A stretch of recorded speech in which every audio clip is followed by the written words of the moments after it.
Should have cleaned this up.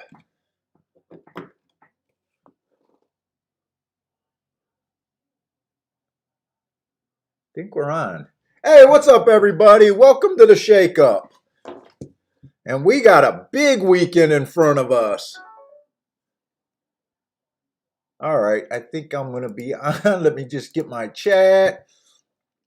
We are looking at Gulfstream Park like always, but we're definitely looking at Churchill today.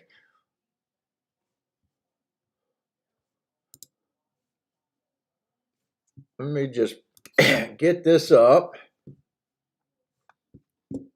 Oh, wow, you guys are already here.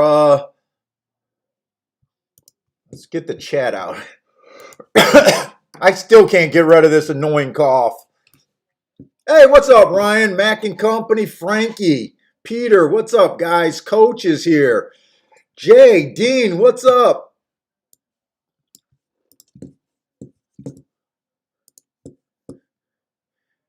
And Frankie, yes, I am doing I plan on doing a golf or a Derby Day show.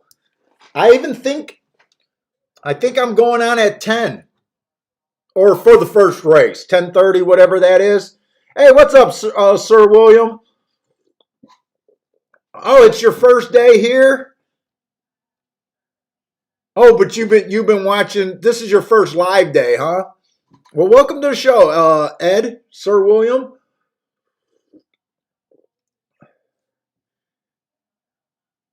Yes, the Derby and the Oaks marks are all done. They are available.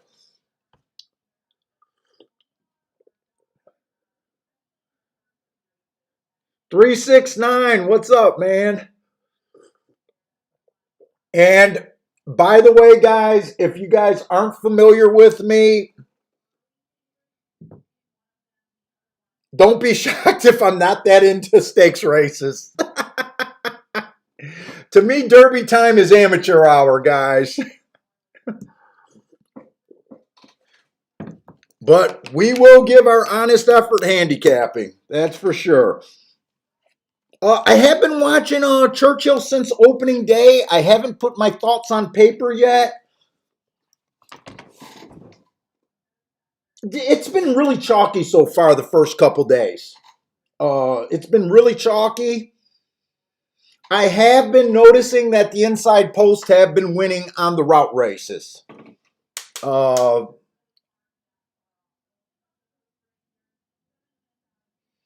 I'm not calling it a true inside bias yet. There just has not been enough races, but I'm definitely noticing it.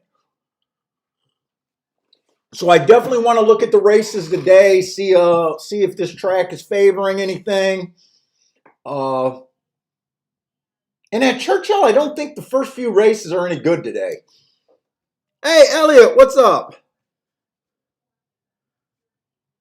Do I have the marks for the past Louisiana Derby? If that was at Fairgrounds, I should have them. I should have them on there unless it was a one-race sample.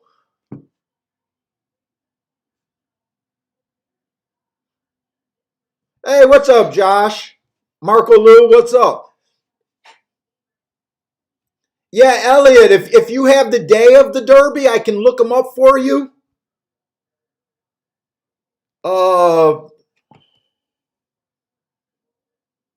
I don't know. I don't know if you bought the marks or not, and that's why you're asking. Everything should be marked. Parsons even figured out the marks for the Houston races, Santa Anita racing. When I first did the marks, I was ignoring those days like I always do because my marks are my marks.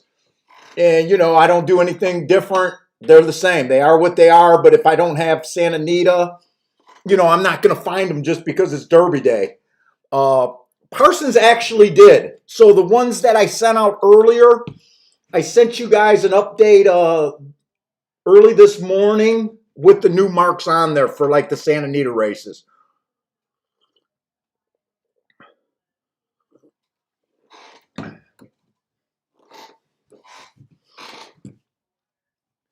And I am a little nervous about starting at 10:30 tomorrow. Are most of you guys planning on starting at 10:30, or are you guys going to jump in at your usual times? To me, I never know which race is the I got this thing where if I miss the first two races of a card, I generally don't like starting in the middle of a card. Uh, I want to watch every race and decide that way. So that's why I think I'm going to be on at 10:30 for the next 2 days. I'm just hoping streaming doesn't kill me.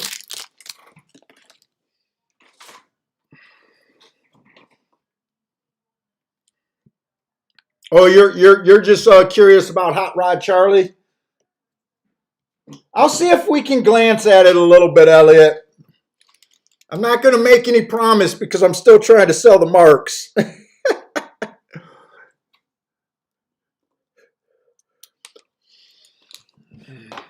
Oh, by the way, the marks for this last weekend were huge. They were really good for me on a Saturday. And on Sunday, I was able to hit a 10 to 1 winner. I hit a 7 to 1 winner also, but that wasn't because of the marks. That was because of an inside, and I hit that 3 horse at 7 to 1 on Sunday. But there was a late race in the day where there was two heart horses. One of them was the 7 horse at 28 to 1, but I did not play him. Honestly, I did not play him. But I still had a really good Saturday and Sunday based on him.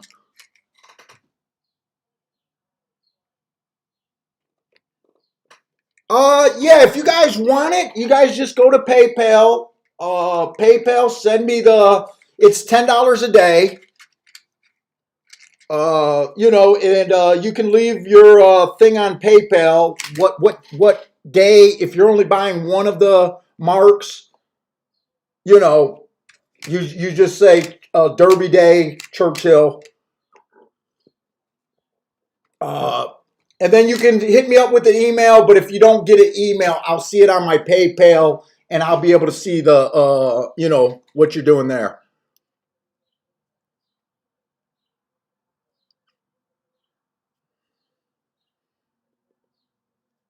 Ryan likes Brookler Bridge.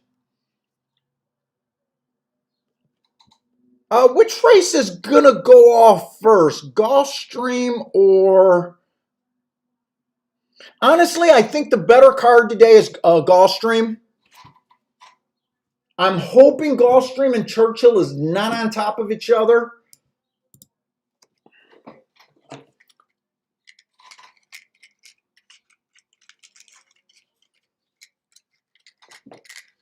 Right now, they're pretty close.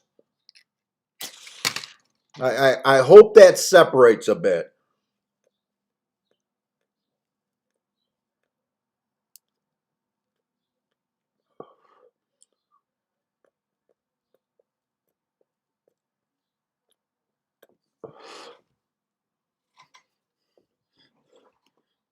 Yeah, they're about 5 minutes apart, and that kind of sucks. Let's just look at Churchill really quick. Parsons marked these forms up. He puts it a little bit different. He still does the 1 race ago, 2 races ago, but instead of 3 races ago here, he puts it here. So that's 3 races ago. He tries to leave this opened up. It's hard for me to get used to his writing, but Parsons at Churchill today. So I don't expect on hearing from Parsons today, but he's playing at Churchill.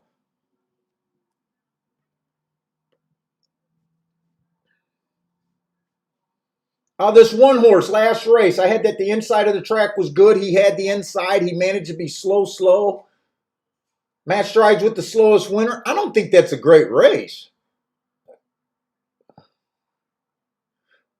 2 races ago, he came out fast. Match ended up being the slowest winner of the day. That race is more like it, but 3 to 2. Let's see what else is in this race. 2 overall looks like a route horse. He earned a heart at a route. Bad rail, stalky closing day. He was an outside horse. You guys know that I generally don't like route to sprint angle. Not crazy about that. The 3 horse had a bad rail last race. Earned an asterisk for that race. 2 races ago, it was a closing day at a route.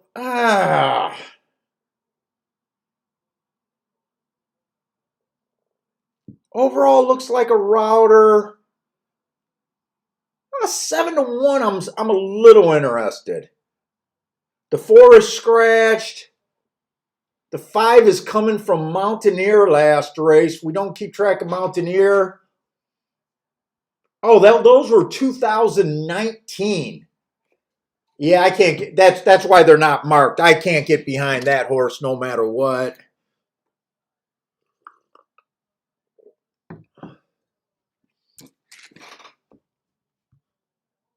Six horse just broke his maiden. Kind of the slowest winner of the day. Like I said, I wasn't that crazy about this early card at Churchill.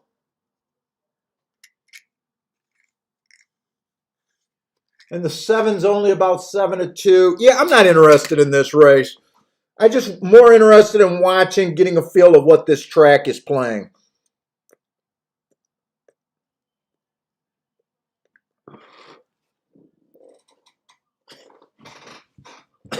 And I definitely want to get over to Gulfstream.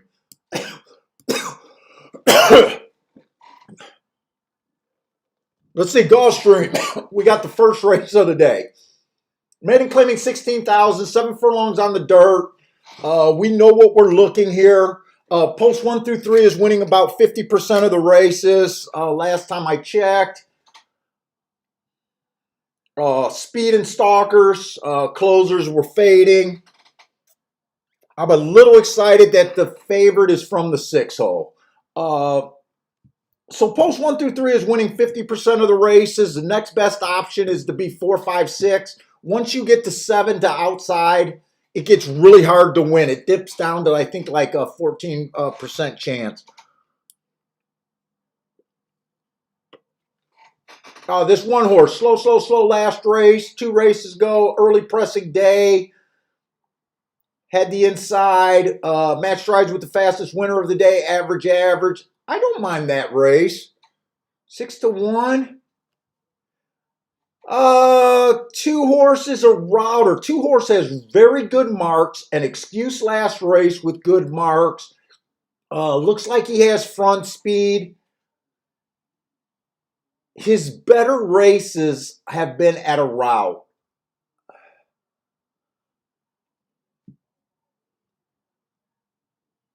Drop it in class. Oh, no, stepping up. Facing winners for the first time. The 1's facing winners for the first time, too. I can definitely see the 2 horse, just not my type. I just don't like route to sprint, but we got to see what else is in the race. The 3 and the 4 horse are both basically first-time starters. I do nothing with first-time starters. I ignore them. The 5 horse ran against the bias his first race, but didn't show anything. Last race, the inside of the track was good. He had the inside. He did get steadied, but a little hard for me to get to him.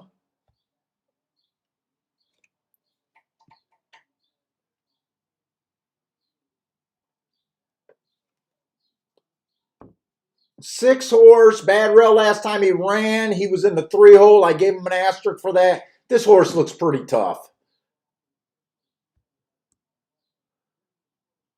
And then, like I said, the 7, the 8, and 9 all have that outside going against them.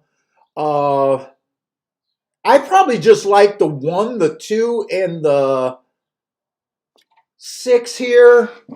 6 to me should probably be favorite. Churchill, I got a little distracted. Churchill is off right now.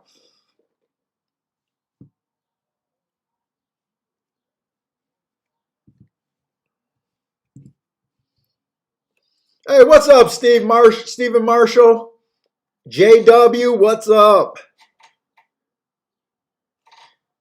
And is there two different Deans in here? I see a Dean. I thought I seen another Dean. Oh no, maybe that's all the same Dean. The one horse did get the lead at Churchill.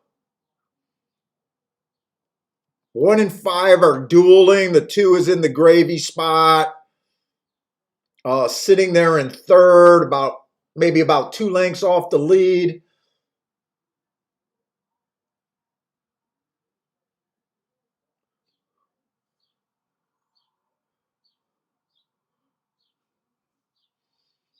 I said I thought the rail was doing pretty good here at Churchill, and that's what I really want to watch. It's going to come in basically a 1-2-3. It's going to come in 3-1-2, 3-1-2.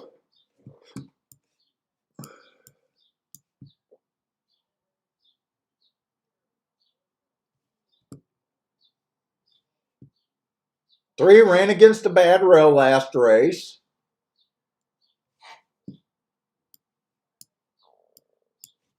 That ended up being a pretty good betting race, actually. I think the 3 was about at 7, 8 to 1, something like that. I think I seen 9 to 1. I didn't trust it. I said I didn't trust the 1.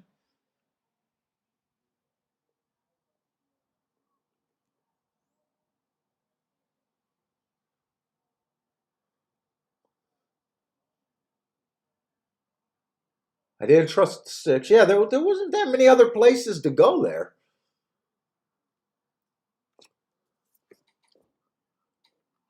What's up, Zero Contrast?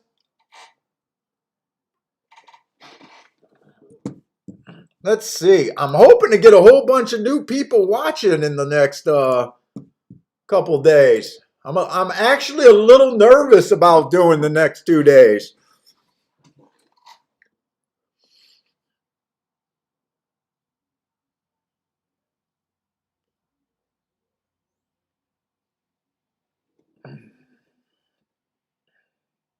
Let's see. I like the 6,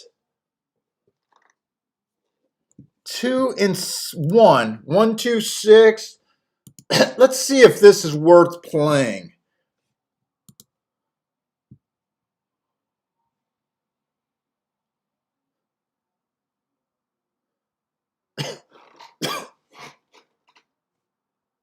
I don't really think that it's worth doing a 3-horse box here. They're not paying that much. If your better outcome like a 1-2, 2-1 comes in, it's only paying 20 to 1. That seems a little light for the risk.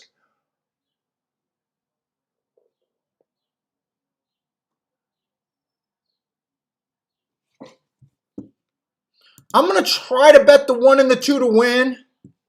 You know what? I'm going to let this race go. I was thinking about doing the 1 and the 2 to win here, and then playing the 6 on top of the 1 and 2.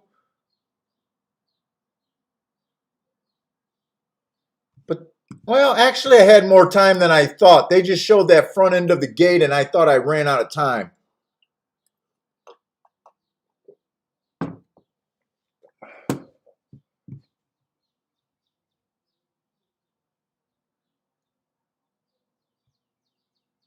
The 1 doesn't have any speed, I don't think. Yeah, they're off. 6 did get the lead. So I did not end up doing anything here. The only bet I was really considering was 6 on top of the 1 and 2 and 1 and 2 to win. And I'm not even sure if that bet had enough margin in there.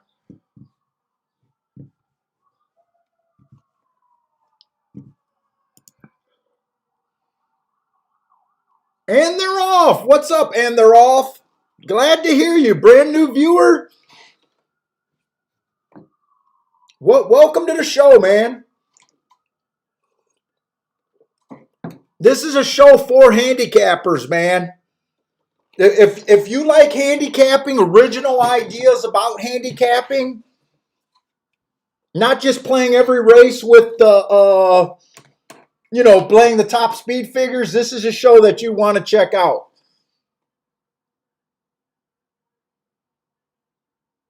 Six looks gone. 6-1. It's going to be 6-1 or 6-2.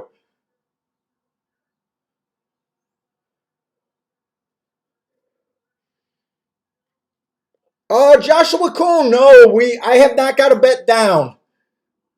We could have hit this first race at Gulfstream, but all honesty, I don't know if I could have. I don't know if it would have made that much sense. Doing everything that I wanted to do. Let's see, if I put 20 to win on the 1 and the 2, that would cost us $40. And then if I did 6 on top of the 1 and 2, either I usually do my exactas for $10 or $20.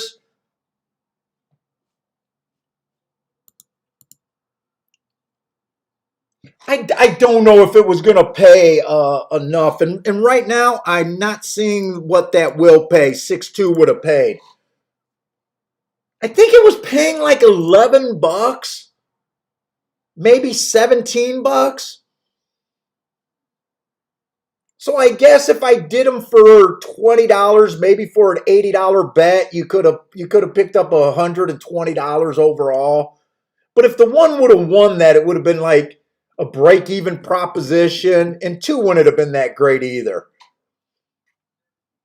I'll be interested to see what this exacta would, and if I would have did it for $10, those exactas, 6 on top of the 1 and 2, I think it would just be a break-even bet. I would have had to decide, do you want to do the win tickets or do you want to take the exacta tickets? Hey, what's up, John?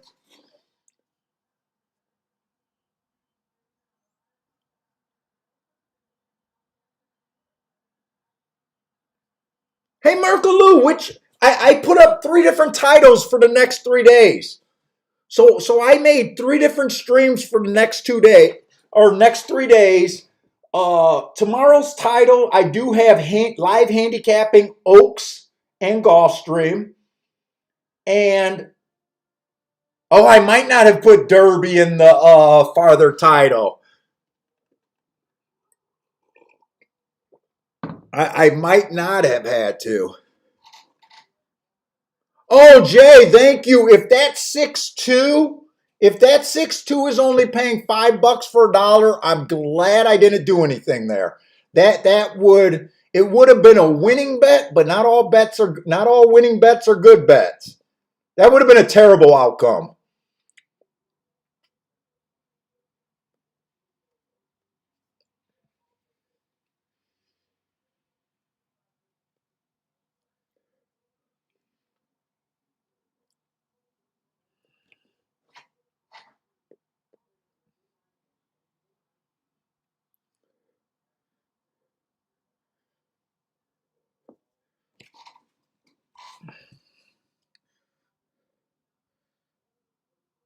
And guys, if we do get tons of new people, I'm probably going to be boring you guys with a lot of reintroducing ourselves to the new people.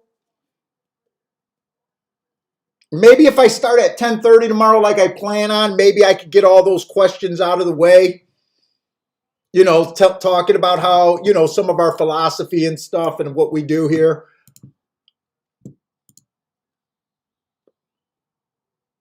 And if there's new people on the show right now, welcome to the show. Take part in the chat, man. We got a really friendly chat room. Feel free to ask questions. Feel free to put out your picks. Feel free to disagree. Yeah, Marco Lou, I'm thinking as long as I'm right about the first race, I'm thinking about coming on maybe 15 minutes before the first race at Churchill tomorrow. Which is gonna suck because if I don't like those races, you know I might be passing on them, and I might be sitting there for 2 hours before we even find a play.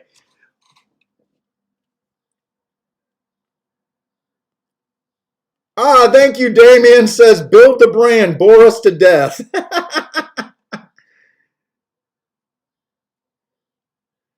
JS said I need to. Okay, I'll work on my titles. Maybe I'll change those titles for tomorrow.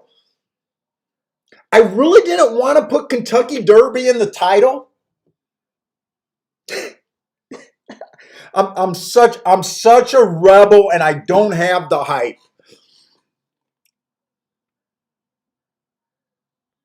Hey, what's up, Jim? Hey, Jim, are you asking what's my PayPal for the marks? I'll throw it up in the chat room if you guys are interested in purchasing the marks.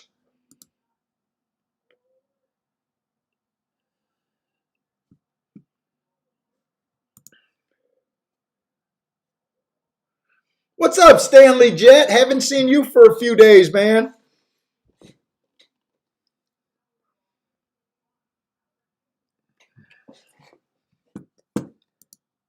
Yep, you were right. That 2-6 exact only paid 1160. So that's a good sit out.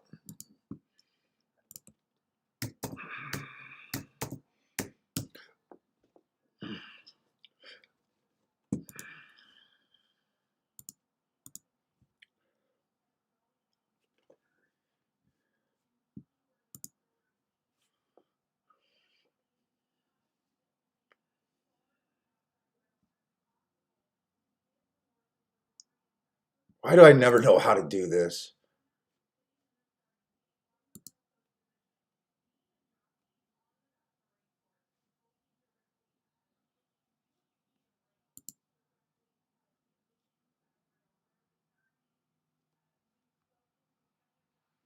Why does all these websites got to change their...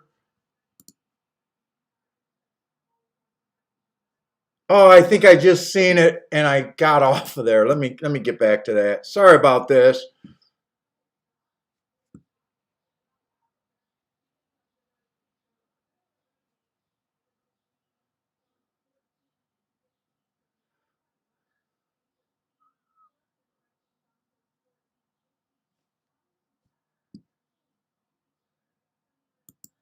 Oh, request. It must be a request.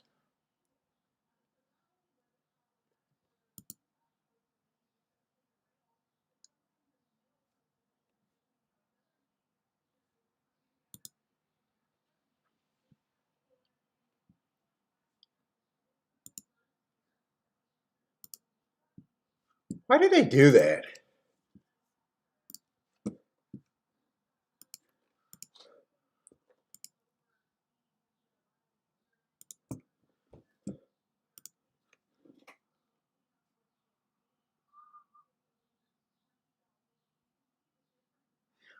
Dean. Hey, Dean, I love doing I love B-level tracks. Trust me. I used to love Ohio racing before Ohio racing really fell into hard times. Uh, that used to be my specialty, the Ohio circuit. In fact, that's where I won and done the best in all my tournaments at. Thistledowns, Belterra, and Thistledown. No, not Belterra. This was before Belterra. What the fuck? I can't even... Beulah. Thistledown, Beulah, and Riverdowns. Uh, I probably won't ever be able to do it. I probably won't ever be able to do a Monday and Tuesday track. The real reason why I couldn't do a Monday and Tuesday is because those are the days where I do most of my files. I am literally now... I got about 8 hours of record keeping on Monday and Tuesday. Uh,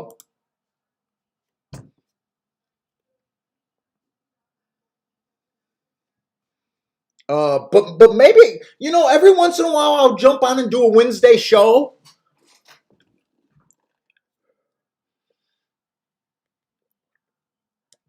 But Dean, sounds like you like those B level tracks. I absolutely love the B level tracks. I used to operate with the philosophy, because I'm such a biased player, that biases affect cheap horses more than good horses.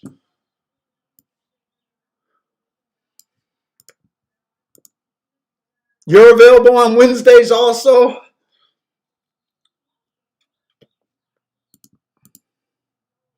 Yeah, we tried to do a few. I remember we try. There was a day that I took the whole pull down into pick three at Thistle Downs, and I fat finger punched the giant pick four and caused myself to lose.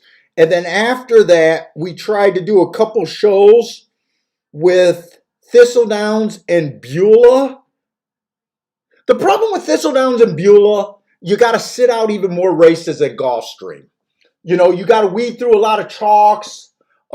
Even when you have the winners, a lot of times I'll have to sit out because, if it's a chalk double, I just can't do anything. It just didn't work out those days that I tried to do it live. It really didn't work out. But I'm definitely not against it. And then we tried to do Delta Downs, but the video feed on Delta Downs was just brutal. It was just absolutely brutal.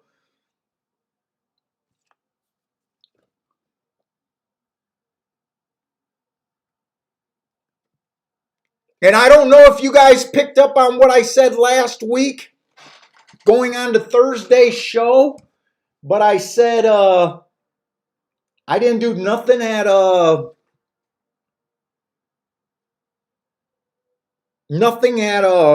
Tampa Bay. But thanks God, Parks was running, and there was a huge inside bias. If you guys played yesterday, that inside bias was really in play yesterday. Yeah, Jim, it's $10 each.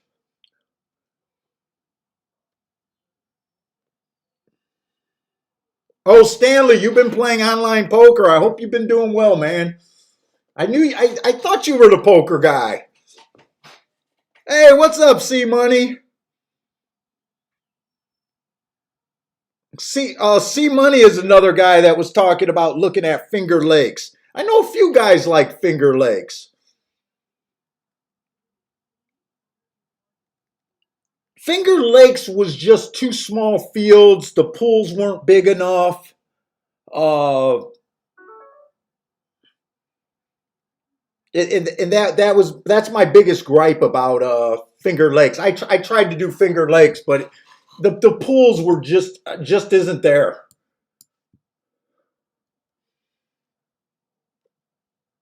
All right, so let's look at Churchill. We got a claiming 8,000 non-winner, or claiming 8,000, my own 16th on the slot. I'm gonna say it again because the real reason why I'm looking at Churchill is just gathering information for how the track is playing the next 2 days. Uh, my overall thought is I thought the inside's been playing very well, especially at the routes. Uh,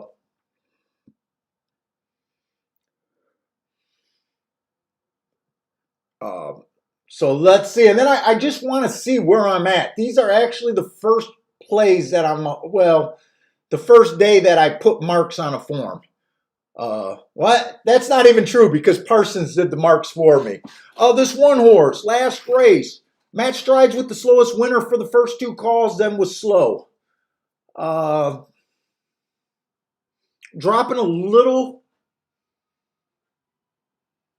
That was at Churchill Downs in November. So, what is that, about 4 months off? 2 races ago, it was a stalking closing day. This horse was a stalker, went too fast to win. I like that race, but I'm going back on the farther side of 4 months to find that race. 3 races ago, it was an inside early pressing day. He had the 4-hole. I still give him an asterisk for that. Uh, he dueled. He dueled. Oh, wait. No, no, no. He fell off the horse. So I'm not sure because Parsons marked this up. I'm going to cross this off. I don't think it's the race that he fell off of. I think it's the September 7th race. But since I can't ask him, I don't know. I don't trust that mark. The 2-horse. Matt strides with the slowest winner, slow. Matt strides with the slowest winner, stalking closing day. He was a stalker. Hey guys, if you guys send me, I'll send everything after the show. I just hear my email going with people sending stuff, so but I'll get them to you, you know, so you have plenty of time to look at it tonight. Oh, the 2-horse, slow last race, or 2 races ago, and 3 races ago, stalking closing day, which he was on the slower side. Oh shit. Dropping in class. On route races, we'll be seeing a lot of route races in the next 2 days. Remember, to me, the most important call to judge closers are on is this top of the stretch call. We want horses that consistently get within 3 lengths of the lead. For the most part, after charting as many races as I do, that's about where you need to be as a closer to have a shot at winning a race. Paulette is the 3-horse, speed favoring day. Last time he ran, got kind of a slow pace. Slow for the first call. Matt Slide, he was the slowest winner at the first call, fastest winner at the second call. So he got a relatively light pace on a day that speed was favorable, ran and hid. Before that, it was a bad rail day. Asterisk, earned a heart, so it makes complete sense that he was able to come back and win. 3 races ago, he was also earned hearts on a closing day.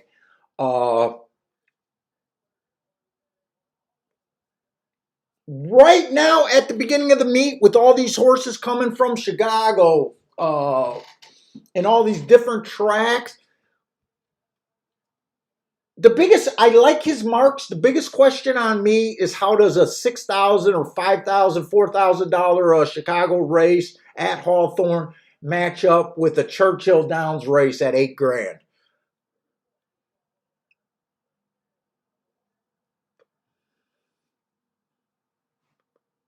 The 4-horse, last 2 races look absolutely terrible.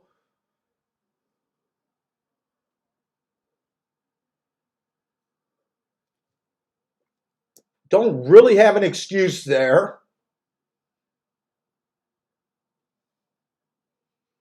6-horse is the favorite. 6-horse is dropping in class. Last race, he was average heart, went too fast to win at a higher level.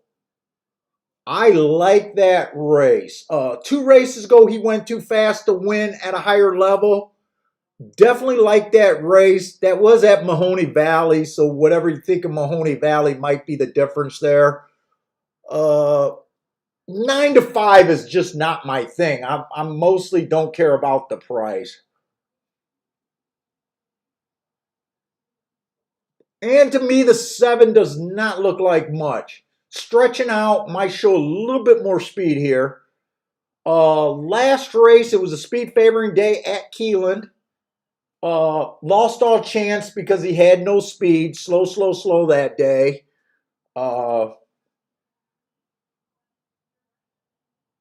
6 to 1, I feel like I should get a little bit more if I take that risk. So I kind of agree with the 6 being the favorite. The 3-horse is 5 to 2. He's definitely interesting to me.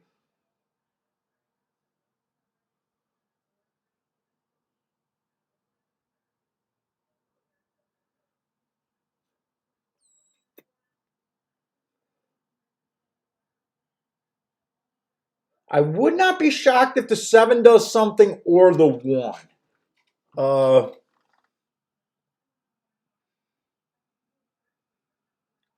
I think I'm going to do one of my playback category bets here, just to get some money going at Churchill Downs.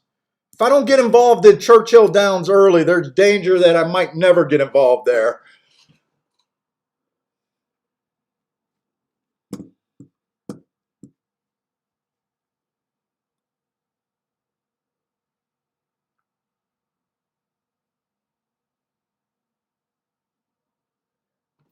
I'm betting the 1 to win.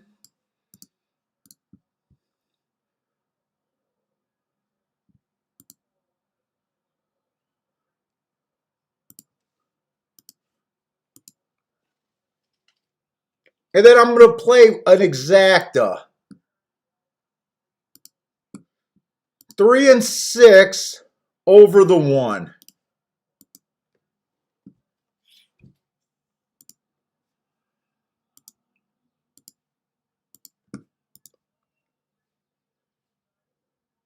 Hey, Jeff, yes, I am doing Derby Day.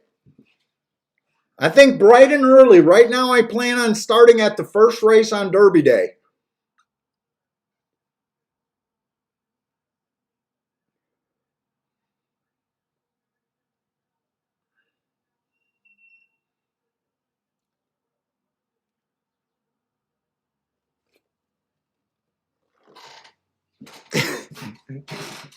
Get ready for a long day. I think that's going to be like a 10 hour day.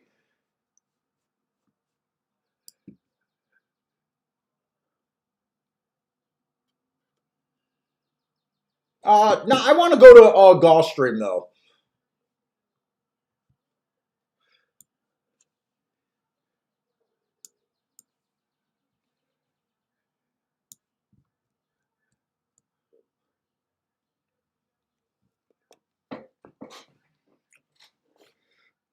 See, hey, what's up, Steve B?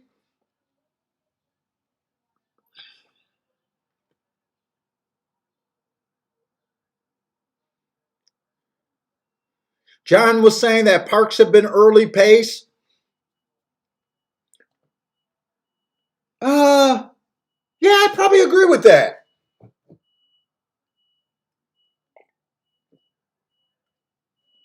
I definitely feel like the inside angle has been very strong at parks.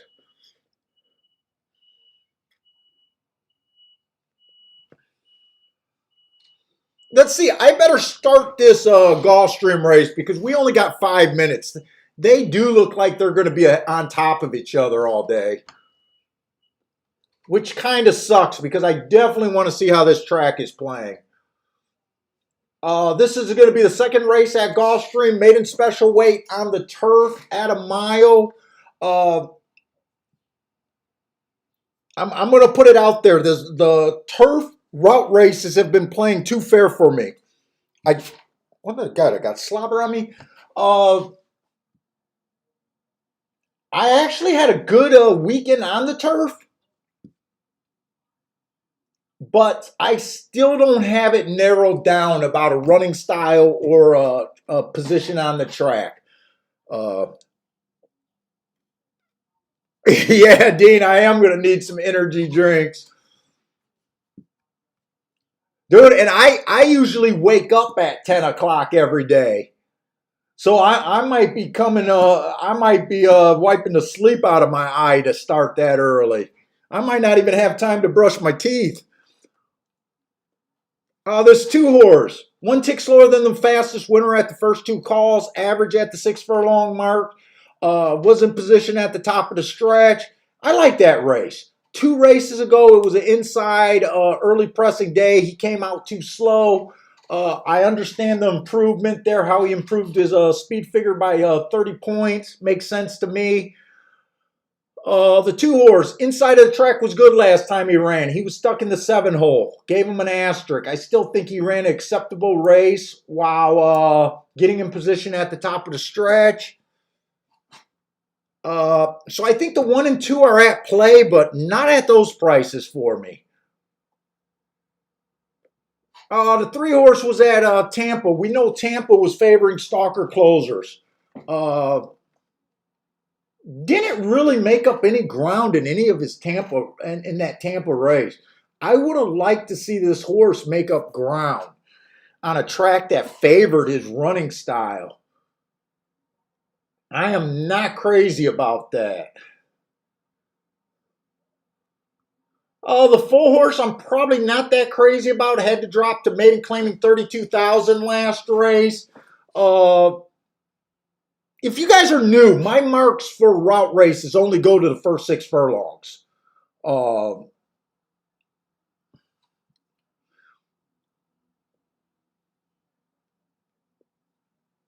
uh, he had a nice finish, but I still got him on the slow side, got him positioned at the top of the stretch, but really had to drop in class to do that. And he had a stalking closing track, which he was. That was also at Tampa.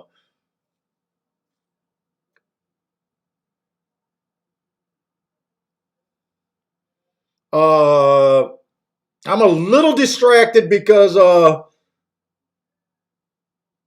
Churchill is running. The 4 got the lead on the inside. The 6 is just outside of him. I think I bet the 1 first and second. I need the 1 to get first or second here.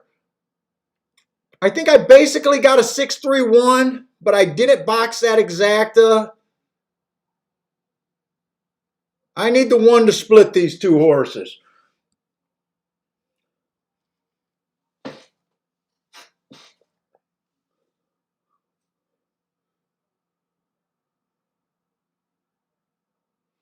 Six is gone. Come on, 1's still not dead. I'm just not sure 1's coming fast enough. 4's been holding onto the rail. I think I'm going to be first and third.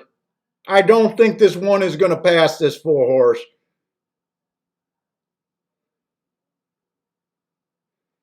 I got a long stretch. He's just not coming. 6-4-1, I think that came. 6-4-1.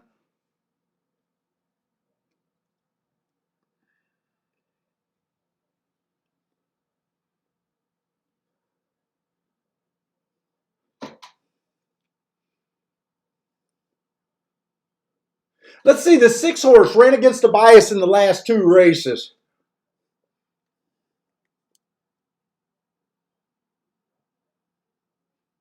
So where can I really go here? I do like the 1 and the 2.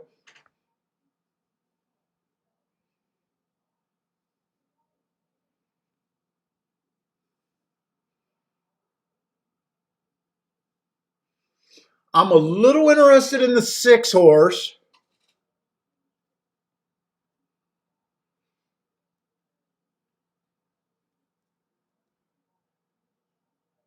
Six has never been on the turf either.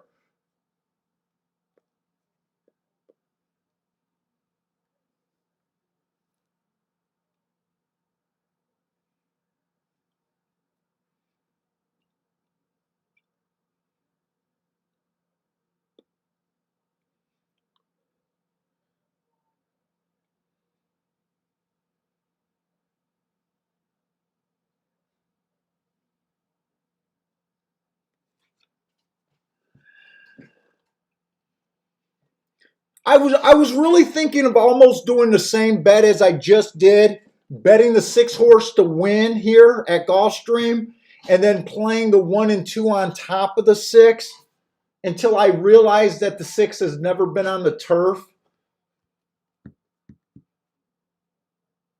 He's been routing before.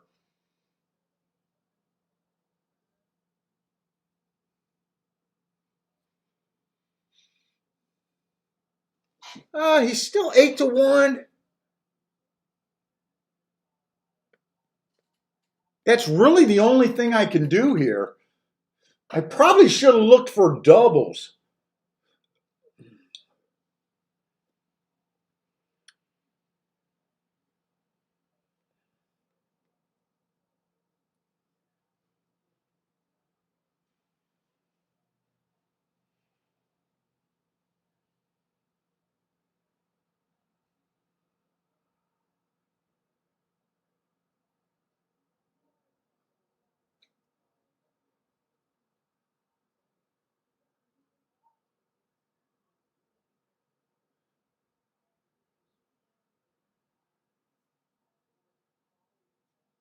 You know, I really want to look up this 2 next race.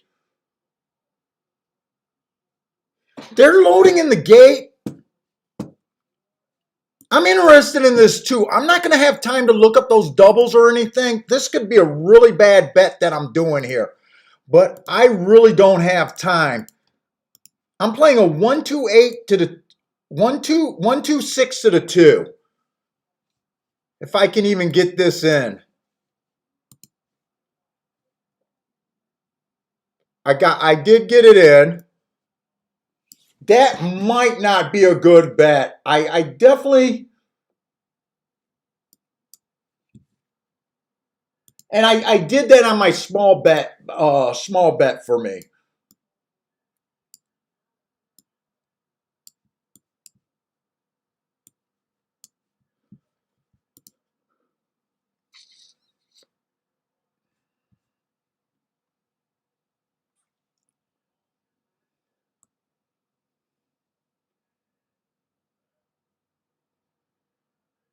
I wish I had the morning lines on this form because I'd like to see what the morning lines were on this 2 horse.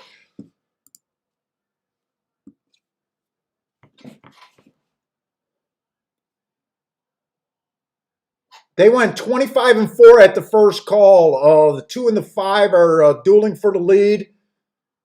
2 established the lead, but the 5 is right there. Well, now the 5 has the lead. John likes the 5-4 at Gulfstream. Stanley likes the 1 there.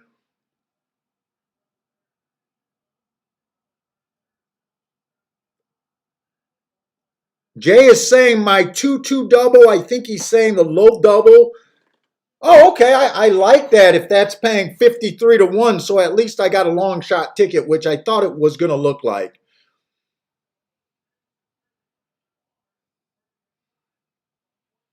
I need this 2 to outduel this 5 horse because it looks like my other horses just aren't running. So I really need the 2 to finish this race. Oh, he has a lot in the tank. 25 flat, 49-1. I think it came in 2-4-5, maybe 2-5-4. So I'm glad I didn't do the exactas.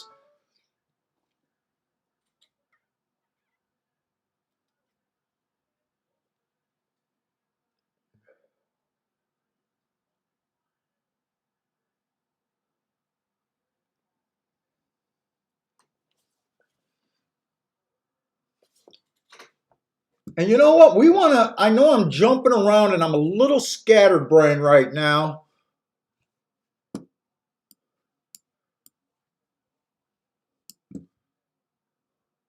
But we want to do our tic-tac-toe boards for the racing today.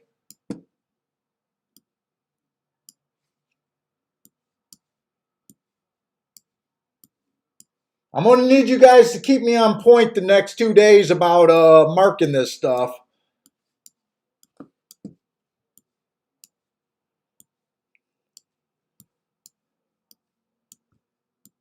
Two pretty much went wire to wire there. I know he got headed, but he just got headed.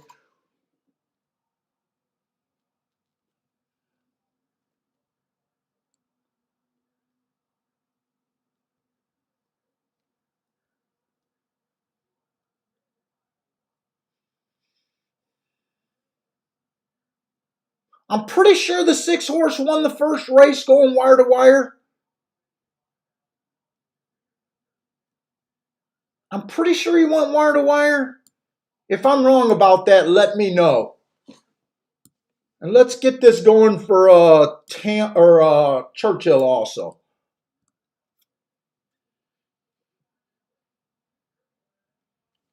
We got a lot of room at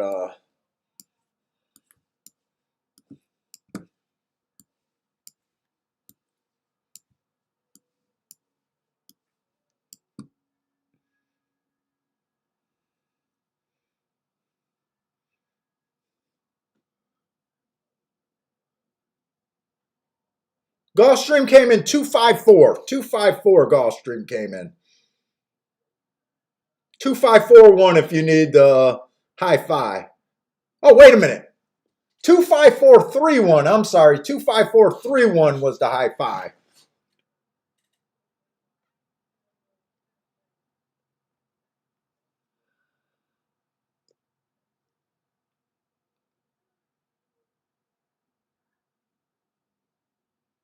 Hey, Jeff, yes, I'm able to do the marks for the Churchill runners. In fact, when I was doing the marks for Oaks and Derby, I pretty much had every track I could do marks on except for Houston, Turf Paradise, or whatever that track was, TUP. I want to say that only came up once. Houston was a day that came up a few times, and I didn't have the West Coast, Santa Anita and Del Mar. Parsons was able to get those for me. So there's a few horses we don't have marks on, but for the most of the we pretty much got everything covered for you guys. And Parsons did that for me.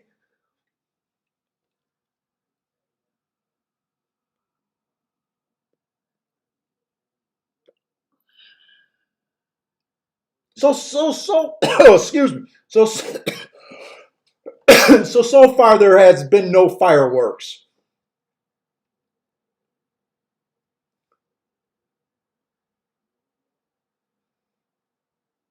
That 3 horse in the first race, did he come from 4 lengths out or did he come from 5 lengths out or farther?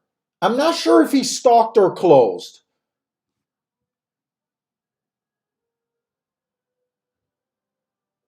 And then I want to say that the 6 horse stalked in the next race. In the second race, didn't he stalk?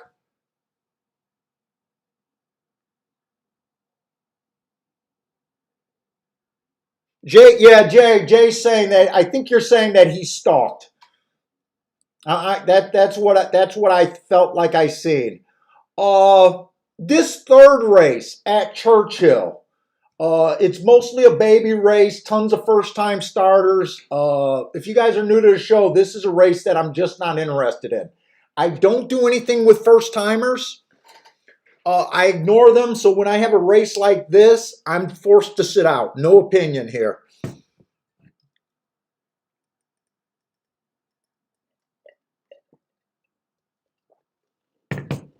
Yeah, Jeff, the only thing I don't have right now, since Churchill just started, I do have the bias reports for last year or earlier this year at Churchill Downs. It would have been last year at Churchill Downs, right? But I already noticed that right now it seemed like the inside is doing better. You know, it's been raining and muddy ever since they started. I'm going to bring up the bias reports for last year at Churchill Downs.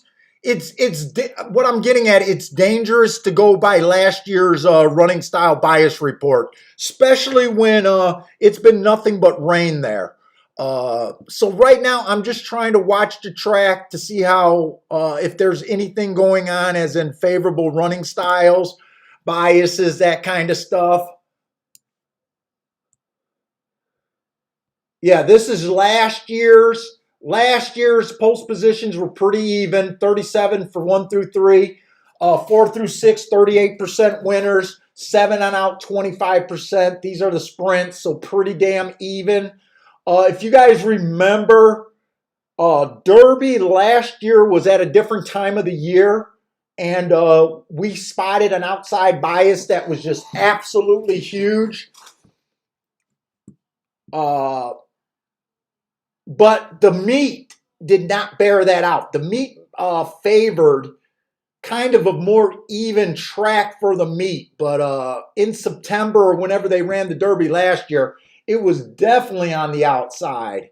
I think it was 9 something they ran the Derby, and this is what we got excited. Off inside, off inside, off inside, off inside, off inside. Middle, off inside. You know, more days than not, we're favoring the outside of the track. If you guys are new to the show, I am a biased handicapper. I build daily profiles every day. I look up, put my marks in. I stick to my philosophy.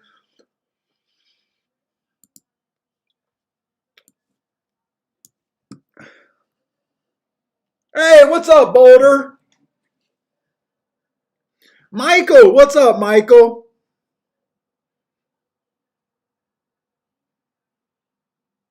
Let's see. Michael says Churchill's. Oh, I'm sorry. Churchill offers better value than Gulfstream. Ah, I mean, value always changes day to day. I mean,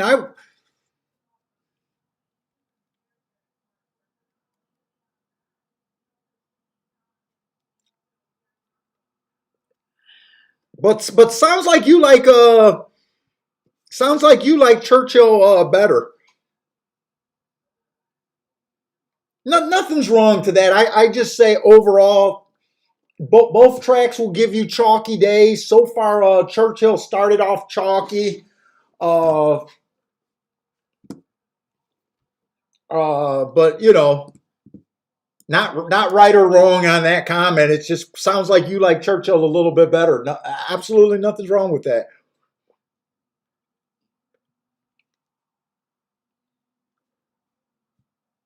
Jay is saying historically, Churchill usually favors speed and early pressers or speed and stalkers, runners on the inside after a rain.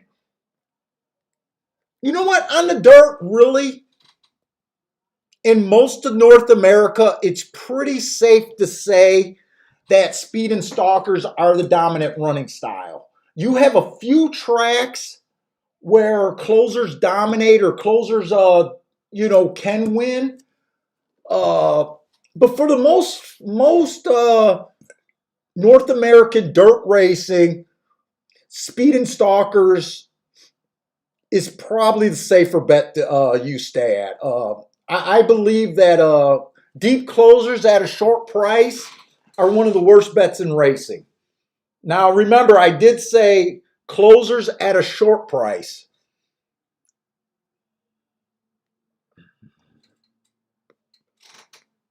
Let's see who else is in here. We get some. Let's see, Sir Williams.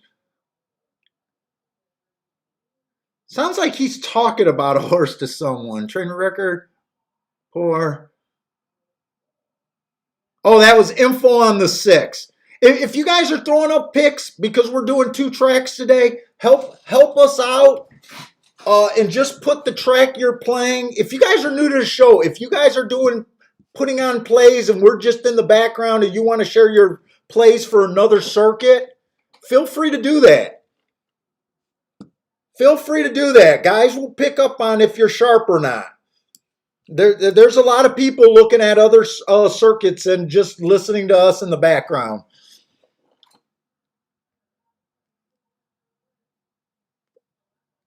Just add the track that you're playing so we can keep up with everybody.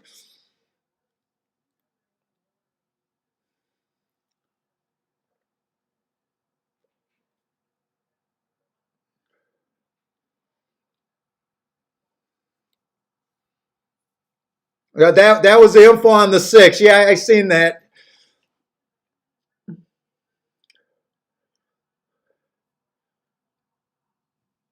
I might have to go get a water.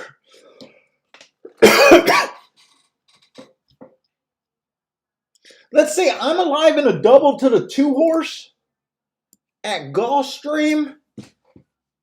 I had to put that double in without checking anything, so I do want to see the payouts.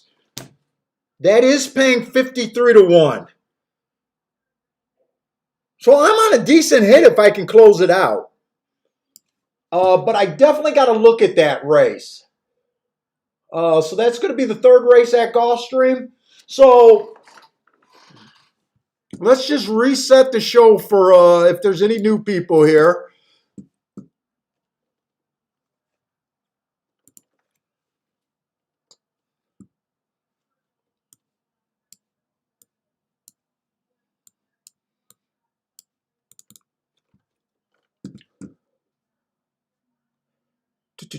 Where we at? Gulfstream. So Gulfstream Park for the meet. Posts 1 through 3 is winning 49% of the races. So if there's anything else you need to know about Gulfstream dirt sprints, start with 1 through 3. If you're playing 1 through 3, you have a shot to win about 49% of the races. 4 through 6 is winning 40% of the races. So if 1 through 3 usually is not winning, it's going to be 4 through 6. Okay? That leaves 11% of the winners are coming from post 7 on out. If you want to keep banging 7 on out horses, you need to get a value. You need to get a price. We love it when the chalk is on the 7 or farther out at Gulfstream. So that's the post position for the sprints. The next thing is running style. They're wiring 42%, so speed is very important at Gulfstream. You got to have speed. They're stalking. Now, I have true definitions. It's easier if everyone just gets on my definition when we're talking. My definition for a stalker is horses coming from 1 through 4 lengths off the lead. So if you're 1 through 4 lengths off the lead, you're stalking. If you're 5 lengths out or farther, you're closing. So stalkers are winning 50% of the races. We usually expect to see a number there, a higher number there, because there's more ways to stalk than there are to wire. So, you know, even though 50% is bigger than 42, you know, there's really only just a couple horses that can wire. And closers, horses coming from 5 lengths out or farther, are only winning 8% of the races. So the worst thing you want to be is a closer that's on the outside at Gulfstream Park. Kiss of death.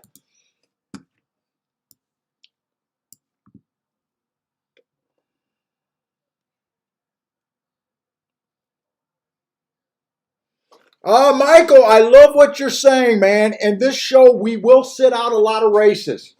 We got no problem sitting out races.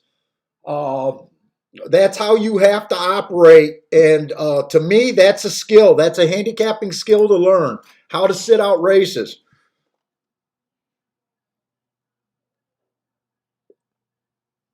So I absolutely agree with that assessment. So this is going to be 7 furlongs, 12.5. I kind of ran down what we expect for a track to be running when it's normal. The other thing I don't like, and when I was glancing at this race, I'm probably one of the few guys that don't like route to sprint. I hate that angle. Even when routers show a lot of front speed, they often become stalkers or sometimes even closers when they drop down. I know from a mile to 7 furlongs is not a big difference, but to me it is with my handicapping. So this one horse, I got him average, 1 tick slower than the fastest winner, matching with the fastest winner at the 6 furlong mark that race. I got good marks on this horse. He is a chalk, so I am trying to beat him.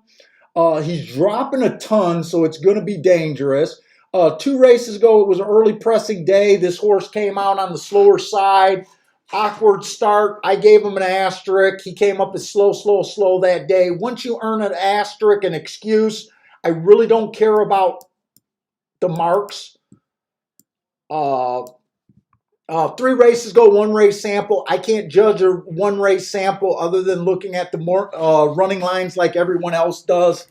It doesn't look like a bad race, but I don't have any additional information. 4 races ago, ran against a bad rail. Should have gave this horse an asterisk. And when you guys read the comments, I know sometimes I am going to miss. I put the comments there, so you guys read the comments. You guys should also look at the running style, the post position, and see if I missed something. I did not put the asterisk there. This horse should have got the asterisk. Did run against a bad rail. And overall been running at a higher level. The yellow is just to remind me of the class drop. The 2-horse is also running at a higher level, and I want to do extra work. I jumped in and did that race because I seen some of these. Well, when I was doing it fast, I thought a lot of times I have a bad habit of just looking at the last 3 or 4 races. I thought this was a certified sprinter. He does have a lot of route races there. But I bet him because I thought he was more of a sprinter. I want to look up this allowance, starter allowance race. And I will do that. I had that the inside of the track was good. It was a stalker day. He was in the 5-hole. He broke slowly. I like the asterisk there. And at least I'm alive to a horse that I want to be alive to at a big price. The 3-horse, bad rail closing day last race. He was a stalker that day. He went too fast to win that day. I absolutely love that price. And really, I can't believe he's 20-1.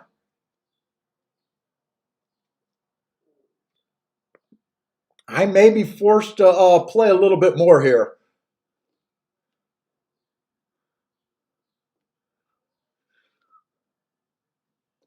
The 4-horse looks pretty good.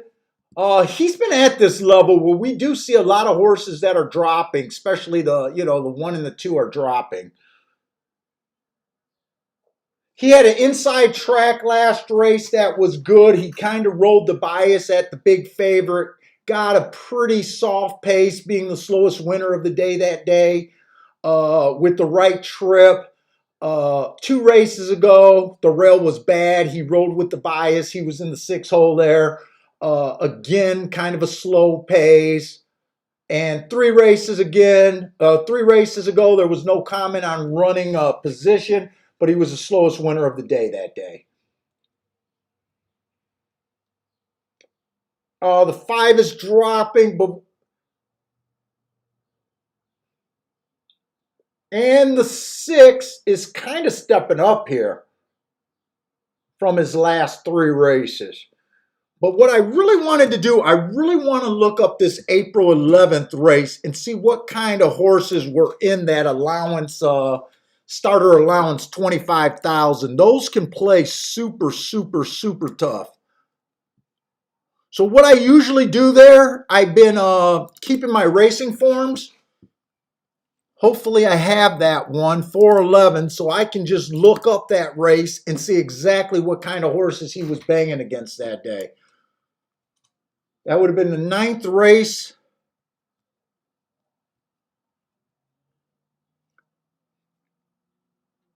The 1 in that race would have been a $20,000 claimer.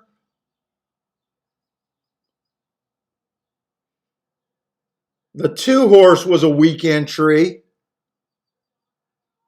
The 3-horse was a good form horse, but kind of a weak in class.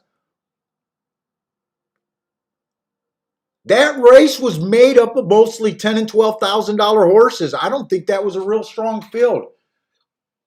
Not as strong as I thought it was gonna be.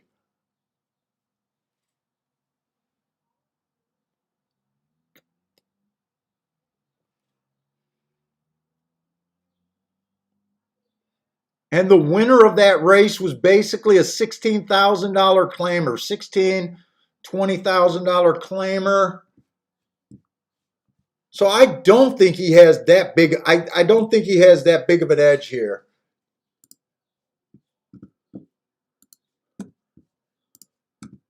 I was excited about him. I've been doing really good lately with that.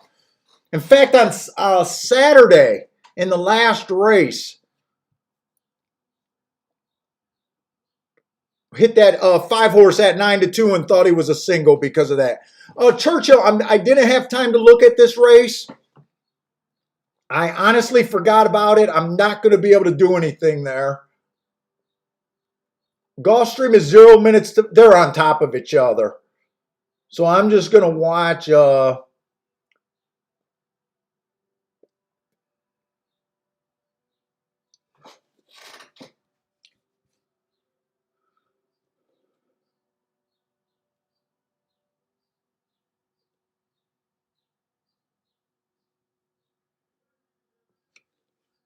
So I'm alive here.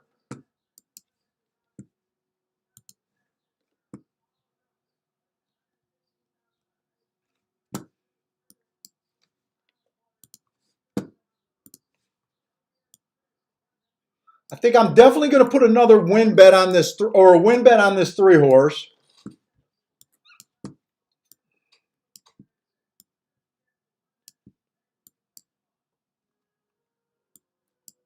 I think I'm going to play exact as 1 and 4 on top of the 2 and 3, but I'd like to be able to look those up.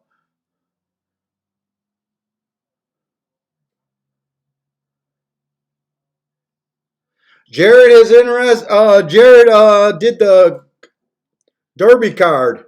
If you're interested, let him know.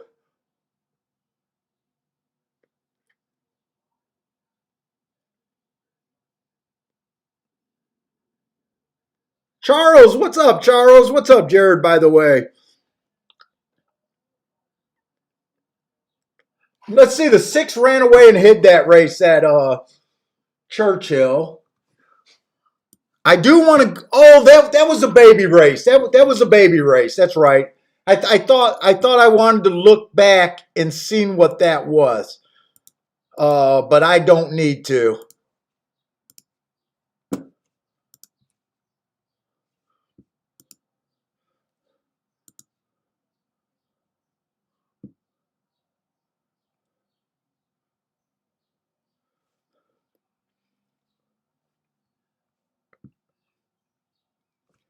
I'm looking at the doubles for the or the exactas 1 on top of the 2 and the 3. They are not paying good. They are not paying as well as I need them to pay. 22 to 1 and 11 to 1. I'm just gonna do a smaller bet 4 on top of the 2, 3. Those are paying good.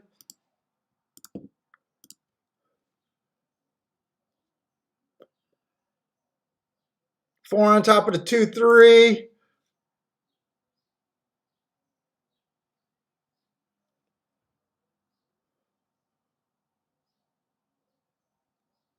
You know what? I'm going to do 1 on top of the 2, 3. I'll just do it for a little bit, for a bit more.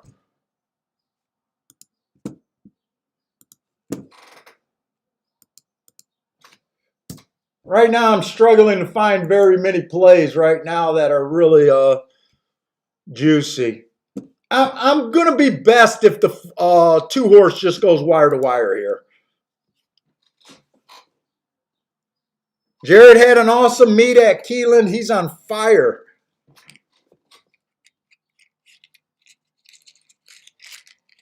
Yeah, Jared, I'm with you, man. It took me forever to do Gulfstream in the Oaks, or Churchill in the Oaks card. It was brutal.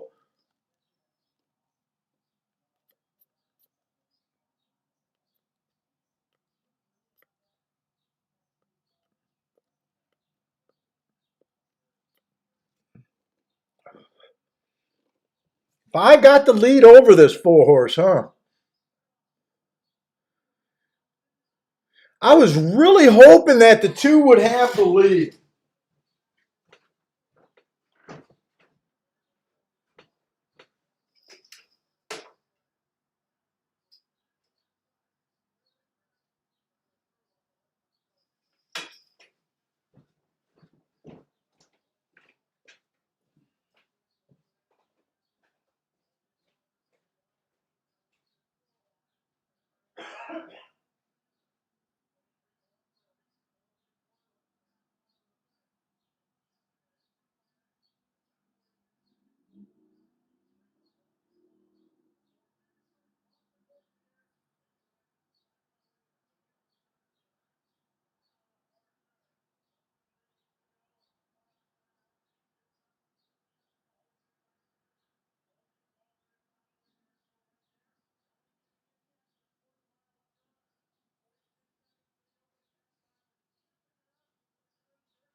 Let me get a little bit more air in here.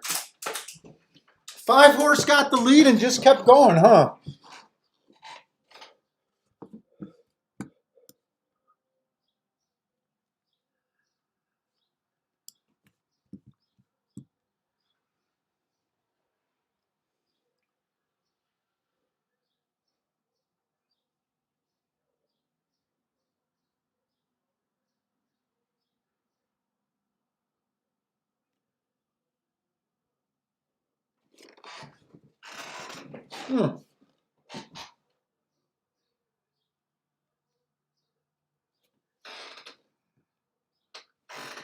Let's see.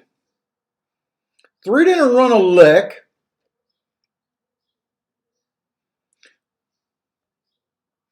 My 2 didn't run a lick.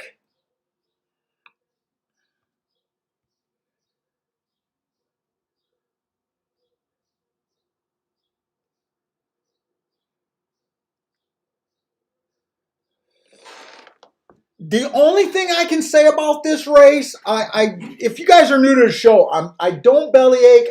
Well, I do bellyache sometimes. I tend to get more out of races when I review, especially my losing bets. This is kind of a perfect example what I was talking about. I honestly don't mind getting beat by the 5 horse. When you really look at this race, the 5 and the 6, the 5, the 6, and the 4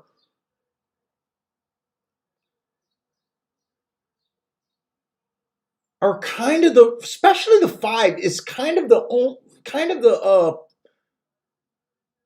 horses that are the sprinters.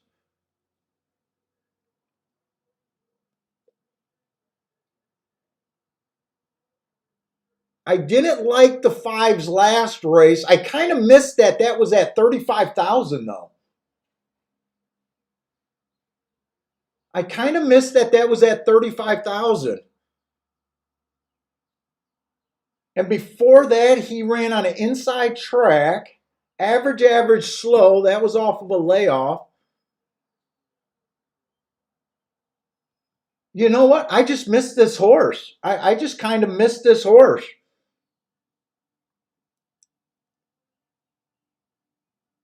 But I honestly don't have a problem with him running.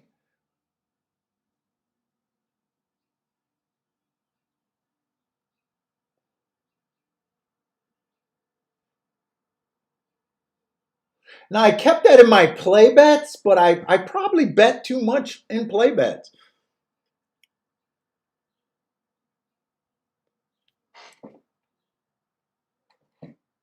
6-1 on him.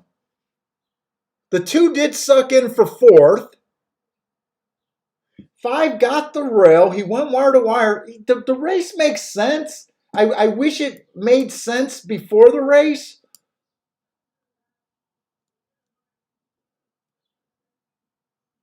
But I'm still going to make a lot of mistakes.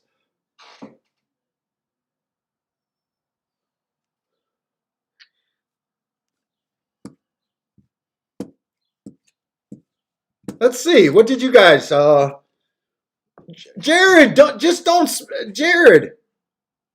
Wait, is Jared spamming? Oh no, Jared, go ahead. I thought you were spamming the same bet over and over again. You're cool. You're cool. I see what you're doing. Jared's giving out his win bets at Churchill for May 1st. Go on, Jared. You're not spamming. That's fine. Sorry about that. Hector, USA, what's up, Hector? Glad to see you again, man. Caesar, what's up, Caesar? Caesar says layoffs help front speed.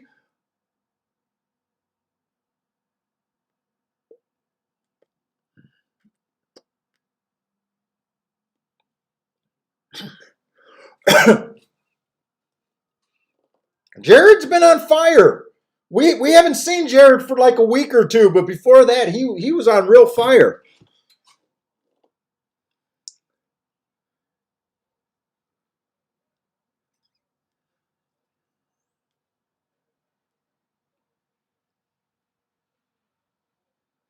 Hey, Hector. I think I checked out your YouTube page, man. Are you a magician?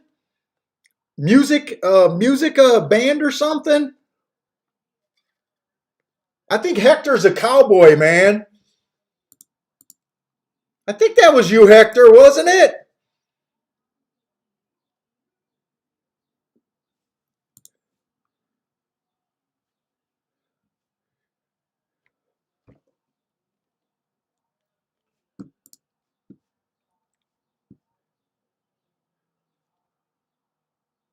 Oh no, it wasn't Hector. It wasn't Hector.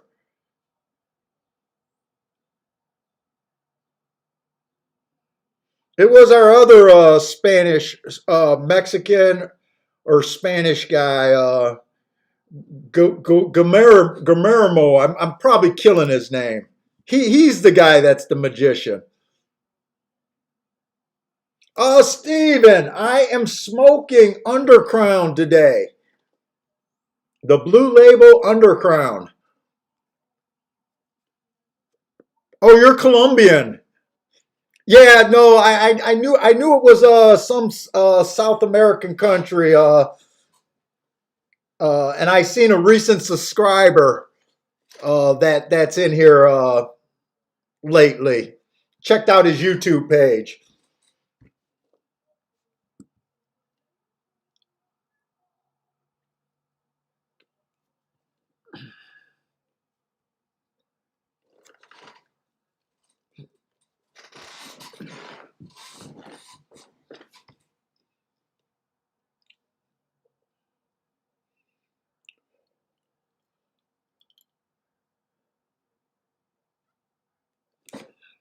Let's go look at a Churchill. So the 6 horse, I think he went wire to wire, probably from the 6 hole at Churchill. But we had no real interest in that race. Did anyone hit that 5 horse by the way at Gulfstream? I'm sorry my take was so bad that race, but the only thing I did right was have it on a scaled down bet. Does anyone think that one would have done better if he stayed on the rail last race? He kind of made a threatening move on the outside and kind of flattened out.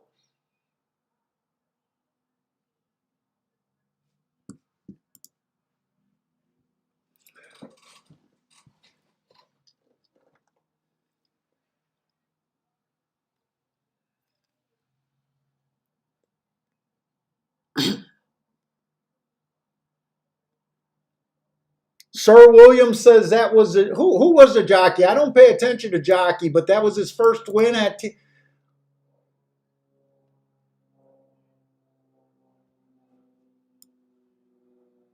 uh yeah, I guess so. At least for the meet, maybe forever. He does have a 10 pound weight apprentice.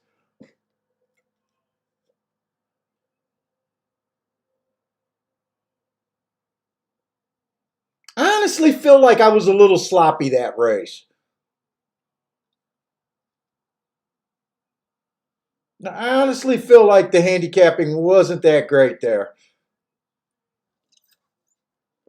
Hector says the one was bumped hard.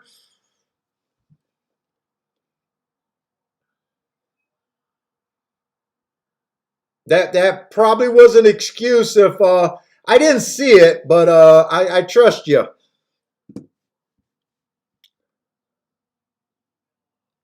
First win ever. Well, congratulations. What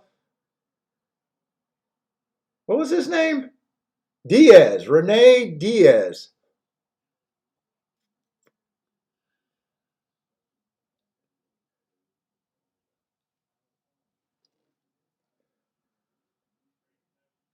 I don't know if that's a guy or a girl jockey. That I don't know.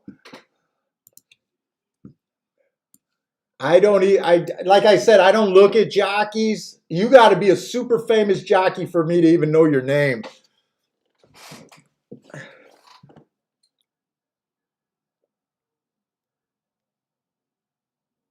Oh, Charles, what's up, Charles? You had the exacta.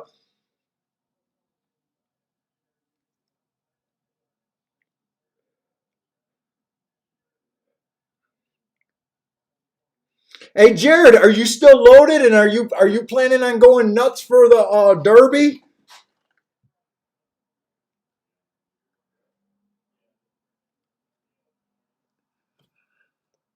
I know for like a month ago or something, you hit for like 22 grand on the show.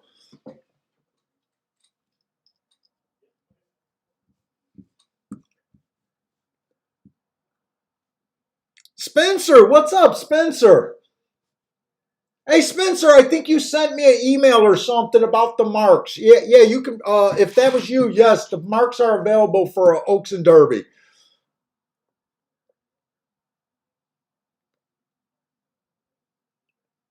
But your buddy owns the 7 in the next race. Well, good luck. Are you betting your buddy's horse?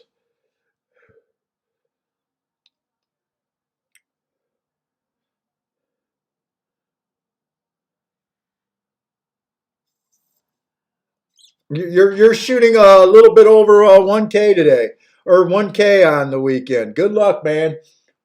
Hopefully we'll hear some. Well, hopefully if you're not with us on the show, we'll hear about some hits at Derby.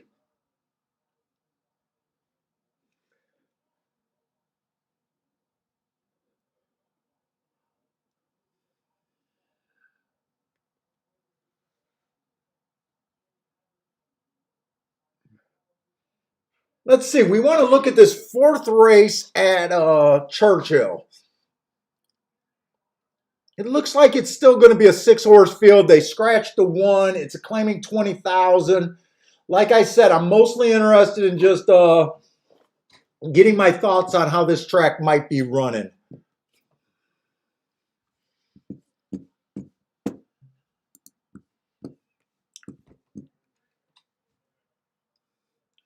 The 2-horse, average slow last race. It was an early pressing day. I honestly wouldn't have gave him an asterisk, but Parsons did.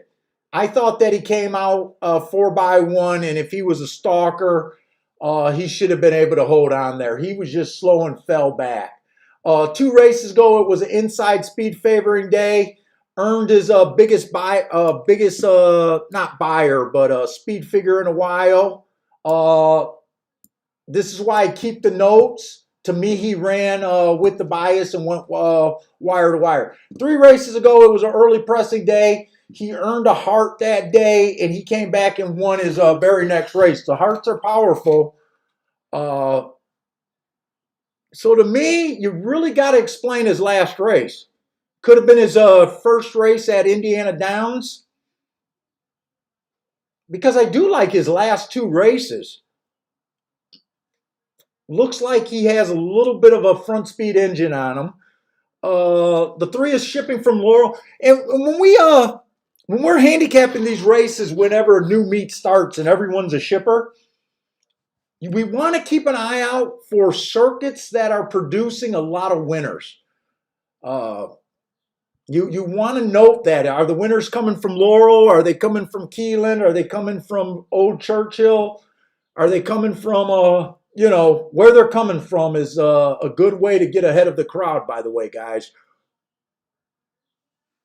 This 3 horses last race, I don't have much. What was this, a $20,000 level? That was at 40,000 at Laurel. He was slow. That's a little bit of a higher level. 2 races ago, he broke his maiden, basically slowest winner of the day, and ran away and hid.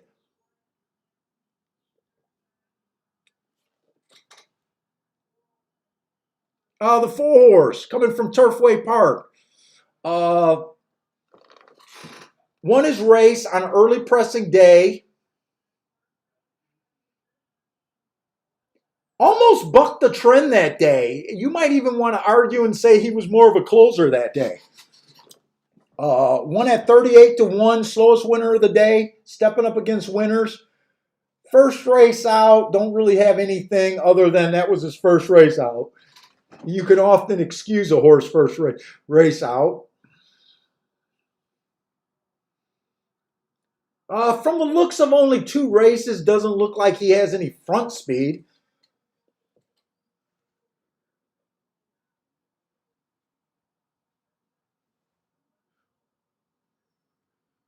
The 5 horse, 3 races ago, he won on a stalker closer day. Looks to me like he rode a bias and won at 38-1. Next 2 races where the track was more speed and stalkers, he didn't have any kind of run and just looked slow. I always like trying to find the pace, the speed first in a race. This is a 6 furlong race. The 6 is a router. Stalking closing day last time he ran, kind of an average race. Got in position at the top of the stretch, had no finish, dropping a little bit of a level. 2 races ago, it was a bad rail stalking closing day. He was a closer, but the rail was bad. I think that's a good excuse there. 3 races ago, at a route, fastest winner of the day.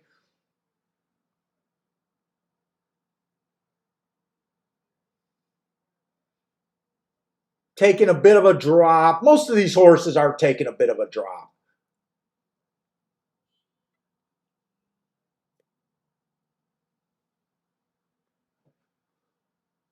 The 7 horse looks like he could speed it. Looks speed or stalk.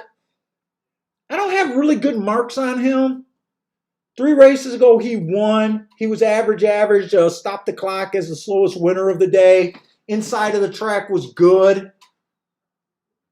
Kind of rode the bias there. 2 races ago, inside of the track was good. His running style was good. Just finished 3rd at a higher level. 9-5 seems short to me on him.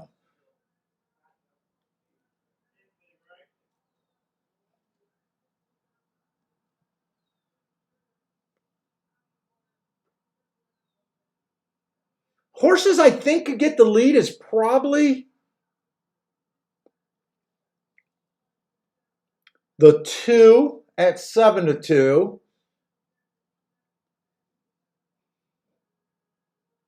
And the 7. 7's out of my range. 9-5.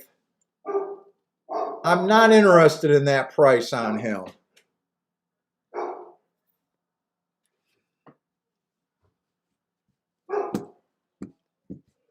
Hey, Jared, I seen you put your email on there. You want me to show your email? It looks like you want me to show your email. Just let me know that it's okay to show your email.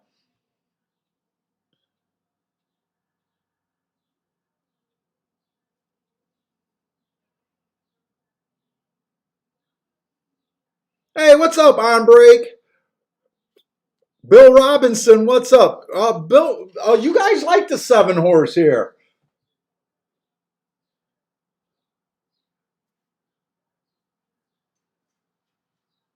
Now, when I say the price just seems a little low to me, I'm not saying I don't think the horse can win. I think the horse probably should be the favorite here. I'm just not interested in that price. If he wins, hey, what's up, Q Savage?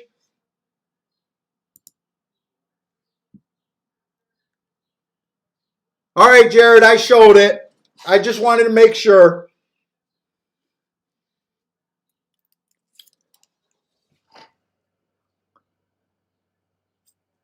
Nick C's taking a shot with the 2 horse. That's the horse I'm interested in. I'm kind of holding out for this race.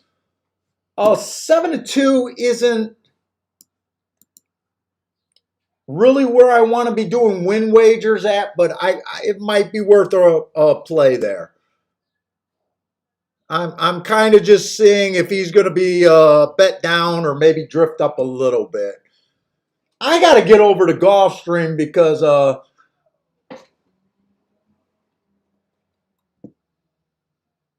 we got a 7.5 furlongs maiden claiming 25,000.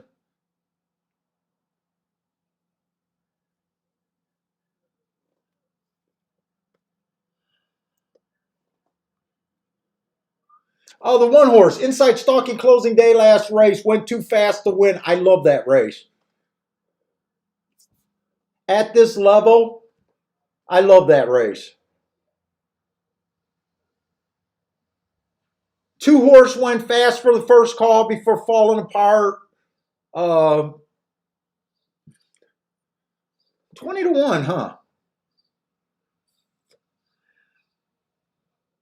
Three horse came out the gate a little bit slow on an early pressing day. He was technically still a presser.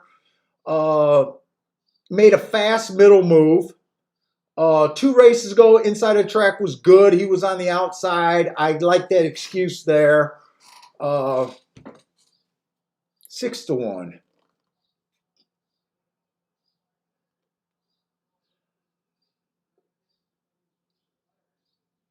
Four horse, been kind of average as a closer, stalker closer.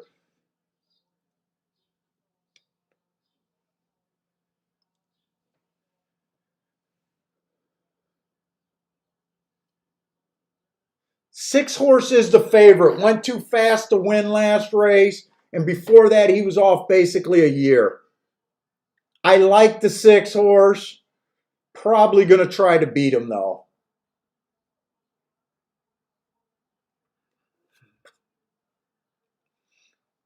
7 horse, I really can't get to.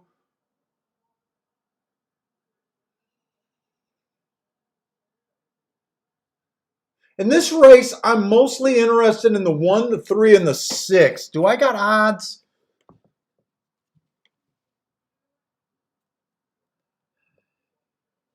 I think I'm going to play at a Gulfstream for sure.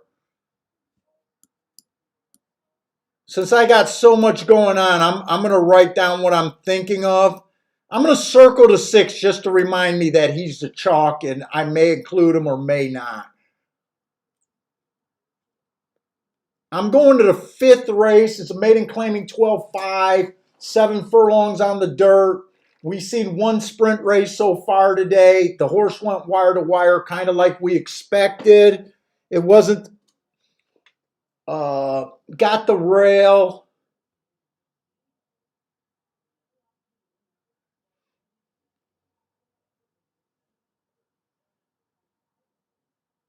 One's coming off a few excuses. Don't know if I trust his speed, though, or her speed.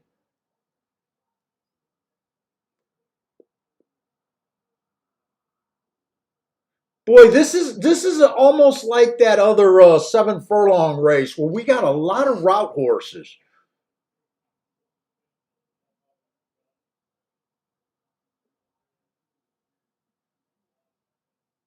And we got a few sprinters with no speed.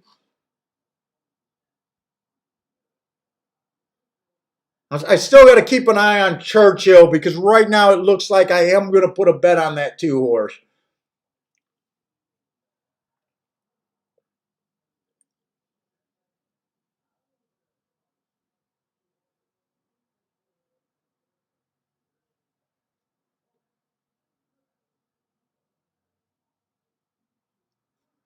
Dude, 2 would be tricky there. 2 only ran 2 races.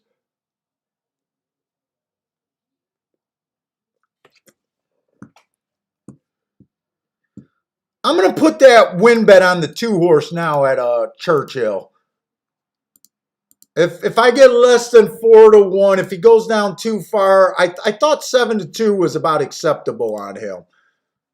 I am betting this in my smaller bet category. I still have not found a race that I felt like it was worth going after yet. Uh,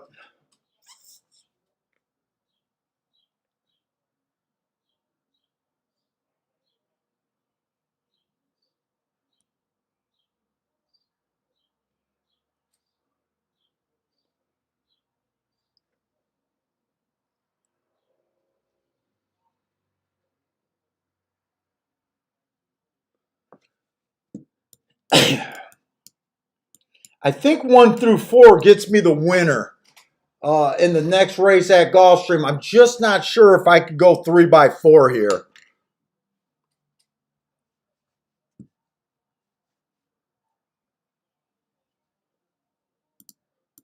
Let me see if they give me my double.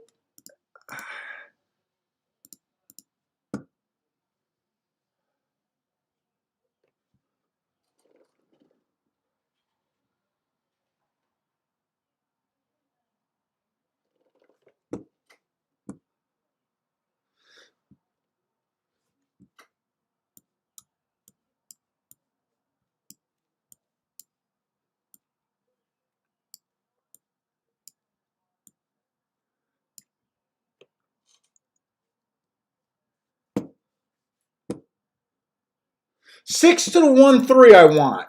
6 to the 1-3 I want. 6 to the 2-4 I can't play. So I'm going to play 1 and 3 to the 1 through 4 in the double. And I'm just going to play 6 to the 1 and 3. I have to drop the 2 and the 4. They're not worth. I'd hit that ticket and still would be a loser.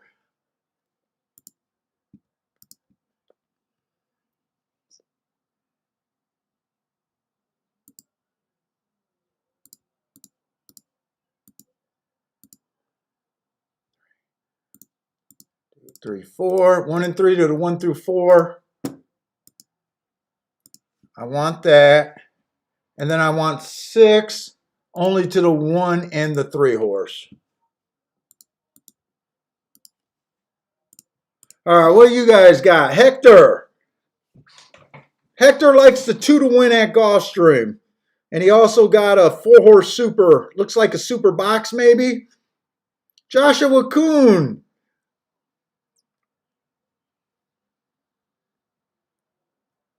Hey, what's up? I'm going to go with Rostar. Hope I'm saying your name right. EM, what's up, EM? Q Savage. I think I said what's up, Q Savage.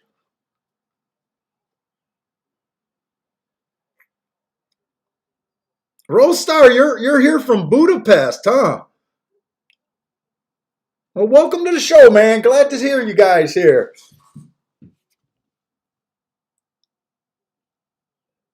Marco Lou likes the 7 at Gulfstream. Why do I got the 7 as a scratch at Gulfstream? Did I make a mistake here?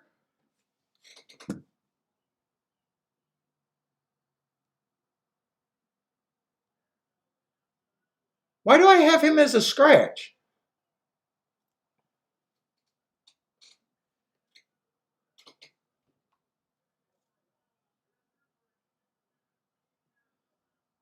Oh, we're in the 4th race. We're in the 4th race.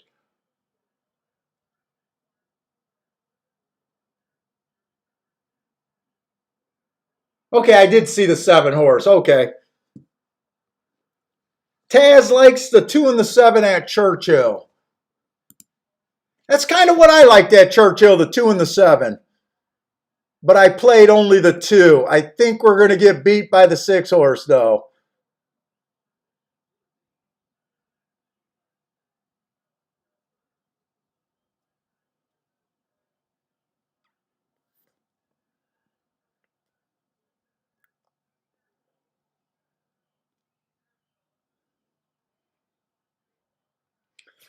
I think it came in 6-2. 6-2 at Churchill. And I'm pretty sure that 6 went wire to wire. I'll have to look at him again to see what happened.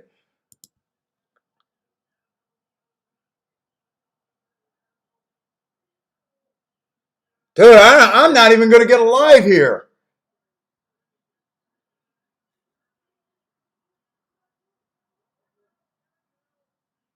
Woo, I'm getting,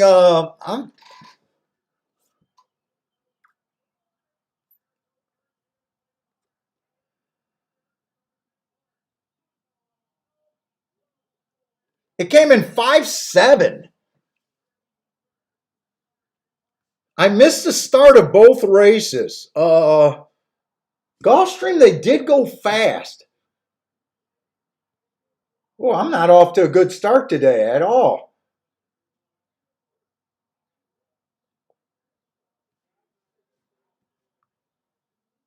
5 was the sprinter stretching out, huh? Ran against the bias.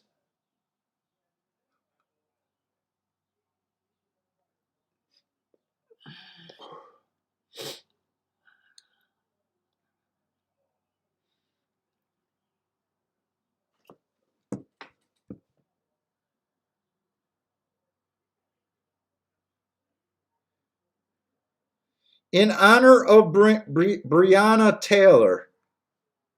What is Q Savage saying? In honor of Breonna Taylor.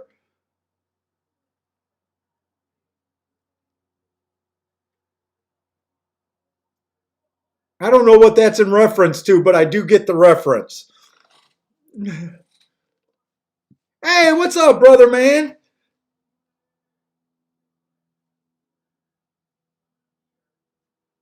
Brother man, you came for that one race of the day? You did that last Friday, I want to say.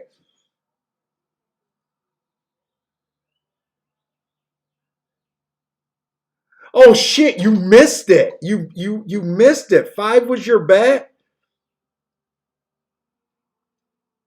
Oh man, that's rough if that's your only bet.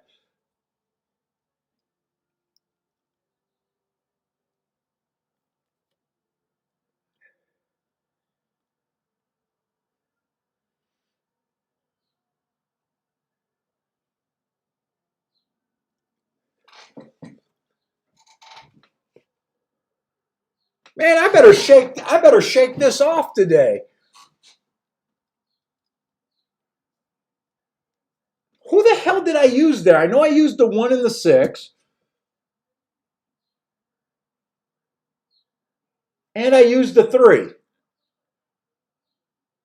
I couldn't do better than 3rd, 4th, and 5th.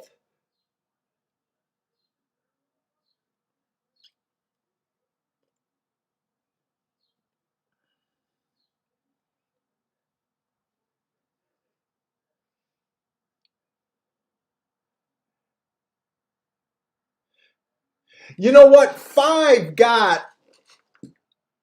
does have a good mark. Inside, early pressing day, ran against the bias, came out fast for the first call before falling apart.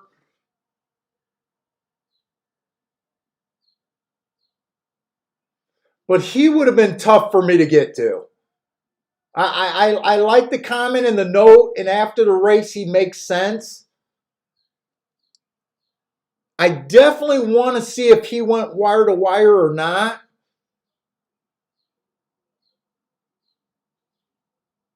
He was dropping pretty big also.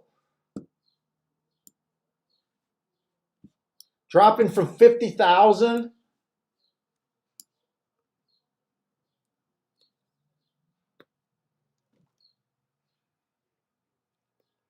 Steve B hit the exacta there.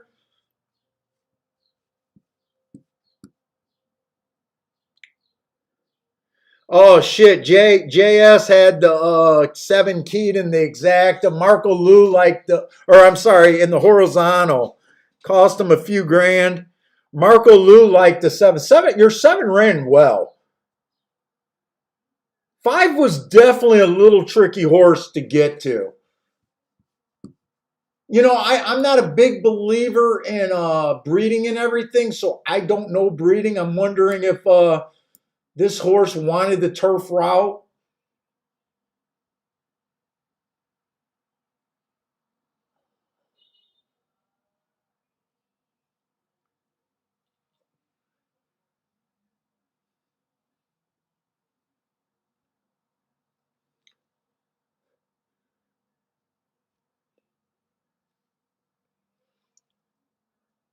But man, I don't feel like I'm off to that good of a start today. The only good thing is that all my bets have been on the play bet side.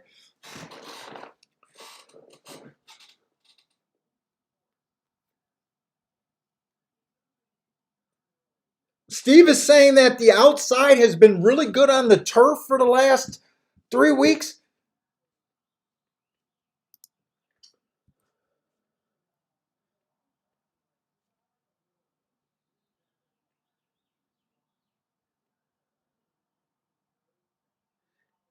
Steve, I don't know. Last week I got post 1 through 3 winning 43% of the races on the turf. Kind of a stalker surface. And for the year, I got 42% on the inside. I don't know.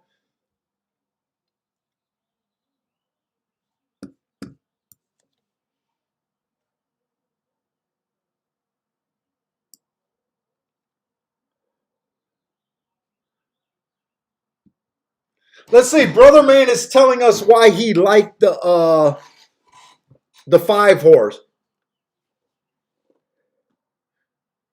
Clement on the turf. Okay, so you like Clement on the turf, and he does not usually try them in sprinting first. So he treated that first race as a workout and not a race. Brother Man, that was a sharp play. I wish you would have been able to get your bet in, man. Especially when you said that was your only race of the day. Good job on that. Like I said, I like to review the races, and a lot of times after a race, what you want to do is just seeing if the horse made sense. And to me, I could see it, but I couldn't see it before the race.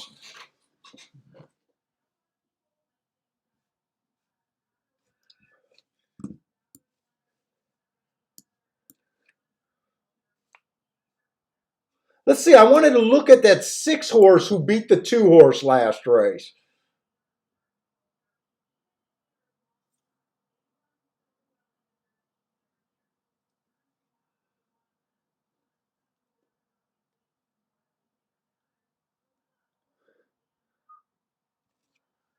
Fastest winner of the day 3 races ago at a route. What did he win at? Was he at 2-1? I don't like route to sprint. This was a time that it did work though.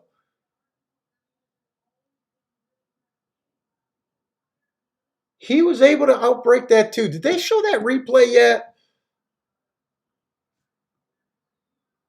Hey, what's up? Not sure. What's up, Attila? Attila had the 6 horse at Churchill.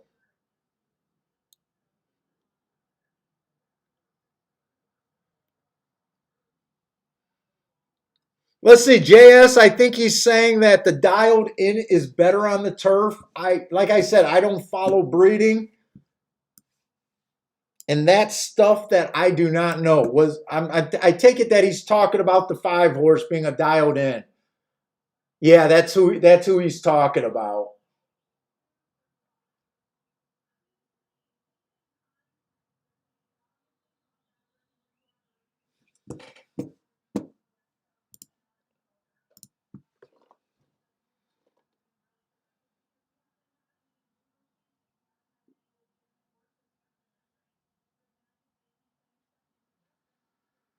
Wow, 7 had the lead over there at Gulfstream. That to me is the bigger surprise than me not hitting the race. 7 had the lead, huh? And he went legit fractions there.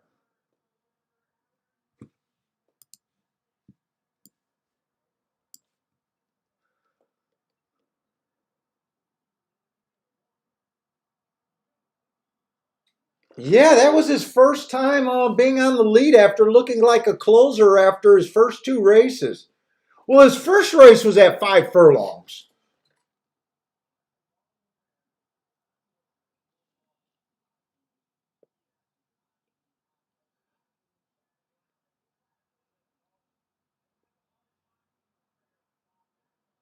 That's just a race that I could not have had. I could not have had that race.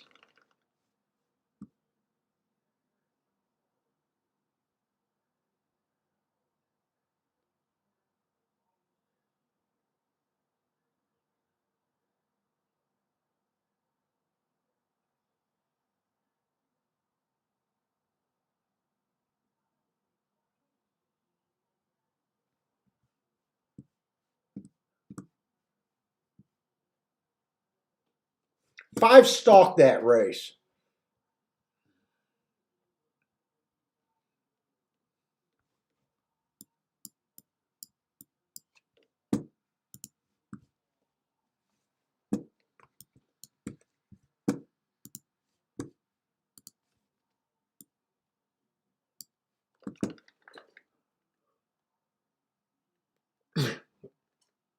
I played that race like I thought the 1 was going to get the lead.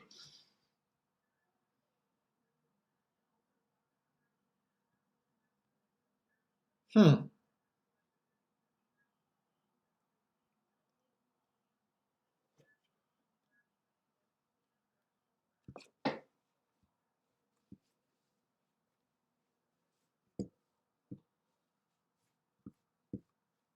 When I seen that the 5 horse won, I kind of had in my head that if the 5 horse won, he probably went wire to wire, but no, he stalked.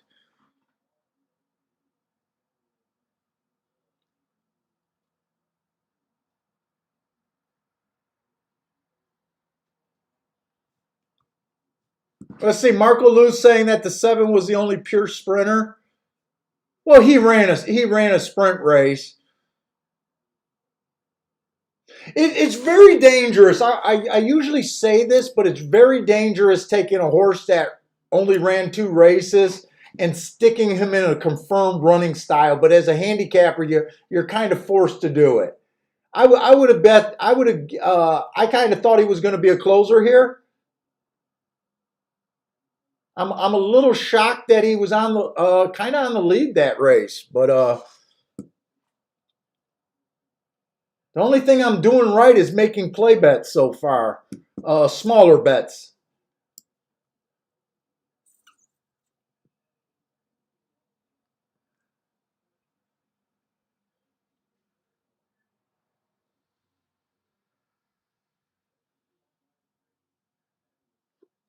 Yeah, I don't think this Churchill race is going to be any good. I think they scratched it down to a 5 horse field, maybe only 4 horses.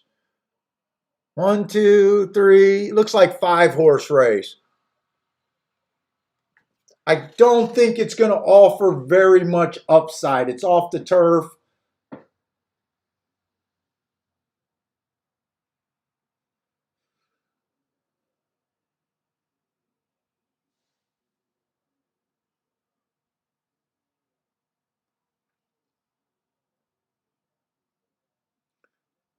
13 made it in off the also eligibles. He's uh he's 3-1. What, I didn't look at the 14.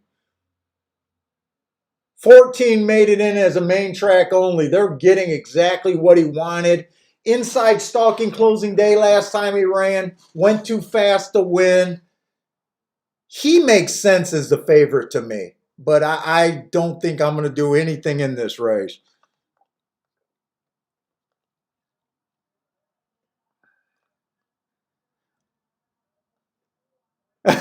Paul is Paul is betting with the small hand. Dude, we're going to be on all for the next 3 days live. I imagine they'll get some real bets out of me in the next couple days. So far, I just don't feel like the card deserved too many solid bets yet.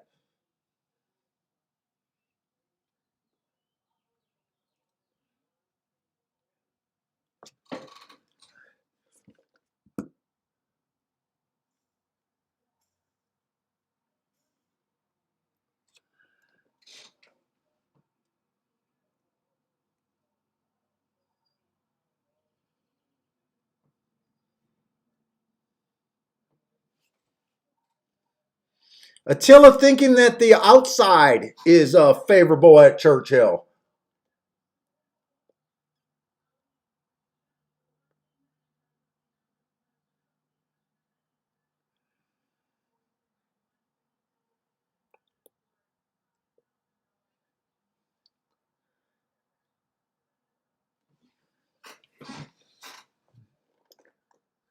Marco Lou hates the main track only horses. I think he's saying in general he hates main track only.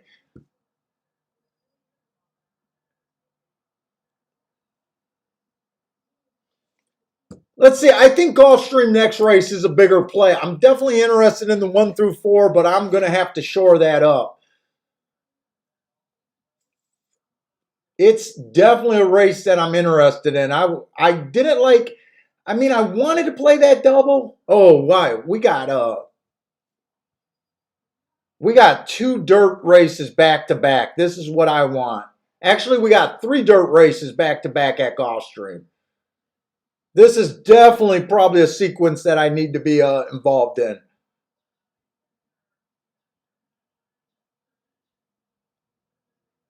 Yeah, I think I'm going to concentrate at Gulfstream right now.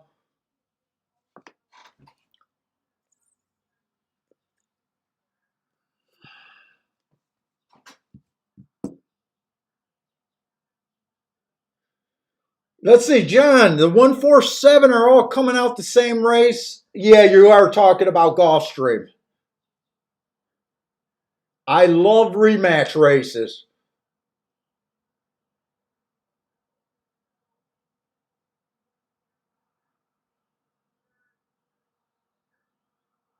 Now, this is another route race, or this is another sprint race filled with routers.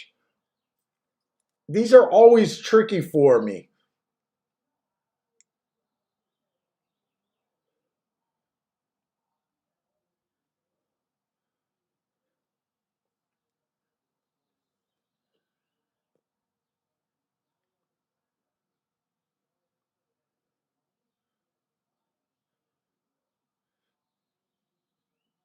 It looks like the 10 horse is the only horse that tries sprint races every race.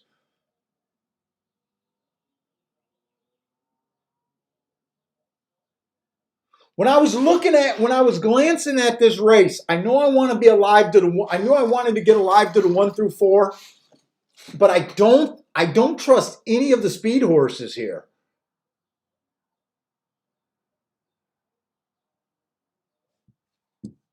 In fact, I'm probably going to need help trying to figure out who do you like to get the lead in this race. Two's coming off of a class drop.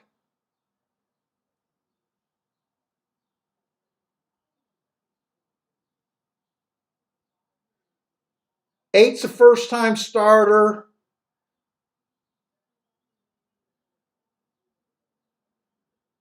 And most of these horses are what they are, kind of. They ran enough races to kind of know what they are.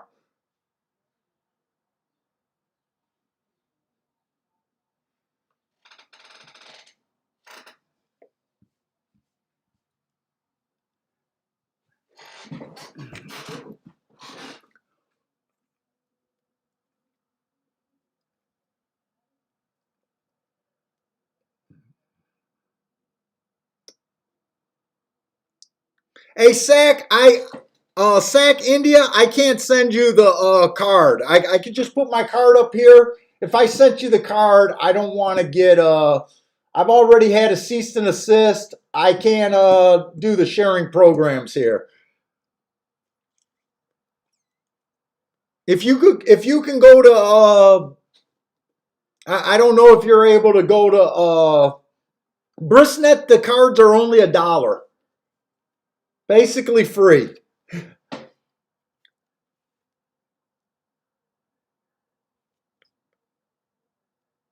But I can't do that. If I could, I would, but I can't.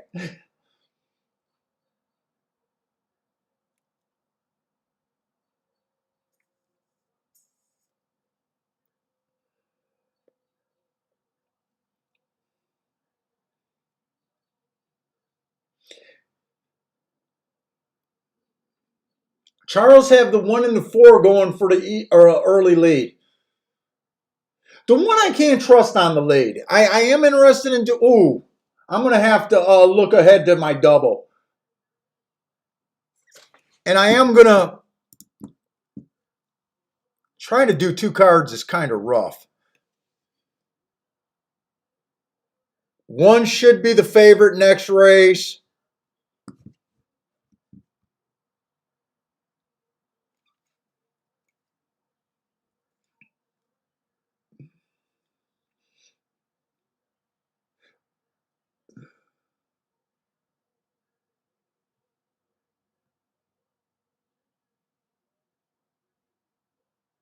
Man, next race they got next race is the exact opposite. I think they got too much speed next race.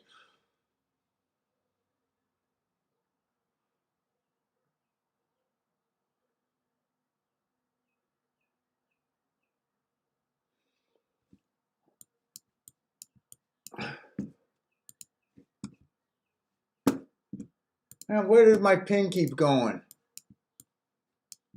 I'm not going to be able to play all these combinations, but this is what I'm thinking. Hopefully I can get the doubles here.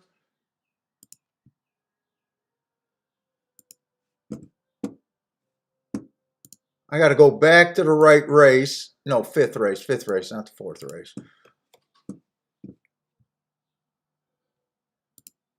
Give me the doubles because I'm not going to be able to sign into my thing.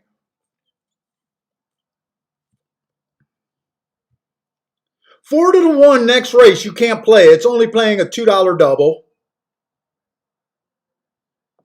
So you can't play 4 to 1. I could play 4 to 2 and 3. Those are paying 48 and 34 to 1. I can play both of those.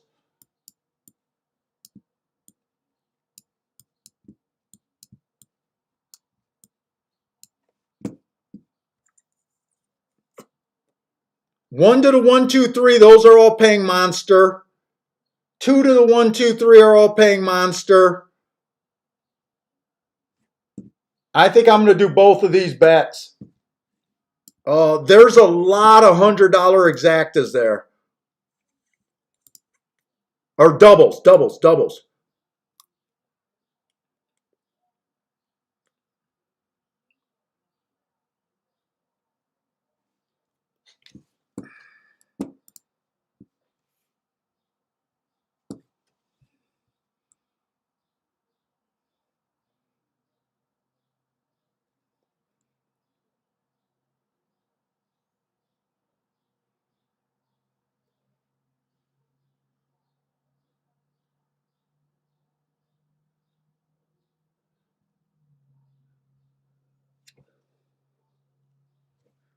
And I'm going to play the 2 to the 1, 2, 3 more than the 1 and the 3 here. So I'm going to play 2 to the 1, 2, 3 more. 1 and 3 to the 1, 2, 3. Those are monster payouts. 4 to only the 2 and the 3. So if it comes in 4-1, it's just going to beat me. But I see. So let me put these in now.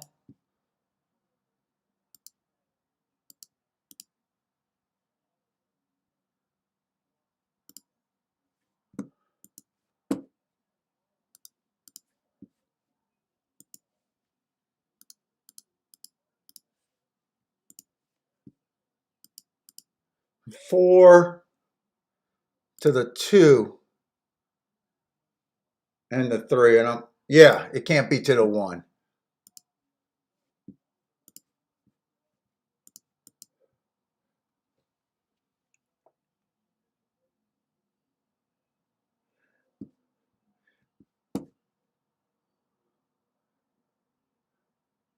John, how the hell you remember that? I don't even remember that.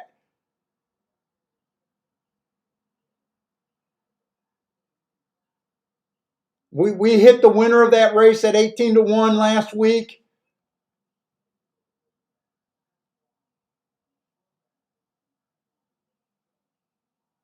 I kind of hope the 4 does not win this race, right? I'm really hoping that the 1 or the 2 wins this race.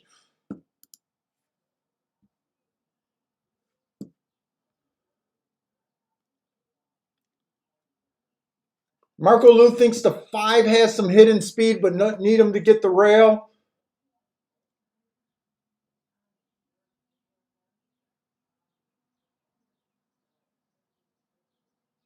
Possibly. It's very hard for me to judge the speed in this race.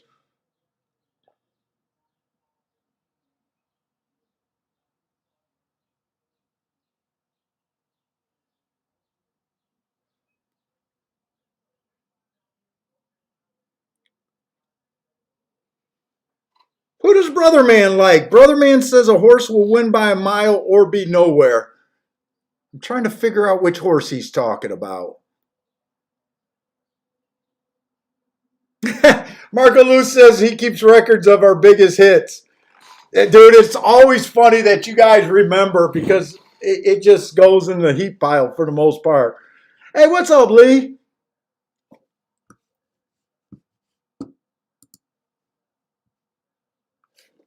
And now it looks like Gulfstream is in front of Churchill. Hopefully these two tracks separate a little bit.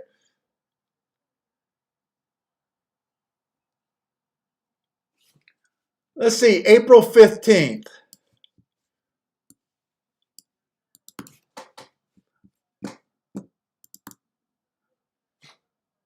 Fifth race.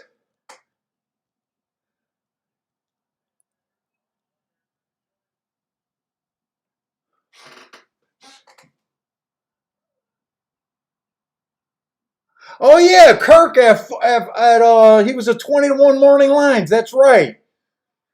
I think that was the race that Charles hit the double for 750-1 with that 90-1 shot in the first leg. Ford did get the lead at Gulfstream. I'm not surprised by that, but I'm really still trying to hope that he gets beat by the one or the two here. He's pretty alone on the lead. One's trying. Maybe I should have did the exactas here. Come on with this one. Is there any chance for this four to get tired by himself?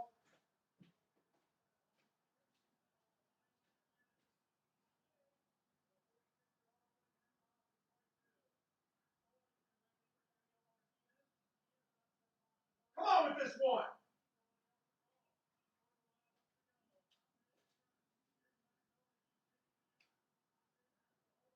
Come on with this one.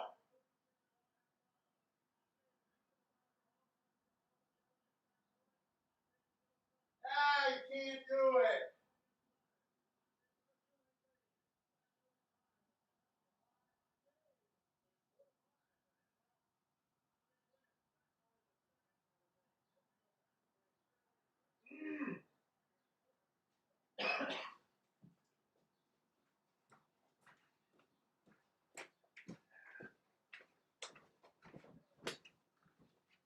Mm-mm-mm.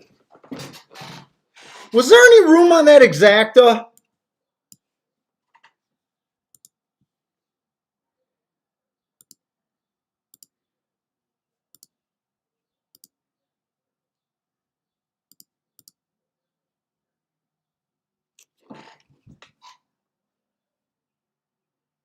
I know the one was 30-1 going into the gate. Was there any room on that exacta? No, there was no room on the exacta. $12. I would have rather if the, so I'll be alive to two horses, but I would have rather the 1-1 by quite a big.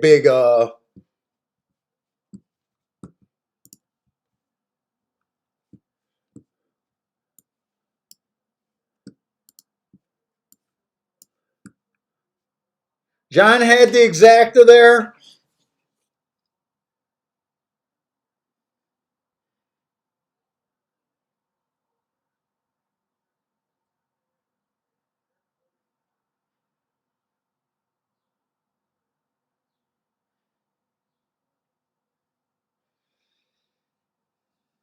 Four one 10 5. Trying to make too much happen.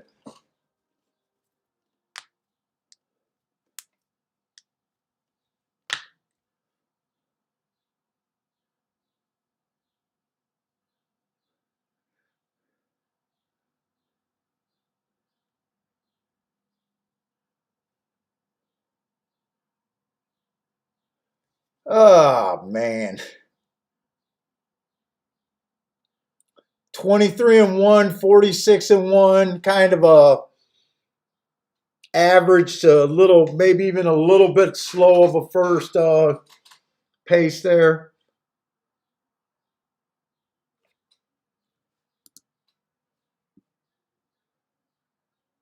Churchill. We're still waiting on Churchill.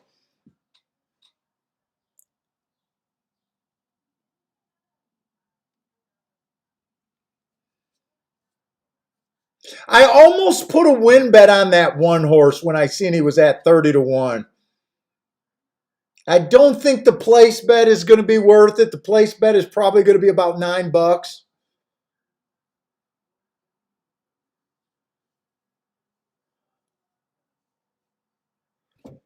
Ah.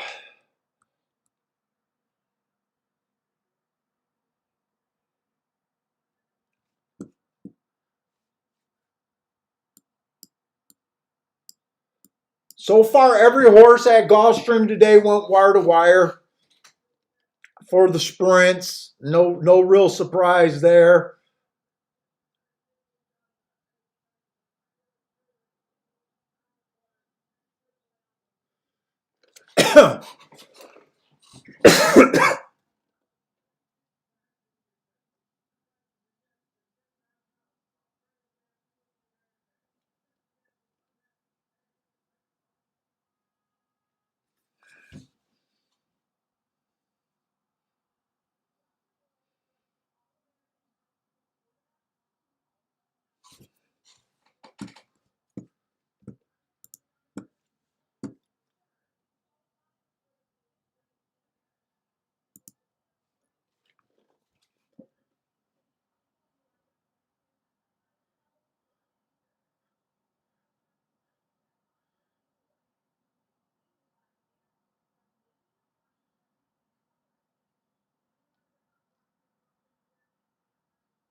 I think this 14 got this race, but he's definitely going to work for it. I'm not even sure if the 6 is going to give up right now. 14's definitely working on it. It looks like 12's getting a gravy trip. 12 might actually.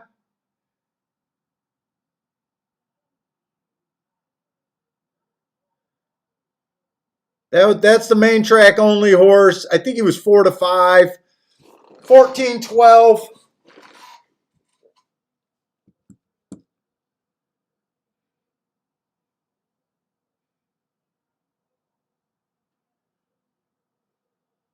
Yeah, John, would have been nice to see that one horse won that race. He paid $8 to place.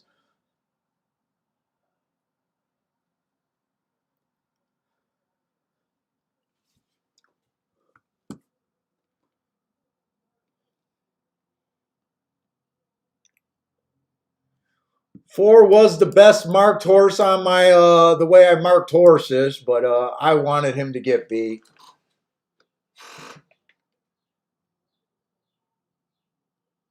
So I'm going to be alive to the 2 and the 3, but I'm going to have to bet that beat this one horse next race.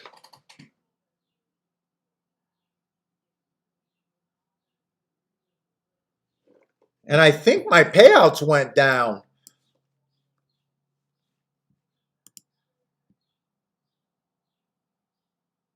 So I had to leave off the 4-1 because that double is paying $4.50. So if the one beats me, I won't be mad, but it's just it is what it is. I got to avoid payouts like that. If the 2 wins, I get a 31-1. If the 3 wins, that they bet down a little bit, but it will be okay. It's paying 19-1.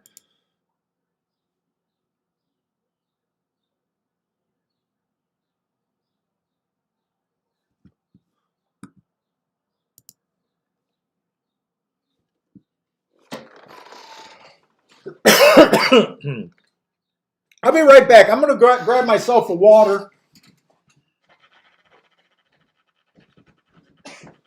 And a shot glass, I think.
You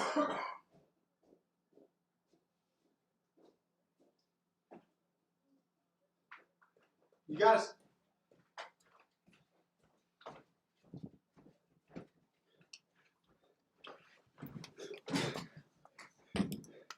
look at what I got you. You gonna say hi?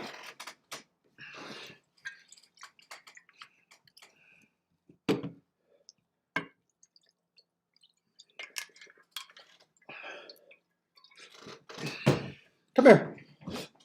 Come here. You can. We got Bentley some ice cream. Puppy ice cream. Come here. Come here. You want to say hi? Say hi. Say hi. Come here.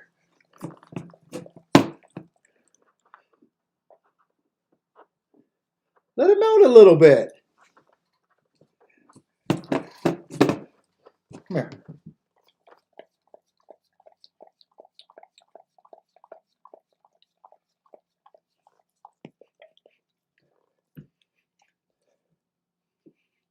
Here you go.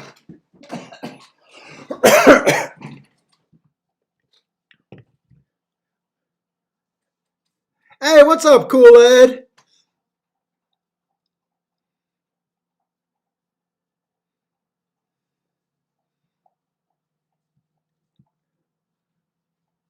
Go with Franco Manuel at the Belmont. How does Belmont look today, by the way?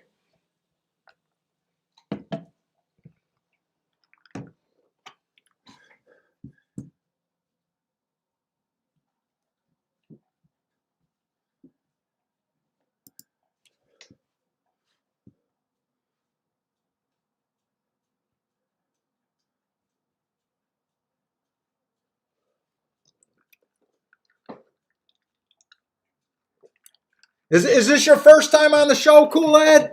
I think that's the first time I seen that name.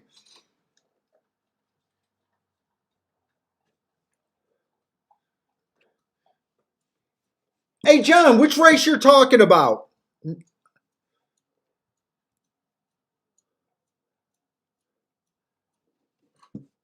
Let me try to figure out which race you're talking about.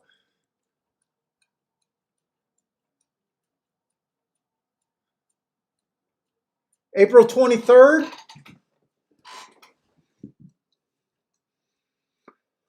This 5 is going to be dangerous.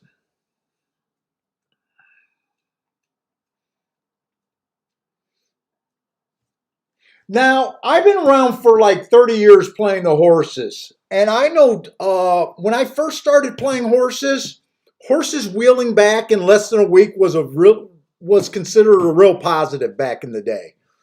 I noticed a lot of new players question that move. Uh, so the opinion of that move definitely changed over the years. Uh, 30 years ago, it was looked at as a positive. Uh,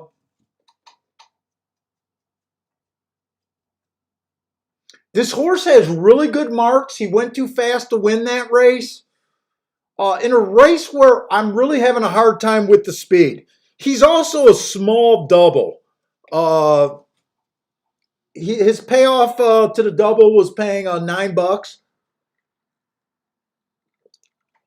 I'm hoping, even though we've seen a 5-horse win so far today on the Gulfstream, I'm hoping he gets strung wide and can't win this race. But I think he's a contender. He also went up to 20,000 that race. 4-1 is a fair price on him.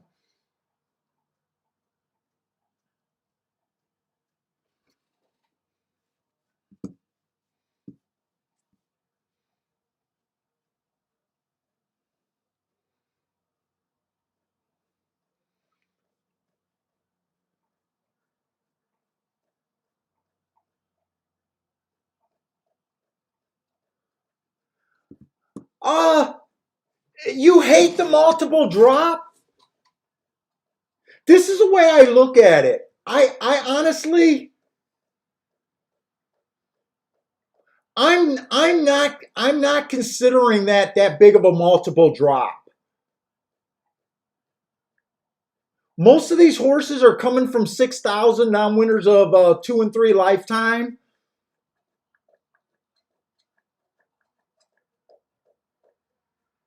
I got a feeling if you did not see this $20,000 claimer, let's just put it this way. I don't think he's a $20,000 claimer. He's been running most of his career at 12.5, non-winners of 3 lifetime. So to me, the drop makes sense here. If he had a lot of races at 20,000, I'd be kind of with you saying, yeah, there's big multiple drops there. But to me, he was never a $20,000 animal.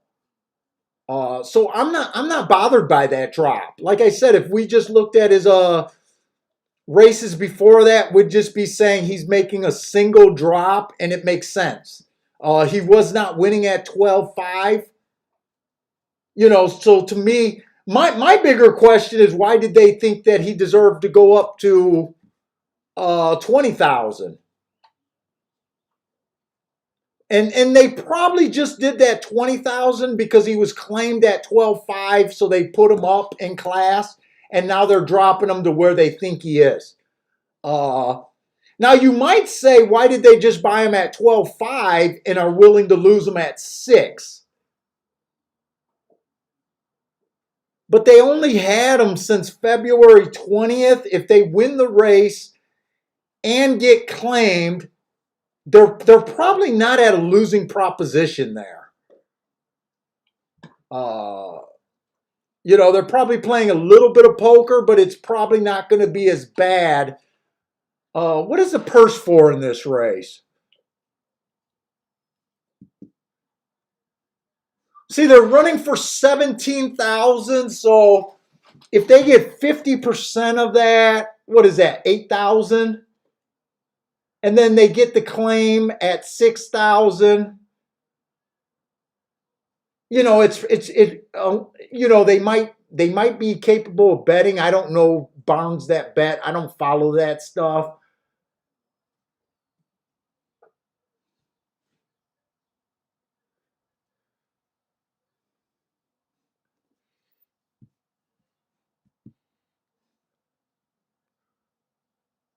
Dean hit a mini boom 6-1 at Belterra.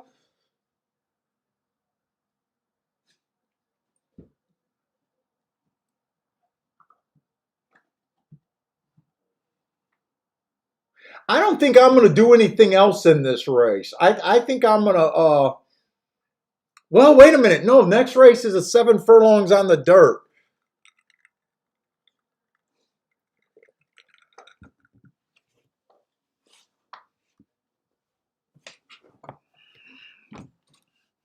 Let me sign into this because I always have problems getting these payouts. So let me just get here. Well, I got enough time.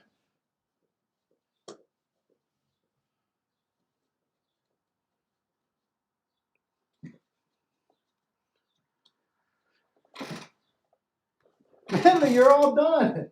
You're all done, buddy. Yeah, you got ice cream. That's a good treat, huh? It doesn't even smell like anything, but you love it.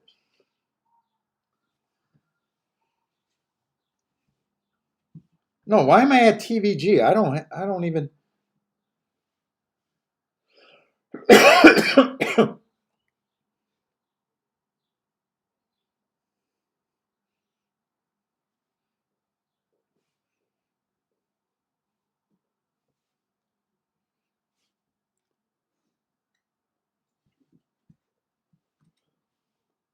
It's all gone.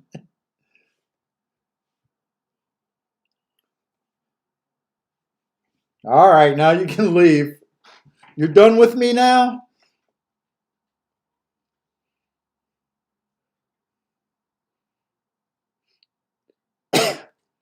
Come on, can we just get Gulfstream favoring the inside for the next couple days?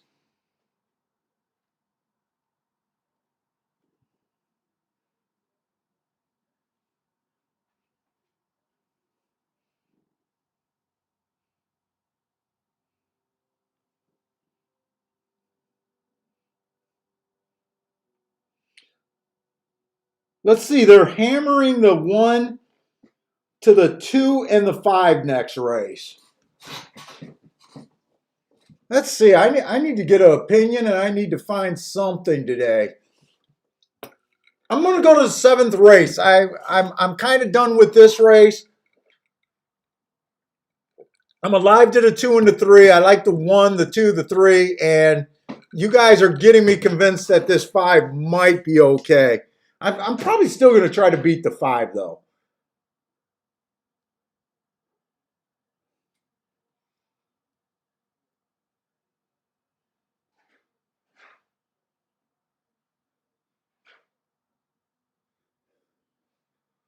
Man, this 7th race is not an easy race.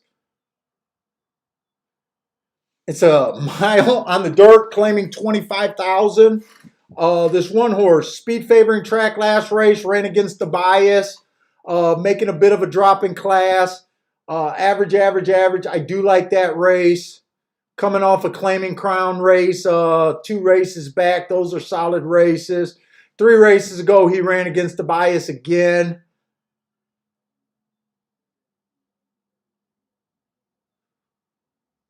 The 2, I got to go back 3 and 4 races. I want to look up these, especially his last race.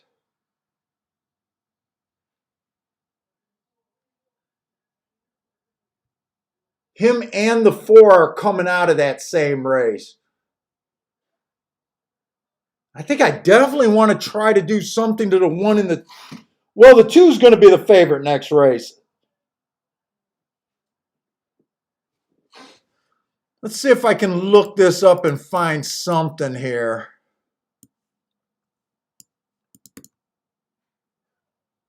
I want to look up that form on April 3rd, see what kind of a starter allowance that was. 9th race.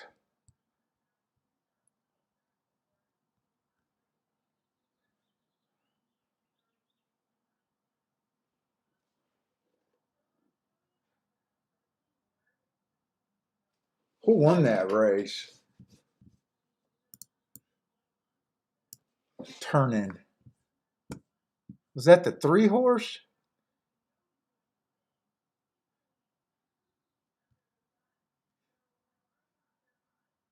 That was a solid race. That was a pretty tough field right there. And the horse that won that, I'm guessing from the... I think the 3 horse won that. Oh, no. Tune in. The 2 horse won that.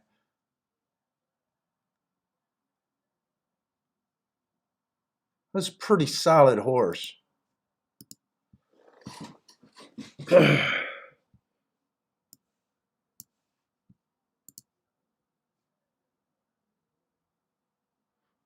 Charles had a nice call at Belmont. Nice, Charles.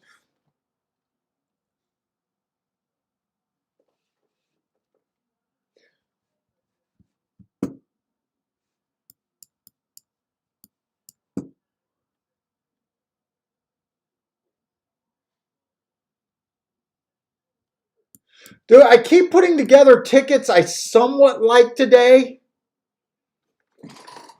but there's just been too many.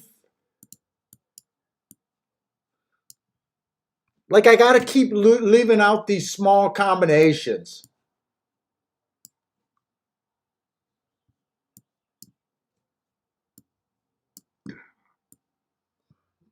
No, that's wrong. Like if you play the 1 here, you got to try to beat the 2 next race.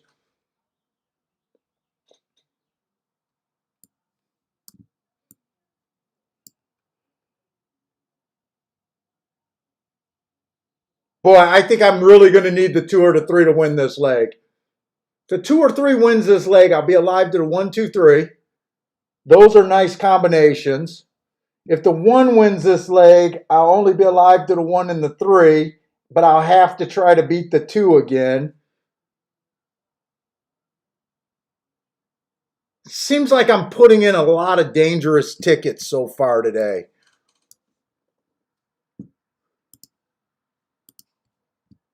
Still have not went for anything too aggressively yet.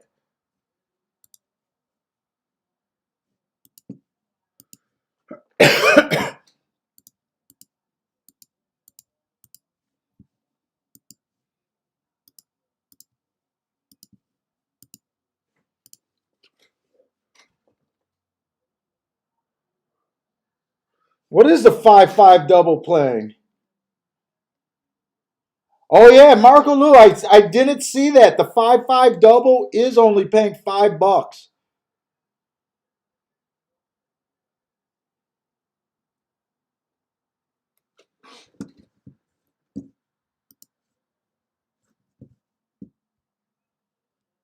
And I'm not even sure it's smart for me to leave this 5 off, but if I bet the 5, that extra combination is making this make less and less sense.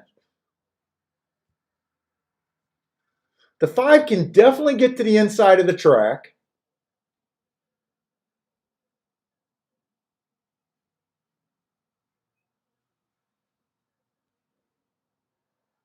He shouldn't have much problem with the 4 horse, although the 4 horse has a lot of excuses.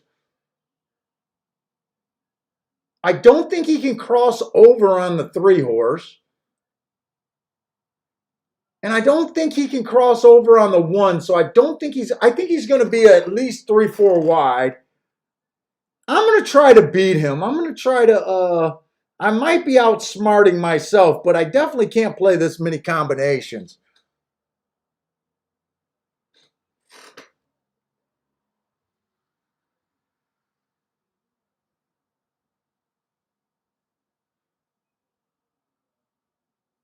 I wouldn't mind seeing the 1 and the 5 hooked up as long as they both lose.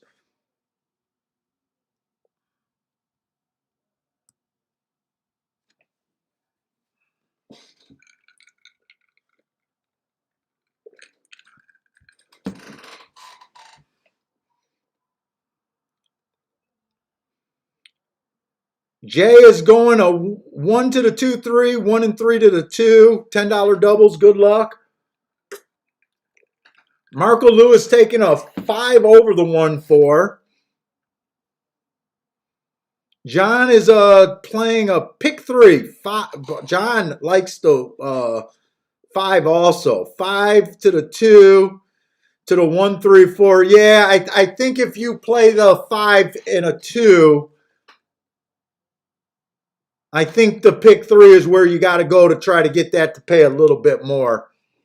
Because your 5-2 exacta is only going to pay about $10, so you're probably better off playing the pick 3 like you did.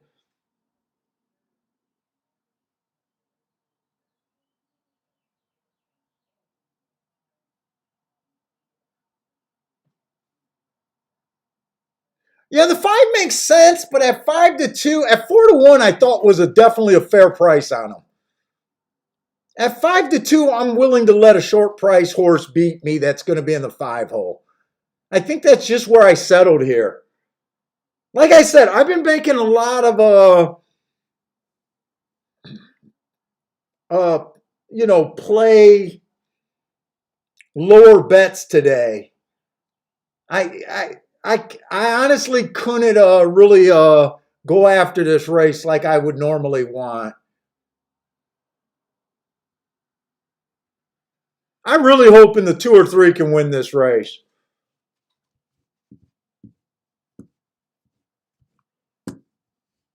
And they are loading in the gate right now.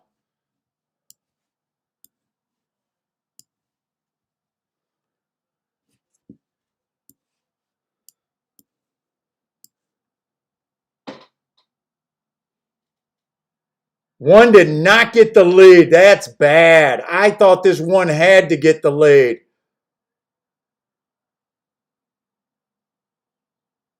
But come on, 3, can we protect this rail? I got to walk on this. I was just ready to do Churchill, but 3 is a nice hit.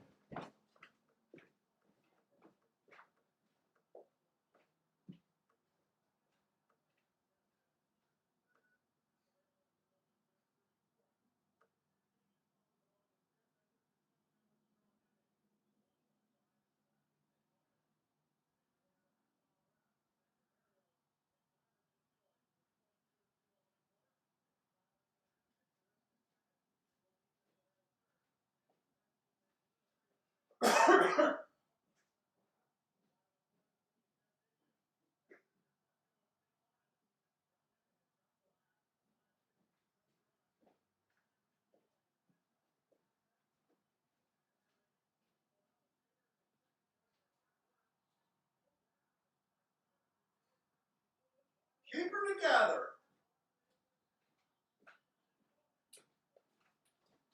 Keep her together.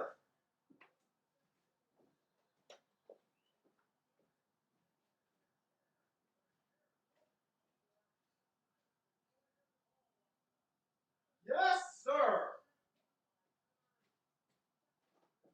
We will definitely take that one. I think I get 19 to 1 on the double. But we got new tickets starting. Definitely will take that. Probably got a little lucky with this one horse missing the break.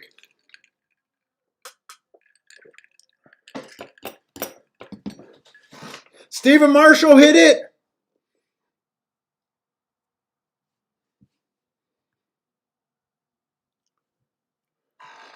Let's try to look at Churchill. And by the way, I heard St. Leonard was in that race. That horse owns me. That horse probably owes me at least 10 grand on that horse. Who was St. Leonard? The 2 horse. Son of a bitch. If I would have realized that was St. Leonard on the 2, I wouldn't have bet him.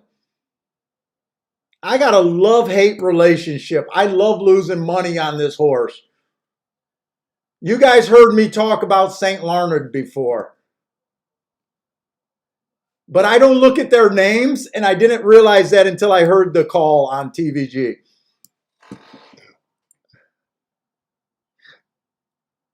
I keep betting that damn horse. I keep betting him with the same results. That horse probably owes me a Rolex by now.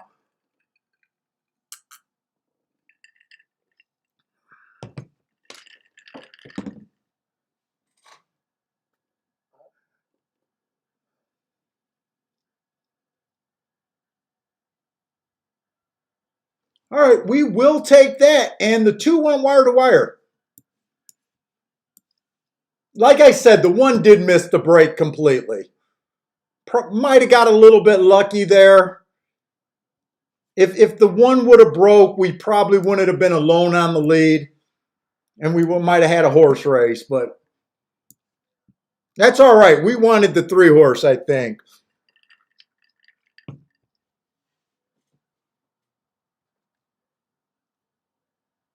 I kind of wish I was thinking exactas.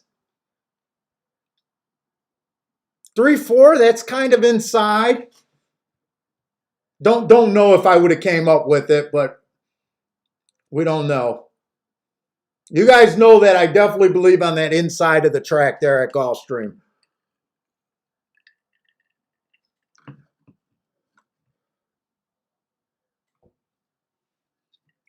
Let's see.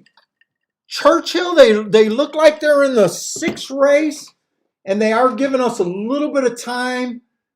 I want to try to handicap as much as Churchill as we can. I want to see where my marks are doing for Churchill, and I want to see if we can find a trend going on there.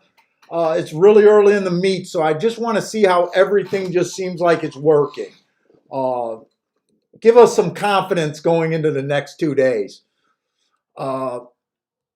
This 1 horse ran in 1 race sample last race. I can't rate a 1 race, but just looking at that running line does not look bad. Just missed, got in position at the top of the stretch, ran a 2nd. 2 races ago, rail was bad.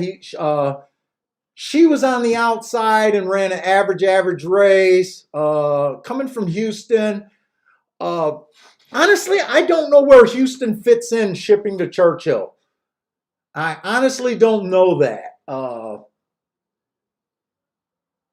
And make sure I'm in the right race. We are going into the 6th race. The 2 horse. Inside was good last race. This horse was in the 8 hole. Average while running against the bias. That's interesting on a long shot. Parsons put it blinkers on. He circled blinkers on. 2 races ago, middle of the track, and it was a closing day. He gave the horse an asterisk. When I say it's the middle of the track and a horse from the 8 hole doesn't run, I think it's worth noting that I thought it was a middle. But I don't know if it was a pure, if he deserved the asterisk there, I guess I'm getting at. But Parsons marked it according to the notes, and I'm not really disagreeing. It's just it's almost a your call thing. 3, speed favoring track last race. Parsons just didn't make the adjustment. It's just a rounding error. This horse was a neck off. Shouldn't have been a slow for the first call. Should have just got a square. Not much difference there for the most part. Speed favoring track, 1, going wire to wire on kind of a slow pace that day. But did battle the whole way. So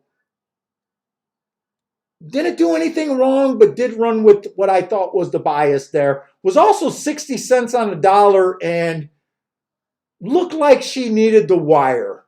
The race before that, just average while winning at a short price.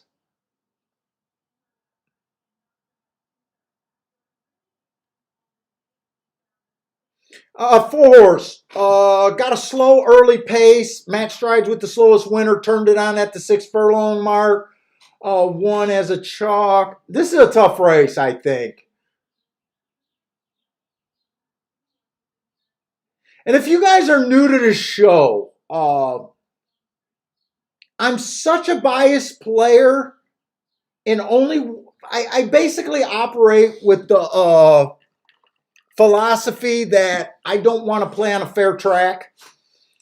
Right now at Churchill, I just don't know. They just started. I'm not sure about how the track is playing. So I will probably be sitting out a lot of Churchill races. It's just what I do and kind of the style of my play.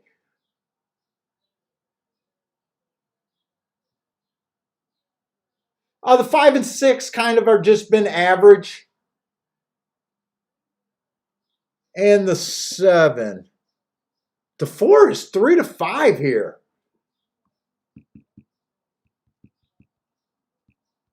I don't keep my forms for Keeneland and Oaklawn Parks. I would be interested in seeing how these starter allowance 20,000 and 12.5, what kind of horses were in those races.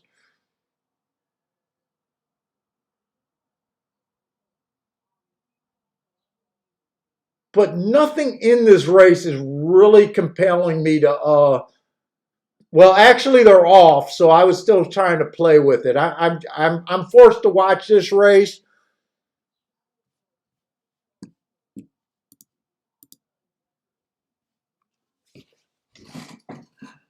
4, the favorite, does get the lead.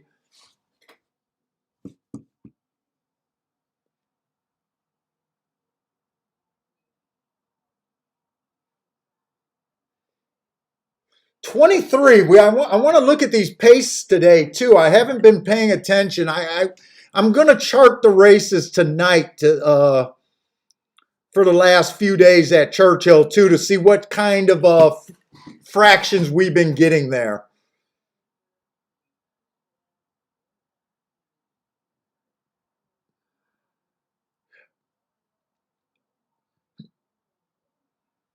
Come on, we want to.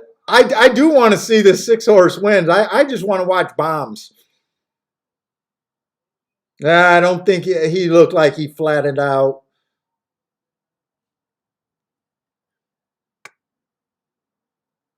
4 is going to handle business.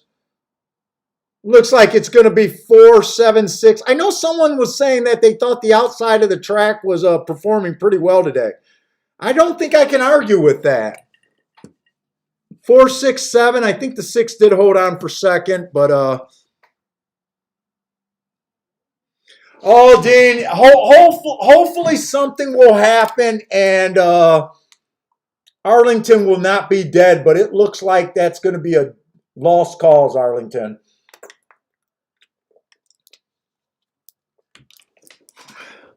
Hopefully that does not happen.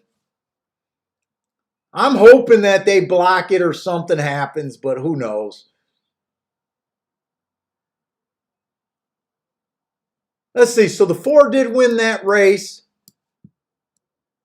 Went wire to wire. I'm not sure I've been keeping up with the tic-tac-toe board over here. We got 4 races, so I'm missing 2.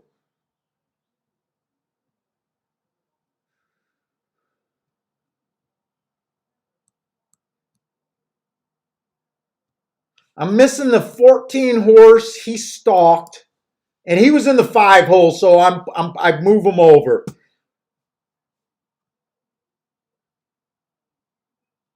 So I mean, whoever was saying that it is kind of favoring outside, like I said, I don't think I can. I don't think there's a real argument to have with him. I think I think your call has been kind of good. I'd like to see some long shots do something before we like settle down on it. You know, like before we like really start thinking biasy.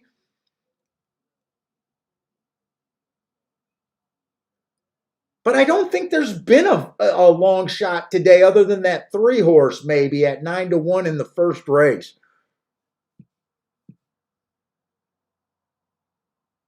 Yeah, I'd definitely be sad to see Arlington go. It's the nicest track I've ever been to.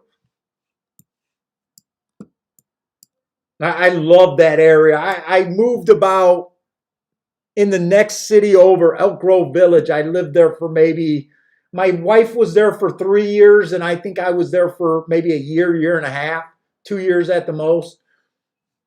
She got transferred for work, and then we were able to come back to our home state, Michigan.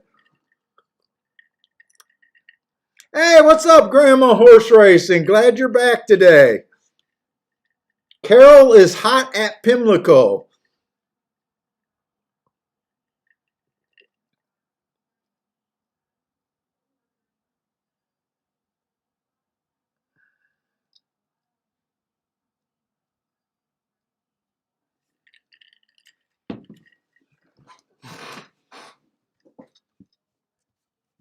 Take it easy, Hector. I'm sorry, he might have already left. I just seen his comment that he was taking off.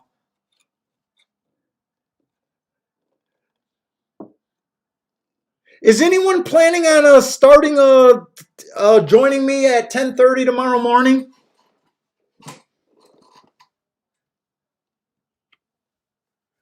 Yeah, HT, we did visit the Elks there, actually. I forgot about that. That's right, we did visit the Elks there. Oh, we're doing good so far, Grandma. We finally hit a double that bailed us out, that bailed me out a little bit. And we're live to some more.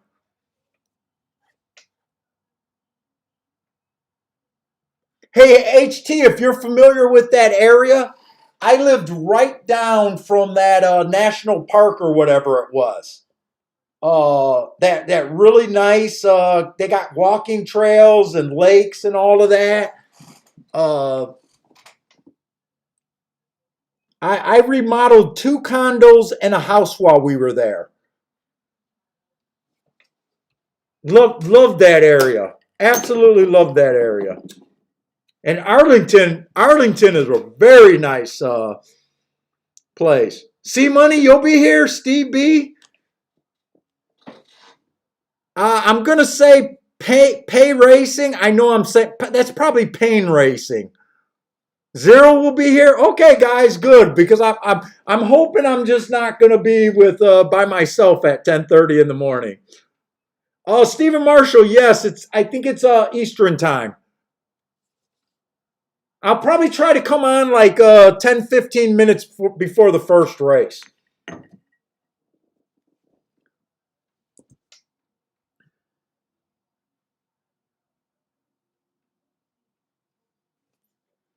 Grandma, is it me or Twin Spires is slow and confusing? Are you talking about their Their ADW, the betting site. I have problems with their betting site, and I'm too lazy to do anything about it. I don't like how they did some changes. I always have problems getting my doubles on my Mac, but I can get them on the tablet. If you guys are wondering what I'm doing on the tablet, that's what I'm doing.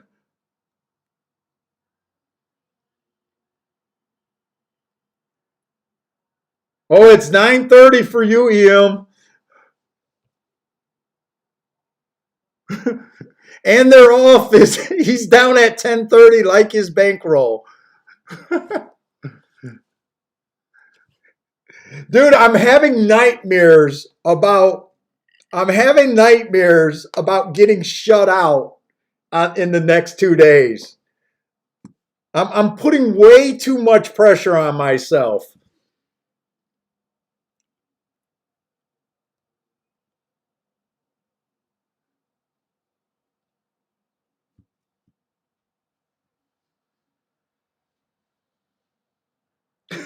I just hit the seventh at Belterra. Apparently, there's a stupid rule in horse racing that your horse has to have a rider on it in the finish line. Hey, Dean, you ever seen that one picture? That reminds me of that one picture where that jockey's falling off at the wire. He's still holding the reins. I think it's a pretty famous picture. He's still holding the reins, but he's completely off the freaking horse. I don't know if they counted him as the winner or not either.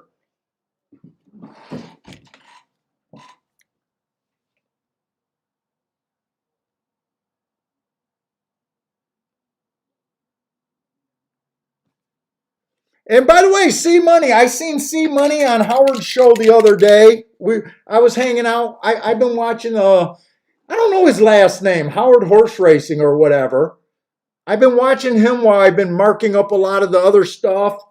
DGen Nation did a stream last night where they were handicapping the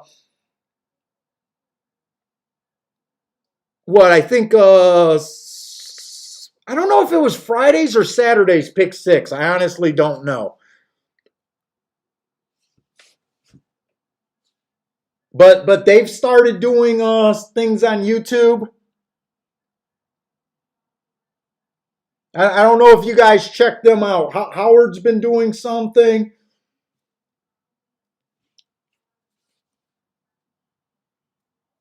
Oh, Jay, you know the picture that I'm talking about, and you said he was counted as the winner.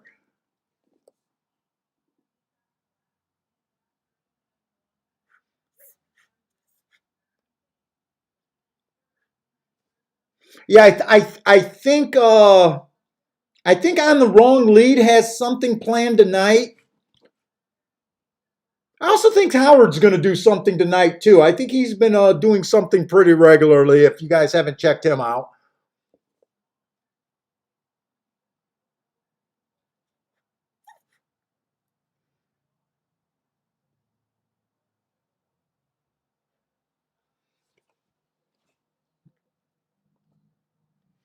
Steve, I don't know. They just come up on my stream. They just come on YouTube. I try to check everybody out. I try to support everyone that's doing it. All the shows are different. You know, whether I like the handicapping or not, man, I'm all for supporting it.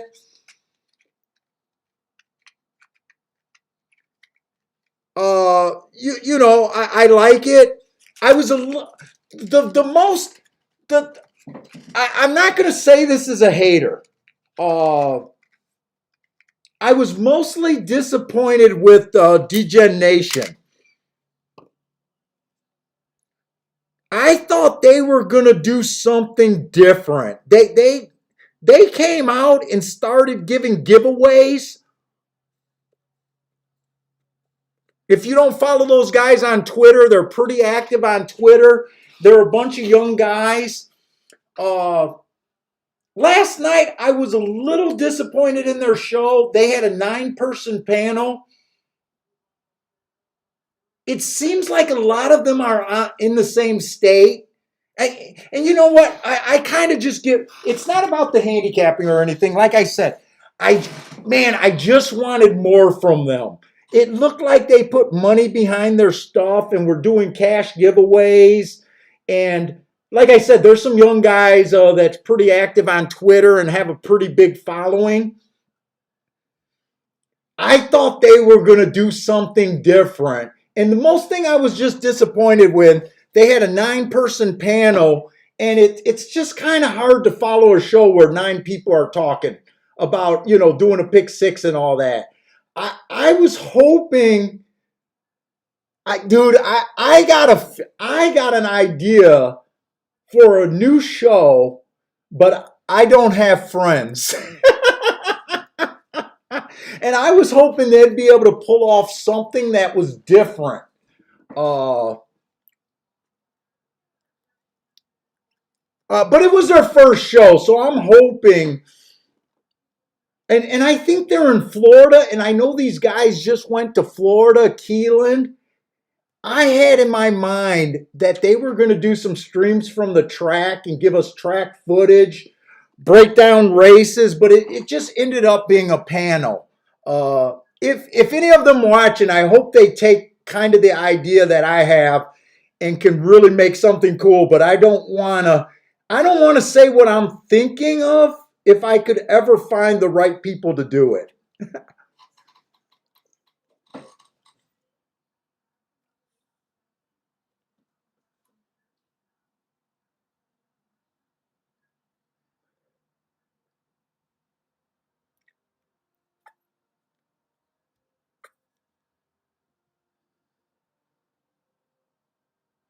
Stephen Marshall, I can't get hold of Bill.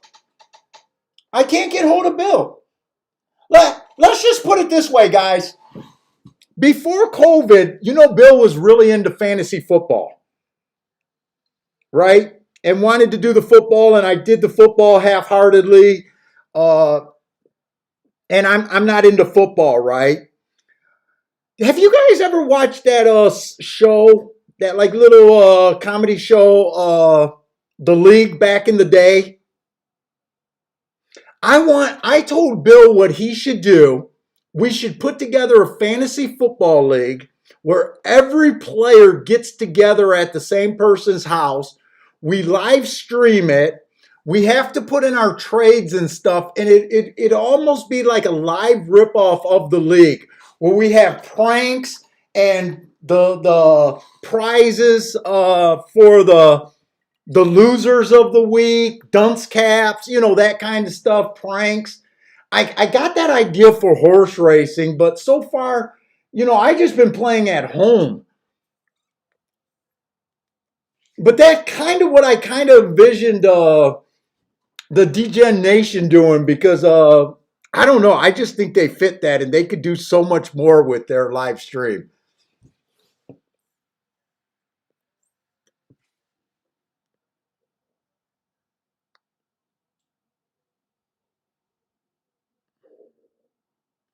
Yeah, Dean, it's almost like the Jimmy Channel, where they just got a panel of people. Now, Jimmy Channel was a little bit different.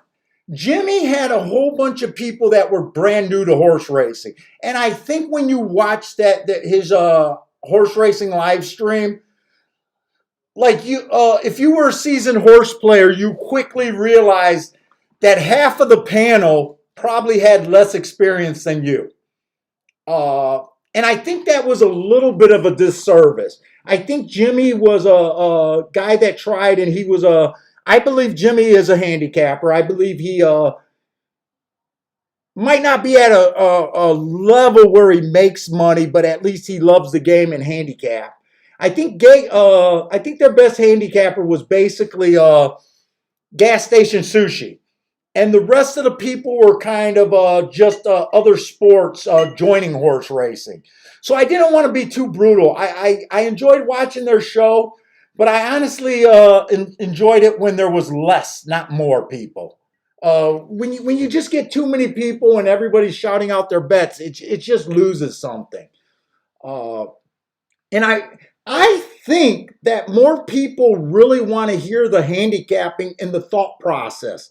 I think a lot of these shows are really missing out on the real thought process, why they have an edge, why they're doing what they're doing.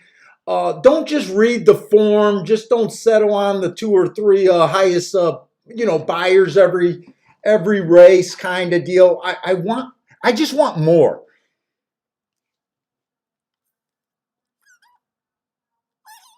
I want to hear more original work.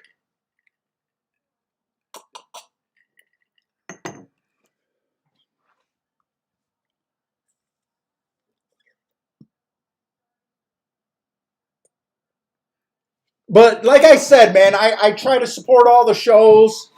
Uh, I think and I hope it's good for the game. I hope it's good for the game.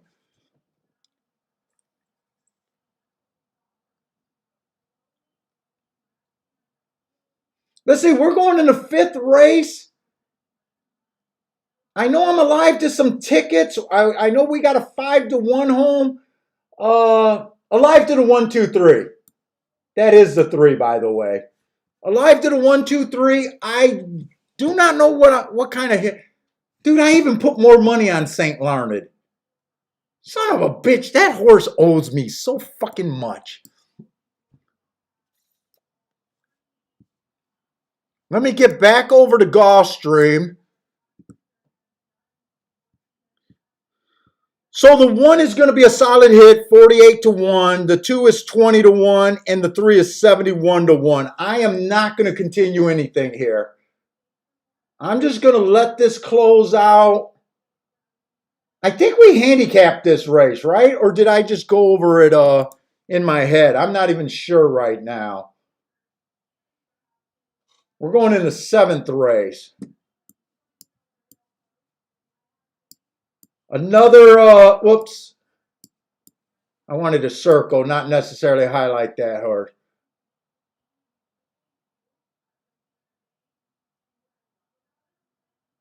So yeah, another solidly marked horse one. Okay.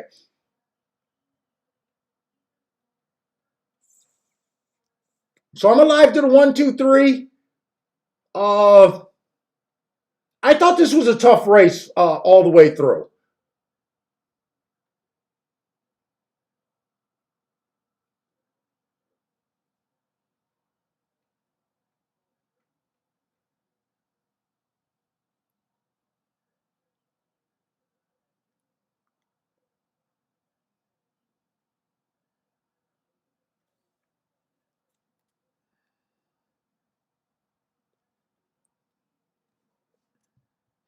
Yeah, I think I'm not sure if Jimmy is doing a live show tomorrow. I think he's definitely doing a live show for the Derby.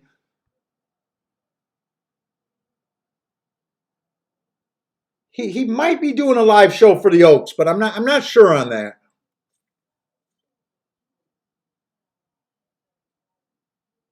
Yeah, no carrots for St. Lawrence.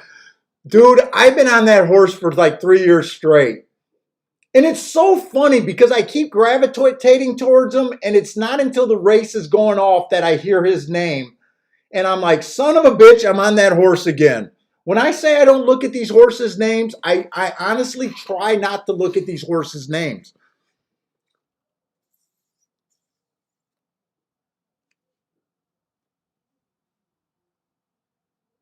Oh, gas station sushi was a filly at Del Mar.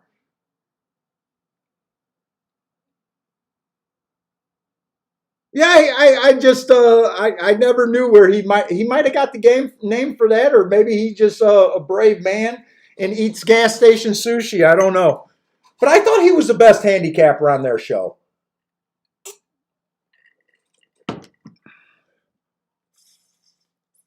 And I usually don't watch their spin-off show, the Razor Picks. I'll jump in there for a couple minutes usually and give them a like. I usually don't do anything in the chat room.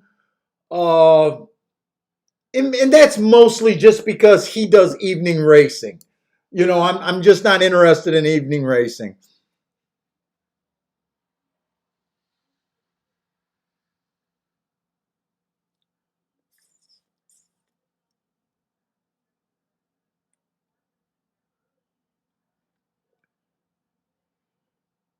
Let's see. Steve is taking 4 on top of the 1 and 3 here at Gulfstream. Steve, am I making a big mistake?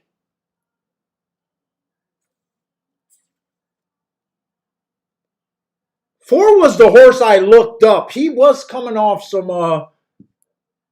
Wait, did I look up that? No, I looked up the 5 last race. Is he coming out at the same race as the 5 did? No. Wait a minute. I'm freaking confused right now. We are in the 7th race, right?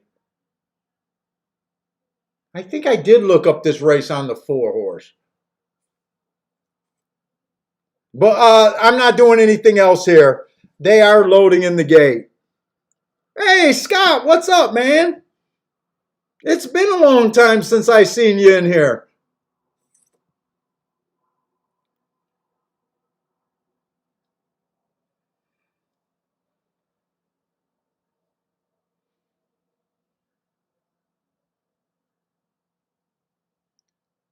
I got to walk here. I'm definitely walking on this one. 3 got the lead. He's one of the, I think he's one of the bigger hits, too.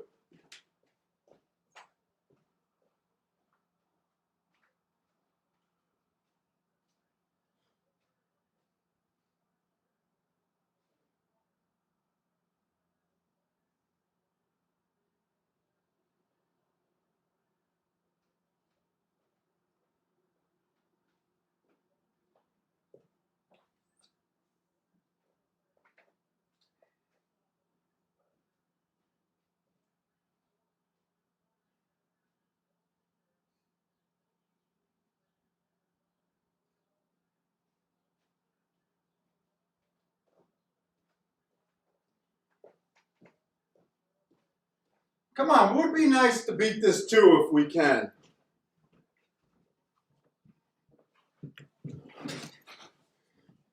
Come on, 1. Oh, this 5 is going to be danger. I can't watch this finish.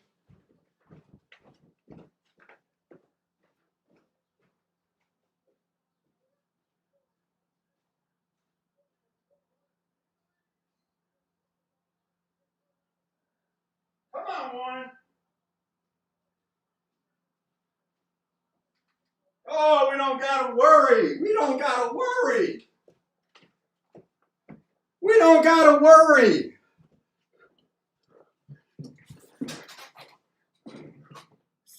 That's a boom. 48-1 on that double.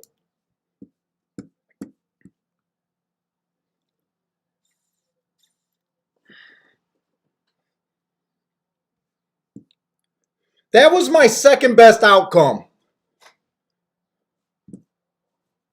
The 1 horse stalked on the inside. Come on, just keep this inside of the track when all this fresh money is going to be at Gulfstream this weekend.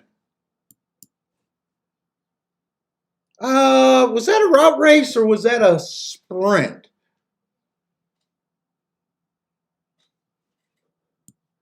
I think it was a route race, wasn't it? Wasn't that the first route race of the day? He stalked.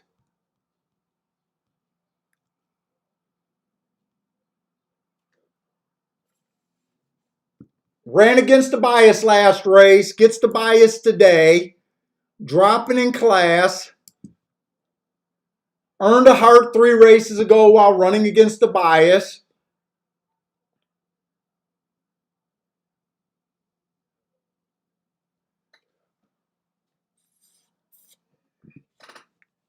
Five ran good on the outside.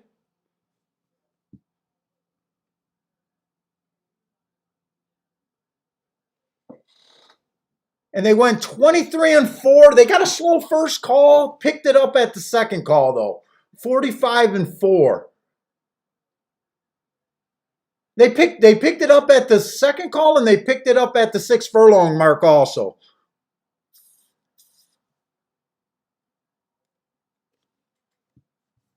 All right, we'll take it. Mizzou, man. I was a cute toddler, man.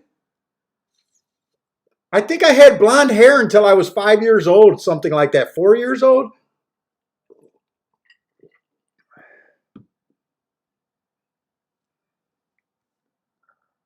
Let's see. Attila likes the 7 horse at Churchill.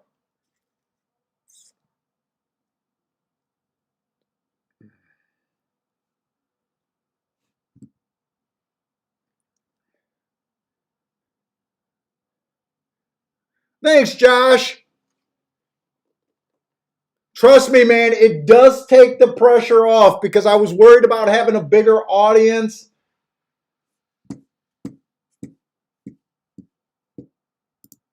I told you guys I was worried about going on Derby Day. Yeah, hair. I haven't had hair since I was 19 years old, by the way.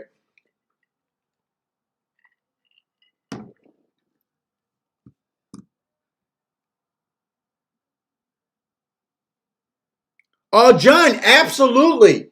Every track across America. So I've said this before. Derby is like a high holy day for me. I shouldn't say holy day, but let's just say it's one of the most important days on my calendar. It has nothing to do with the Derby. Most of the time, if I had it my way right now, I would rather live stream Gulfstream, Tampa Bay, and Arlington Park on Derby Day. Maybe even Thistle Downs. All of those pools will be plump. And you will see there'll be so much public money. People will be making mistakes. There will be more money at every track across America. Uh, Derby Day traditionally is a good day for me, and it has nothing to do with the Derby. It's just more money in those pools. I think the first video I ever made, I keyed off a 25-1 at Derby, and I remember in that video saying that it's Derby Day, and my major play of the day wasn't even on the Derby race. Usually the Derby play is going to be my least play, by the way.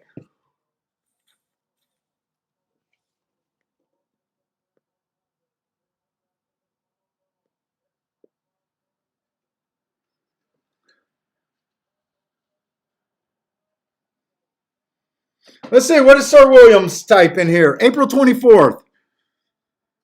21. April 24th, 20. Okay, year 21. Gulfstream Park.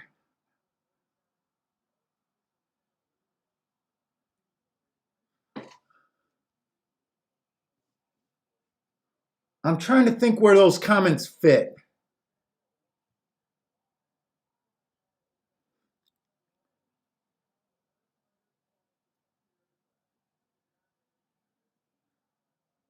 I don't know. I don't know where that is.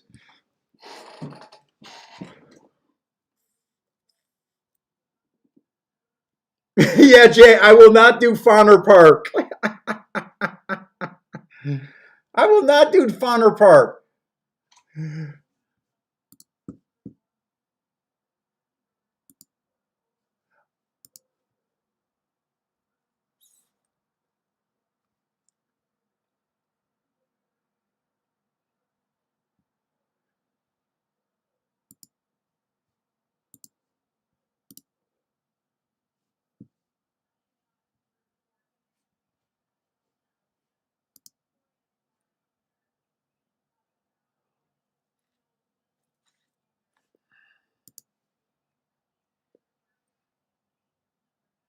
John, you're a little nervous. So I know a lot of people are trying, like Parsons has been trying to get me to go after the Derby and all that stuff. Uh, Here's my thought on the Derby. If you're a win better, for the most part, you should not even be taking part in the Derby.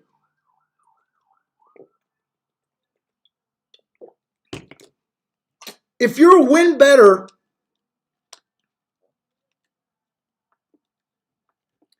that plays less than 10 to 1 shots, you probably should not take part in the Derby.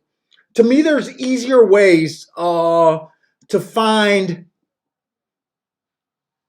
2 to 1s on up outside of the Derby without beating 20 horses in a race.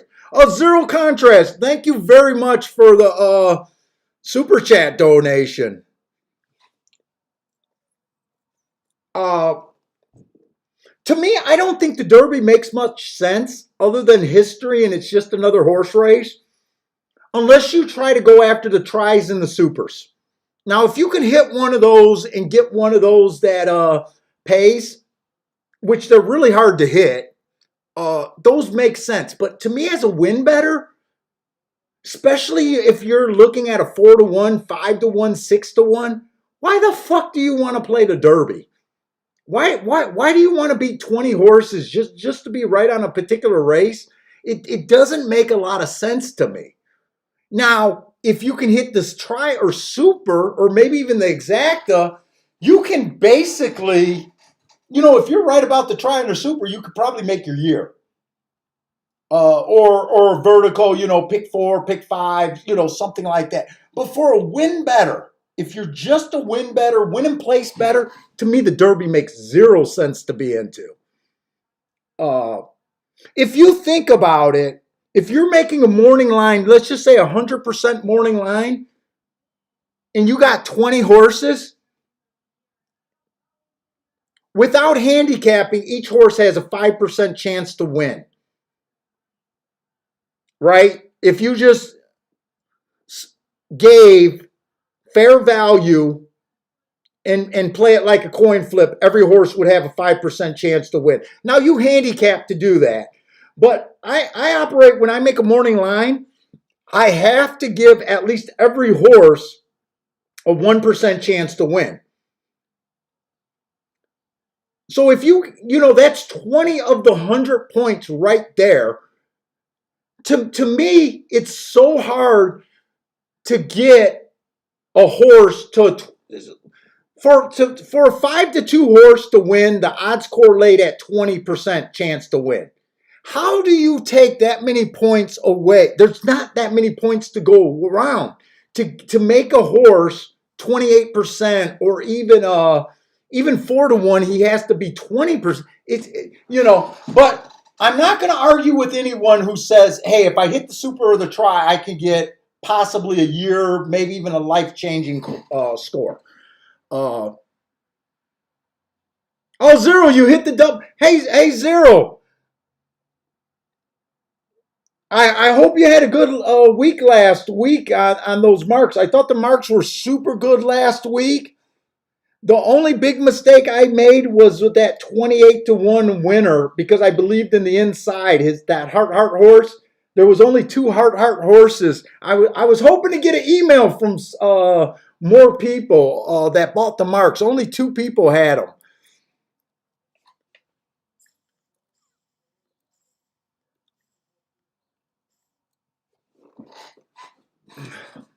And I thought the marks were really good on Saturday.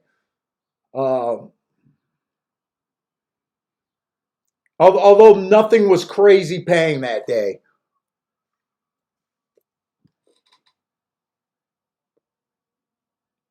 And Zero, do you? Hey, you just gave me that. Do you want the Derby marks? Do you want the Derby and the? I'll send you the Derby and tomorrow's marks for Churchill.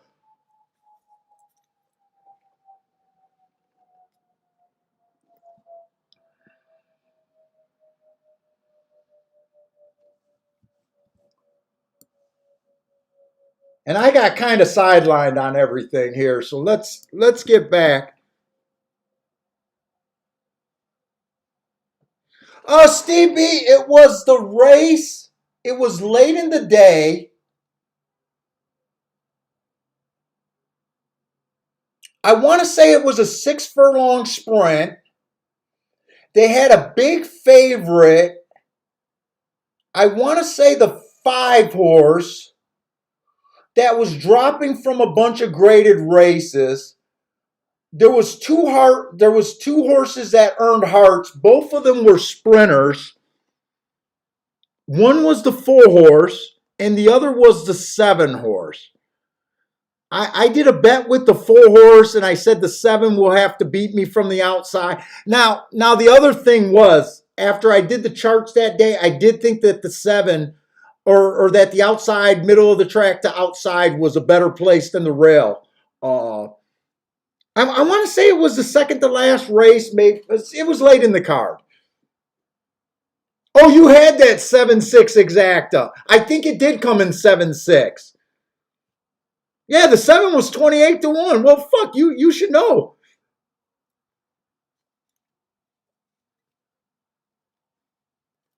Oh, Zero hit that on Sunday. Nice. Okay, Zero. Nice. Like I said, when I do the marks and when guys are hitting, I'm insecure. A lot of times I'll get emails and I'm like, oh my God, I want to be I want to sell a good product.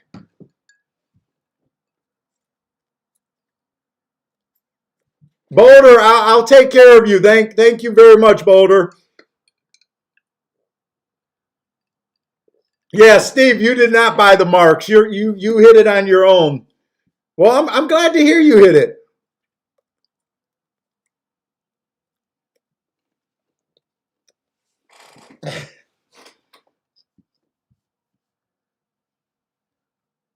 Oh, you hit the exact and double. Nice.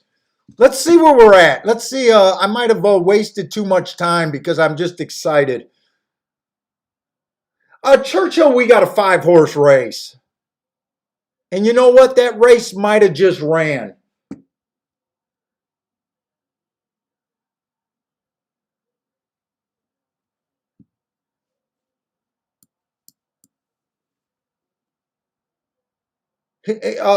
Yeah, he just won at 4-5. Earnhardt's 2 races ago. Only hard horse in the race, but 4-5. Who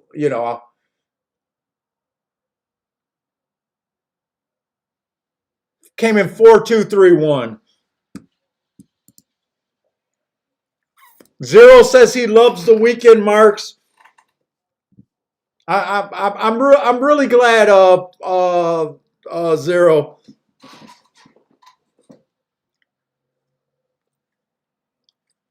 I'm hoping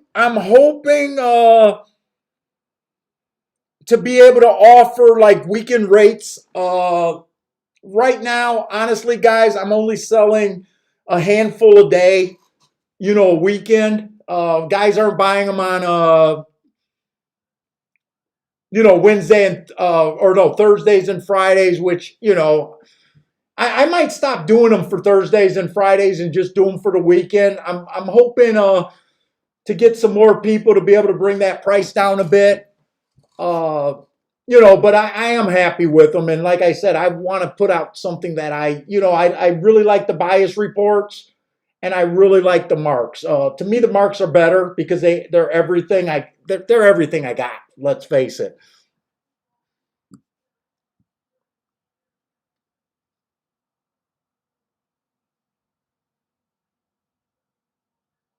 Oh, Josh, you had maximum over Country House.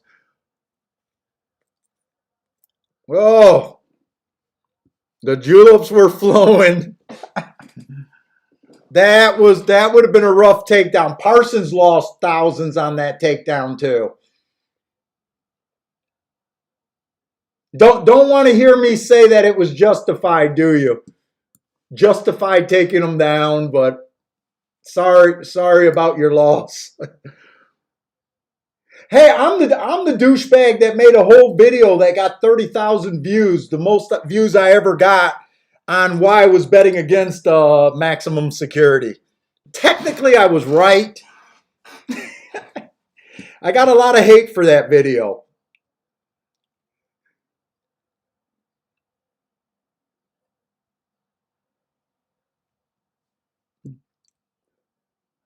Let's see, Gulfstream, we're going into the 8th race.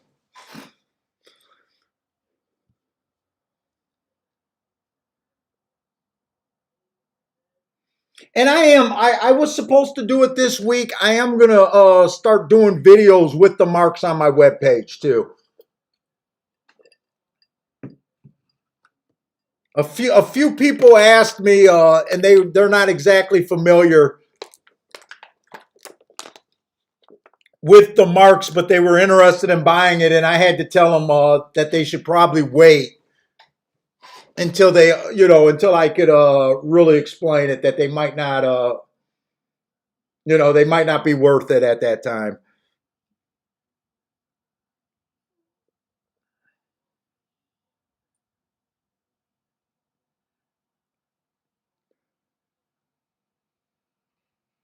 Oh, Mizzou Man had both of them.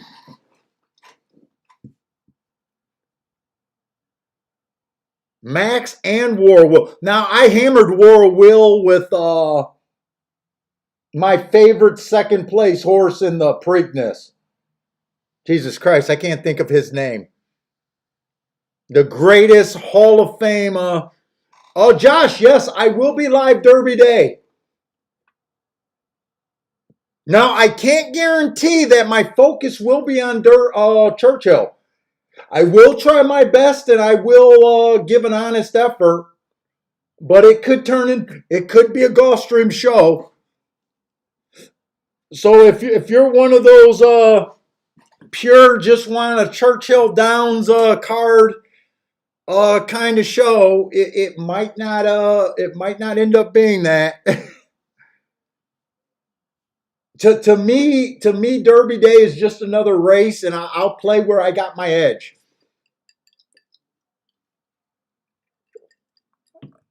Josh, we'll have the Oaks tomorrow too, and we're starting at 10:30. Everfast. Everfast is the greatest second place horse in the world. I backdoored him with Harvey Wallbanger. Actually, he was my main pick, Everfast, at 180 to 1. He ran second. I hit that $2,000 exacta.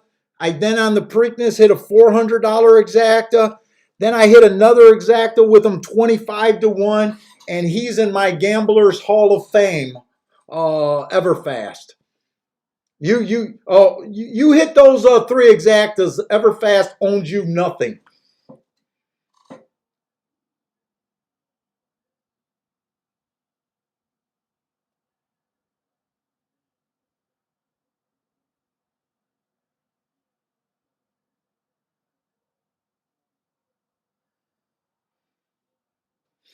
I'll be right back. I got about 12 minutes for Gulfstream. I'll be right back.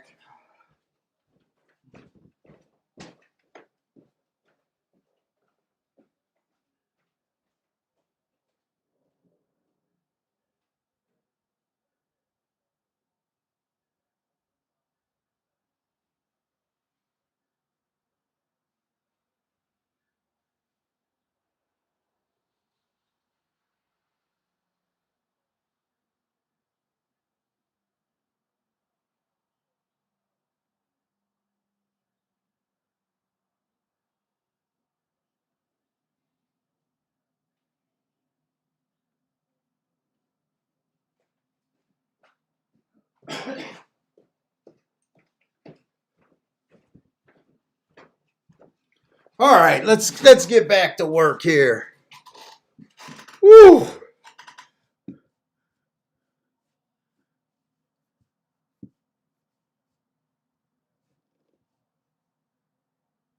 Let's see. We're going in the eighth race. It is going to be a route claimer, 7.5 furlongs, but it is at the level that I like. So hopefully we'll like this race. Paul, is that a triangle on the one in his second race, first call?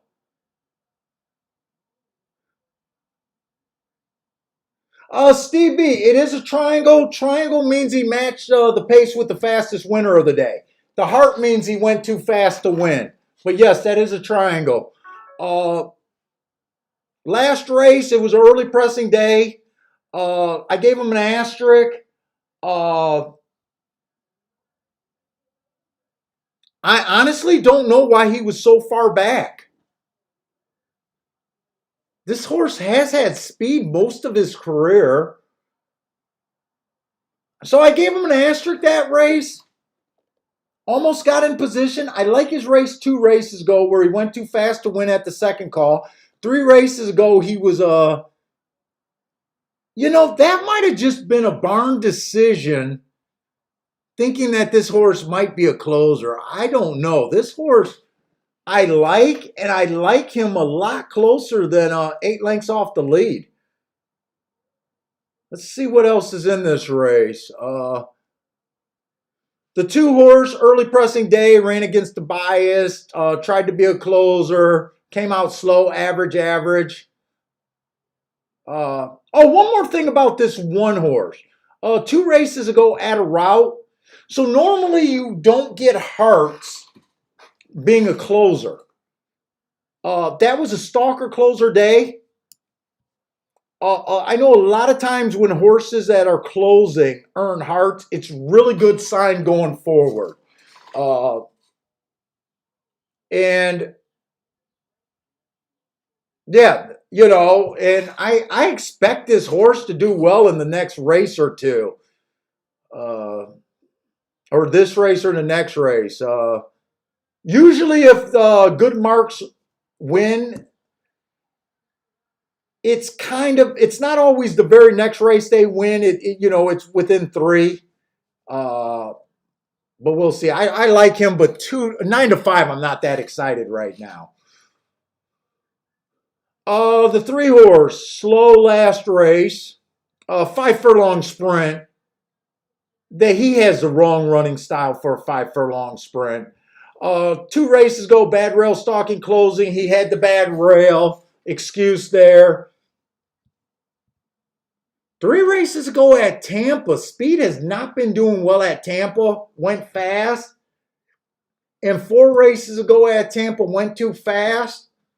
He's kind of getting a little far out from his good race. I got to see what else is in this race. 4 horse just been kind of slow to me.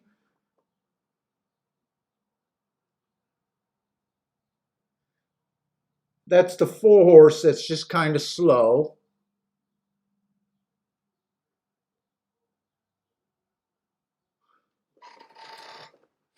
The 5 horse is trying turf again. He's been at 6,000. I think I'm a bit against him. What are they? They're betting the 1 here.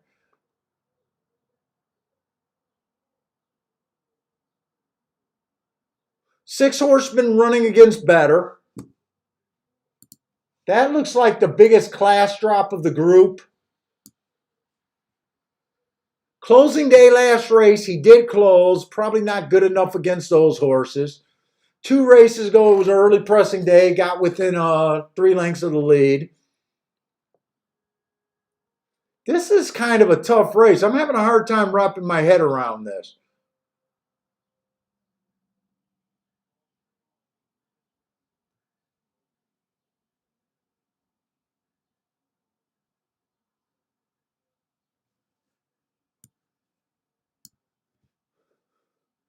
Nine horse ran against better in his last 2 races while earning hearts.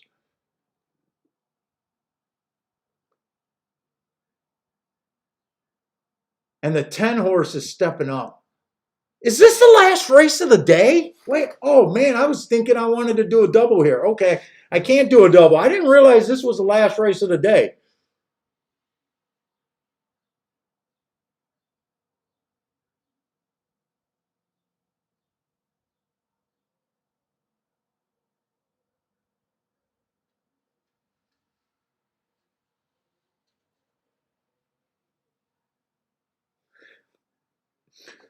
I kind of wanted to bet this race to be in a double. Right now by itself, I don't know. I'm interested in the 9 at 10 to 1.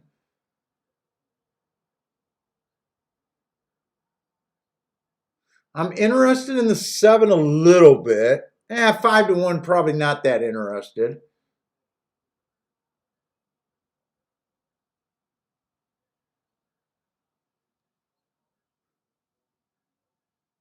I'm mostly interested in the 1, the 5, 1, the 5, and the 9 horse. 159.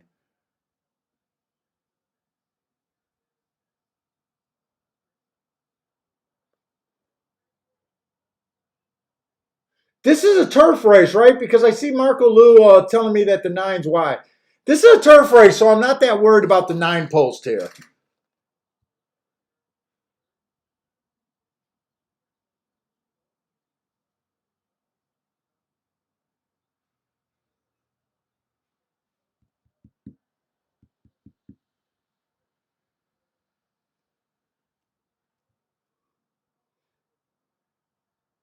I do like the 1. Is it the 5 or the 6 that I like? I think I kept saying the 5, but it is the 6 horse.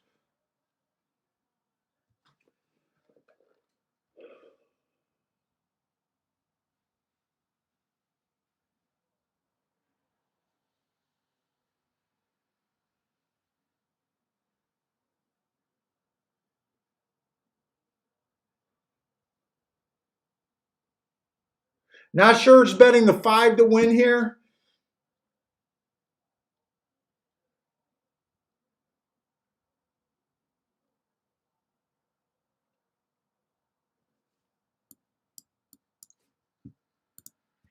Where's my pin?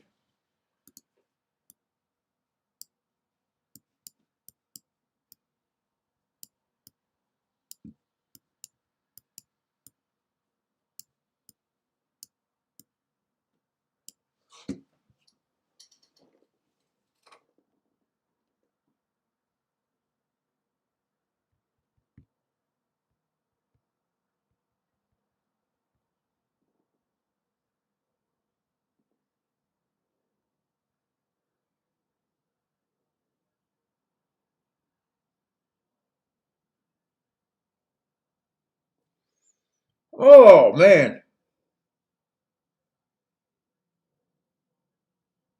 I don't think I can be that aggressive here.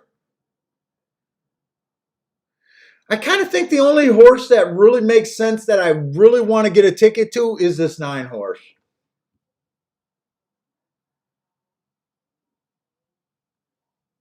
Or I could do 9 to win.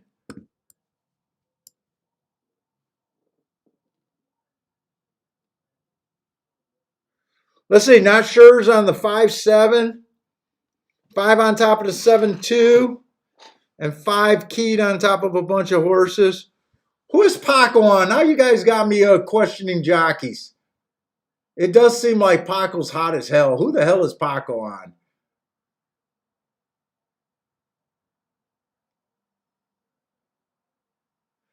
Yeah, I really do like the 1 here.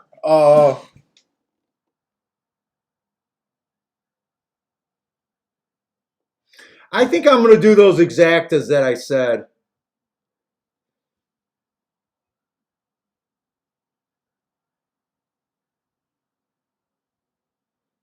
I would have rather been able to play the double. That's not really an option.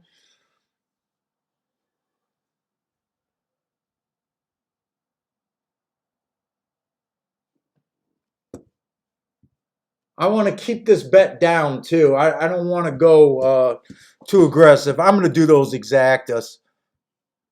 I didn't even realize this was the last race.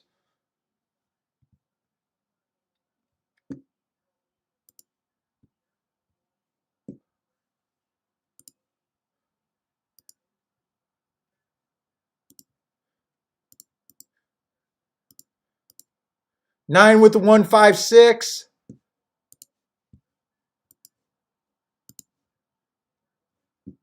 And then 156 on top of the 9. If I go out, I'm going to go out with a ticket.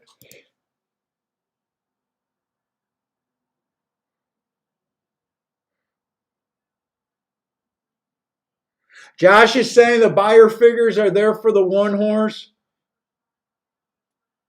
I think 1's the horse that I like the best. I just can't do anything with an even money horse.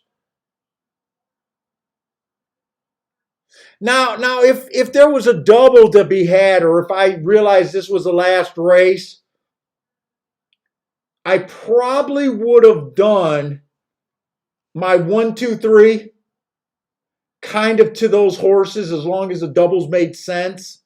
Probably wouldn't have been able to use the 2 last race, so it probably would have just been the 1 and the 3.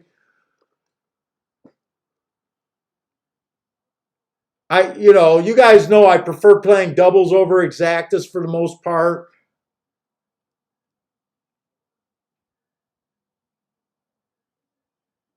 And I need everything for this 9 to go right. Really, really, I think 9 is really my 4th option here, my 4th scenario that I see winning. I kind of just want the action, and with this being the last race at Gulfstream is why I'm doing this bet.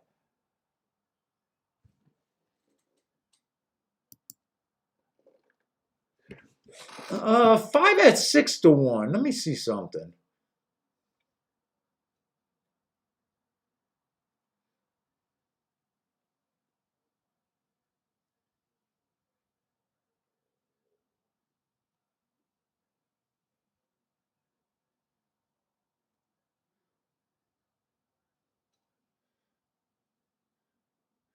I think 1 and 6 here should be the 2 horses that were bet the most.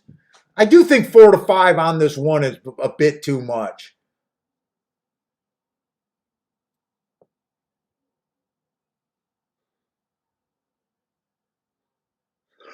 Frankie Tubbs is taking the 2 with the 5-6. Who's your 2?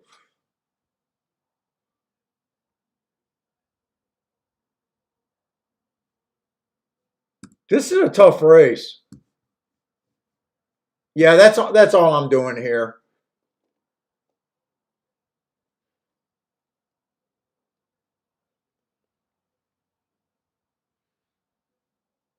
Sir Williams likes the 1 here.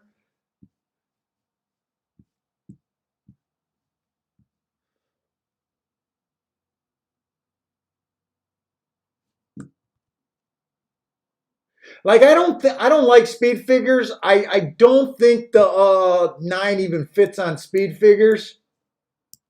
I kind of just love his race 2 races ago. Stalking closing day, asterisk for trying to go wire to wire, and he went too fast that day. Maybe he can win if the 1 or anyone, if he can get the lead by himself. I'm just hoping he can hold on here. Oh, Marco Lou says the 2, the 3, and the 10 take down the whole pot in the pick 6. John is saying, why not the 7 at Gulfstream? Let's see.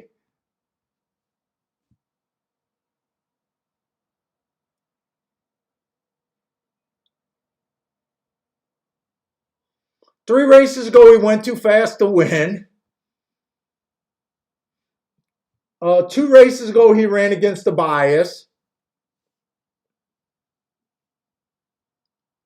And then last race, he won on a stalking closing day.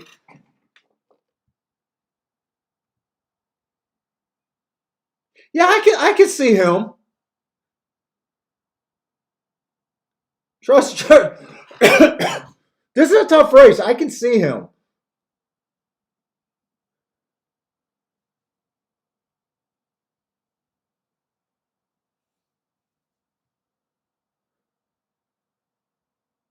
Yeah, Marco Lou's right. I want to try to get away with a cheap ticket that might play boxcars in the last race.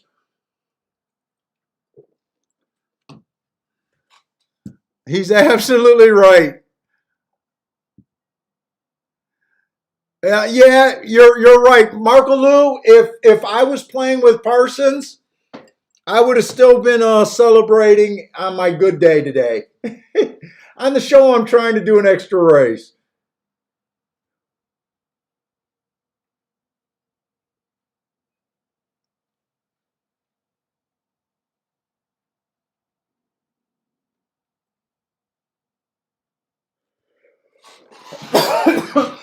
Oh man.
Let's see, I need this 9, everything to go right.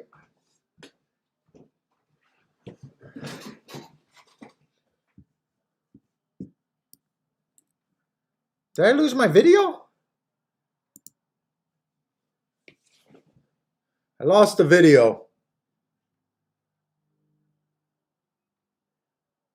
All right, 9 did get the lead. I at least got what I wanted.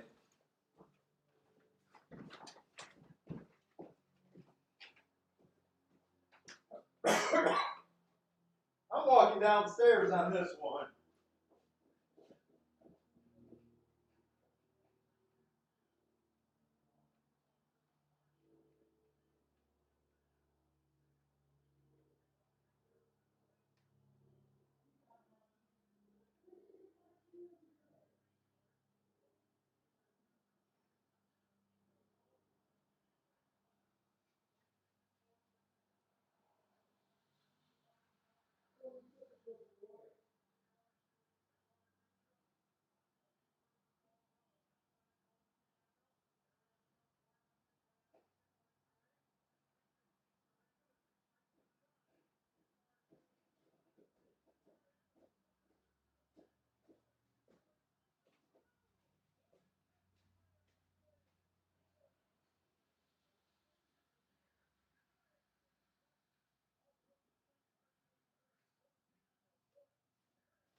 All right. Definitely not embarrassed by what that 9 did. 619, no surprise there. Really, 9? You let him come up the rail on you? Wow, that was tight. Nice riding on that 6 horse. I wish the 9 could have split these 2 horses.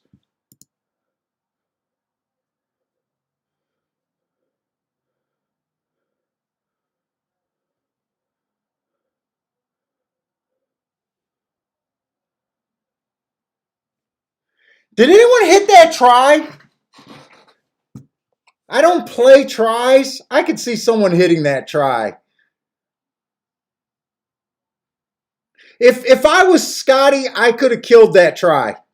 But I'm not Scotty.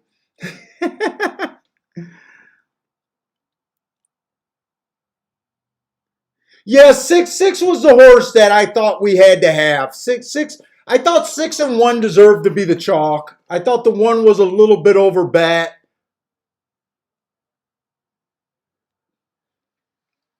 9 was the long shot. Wow. Would have been nice if one of those 2 chalks did not run though. Bill, you had a wait, did Mizzou man hit it? Bill hit it. Okay, nice hit, guys. I'm I'm not a try player. I don't know what that's supposed to pay. I don't know what you're supposed to get on that.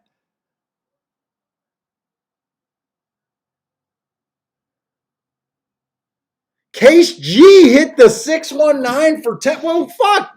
Congratulations, man. Sir William hit the exacta twice.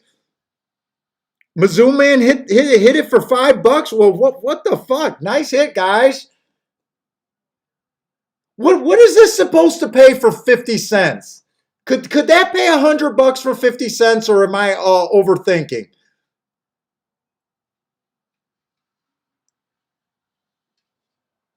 Maybe 50 bucks for 50 cents? I don't know.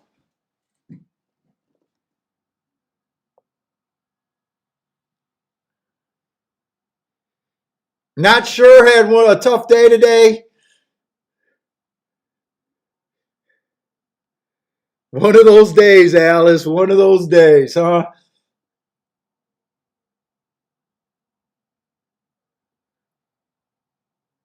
Well, I'm not disappointed in the bet I did right there. I really not. I'm glad you guys hit that. That.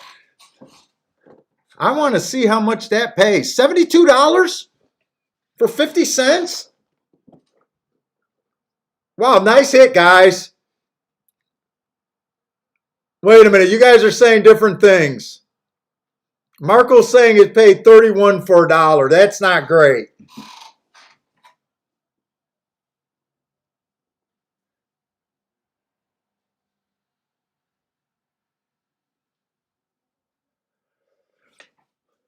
Let's see. I'm shocked Gulfstream is off so early.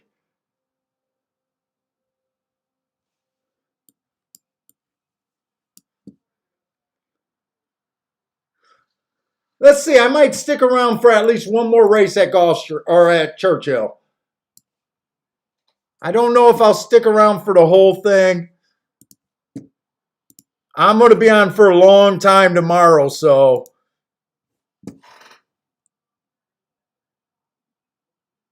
yeah, I'm not gonna stick around for the whole card at Churchill.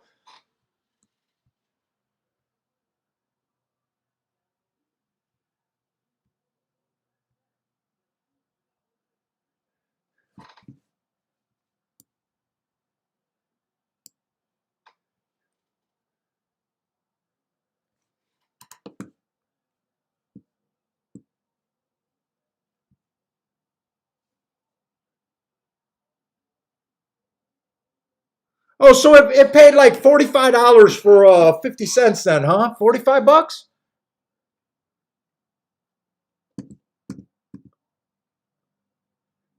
Well, you guys had it for a few times too, so nice hit, guys. Let's see. Go over to Churchill and I'm going to need the video. They might already be loading. This is my last race here.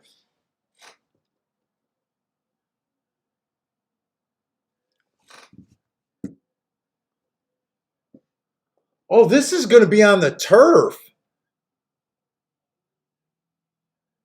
I don't know if I seen a turf race at Churchill so far this year. I don't recall. No, I got two regular stogies, my two regular ones, La Roma de Cuba, and then I got a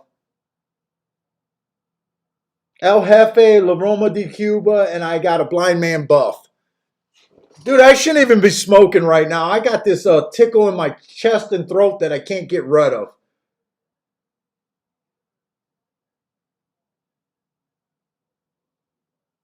There's a ton of speed at this Churchill race. Oh, they're off. So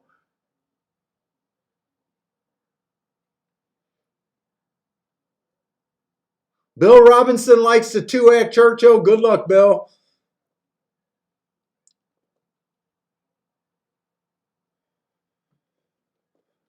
They look like they're cooking, don't they? The one and the two.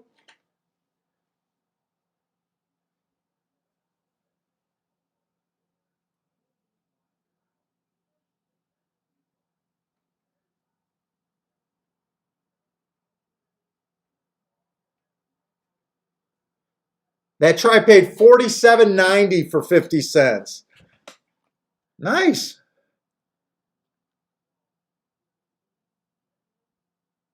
Yeah. See that I do threaten her. So Kiki and I never eat the same meal and she cooks for me. So I don't know why we almost never eat the same dinner. And I've been accusing her of poisoning me for years.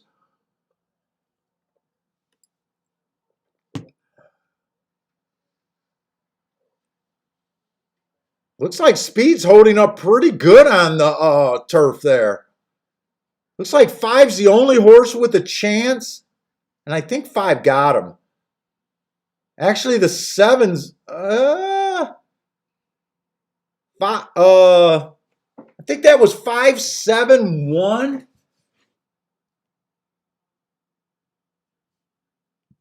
Just glancing at the race, we thought that there was a lot of speed in that race.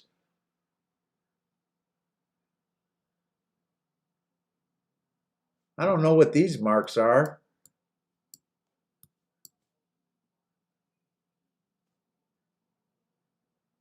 I'm guessing that's what Parsons put when he doesn't have the first call. 2 dots. I never noticed that. Okay, yeah, that's all he's doing.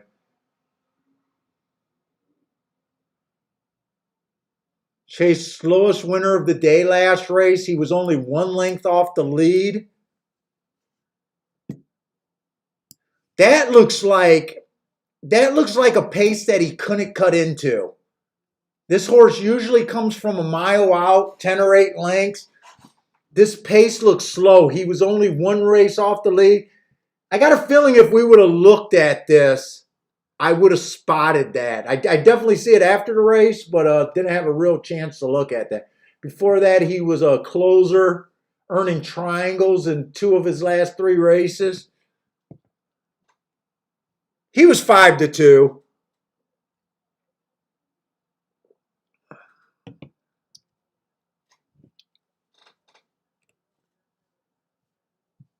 But anyways, guys, that's it for me today. If you guys order during the show, I'll get around. I'll probably send that to you right away. But anyways, guys, thank you very much for joining me. Glad we were able to come out with some winners today. But like always, thanks for joining me today. Good luck if you guys are playing the rest of the day. Keep your eye on Churchill. Right now, nothing's jumping off the board like bias-wise for me. I'm kind of hoping to spot something in the next 2 days. But just keep your eye open. Maybe someone will spot something. Uh, Tomorrow and Saturday, I plan on coming on bright and early at 10:30. So we'll see how that goes. But stay safe out there, guys, and good luck. And hope to see you guys tomorrow. Marco Lou's alive to the 3 and 4 at Oakland. Good luck, Marco Lou.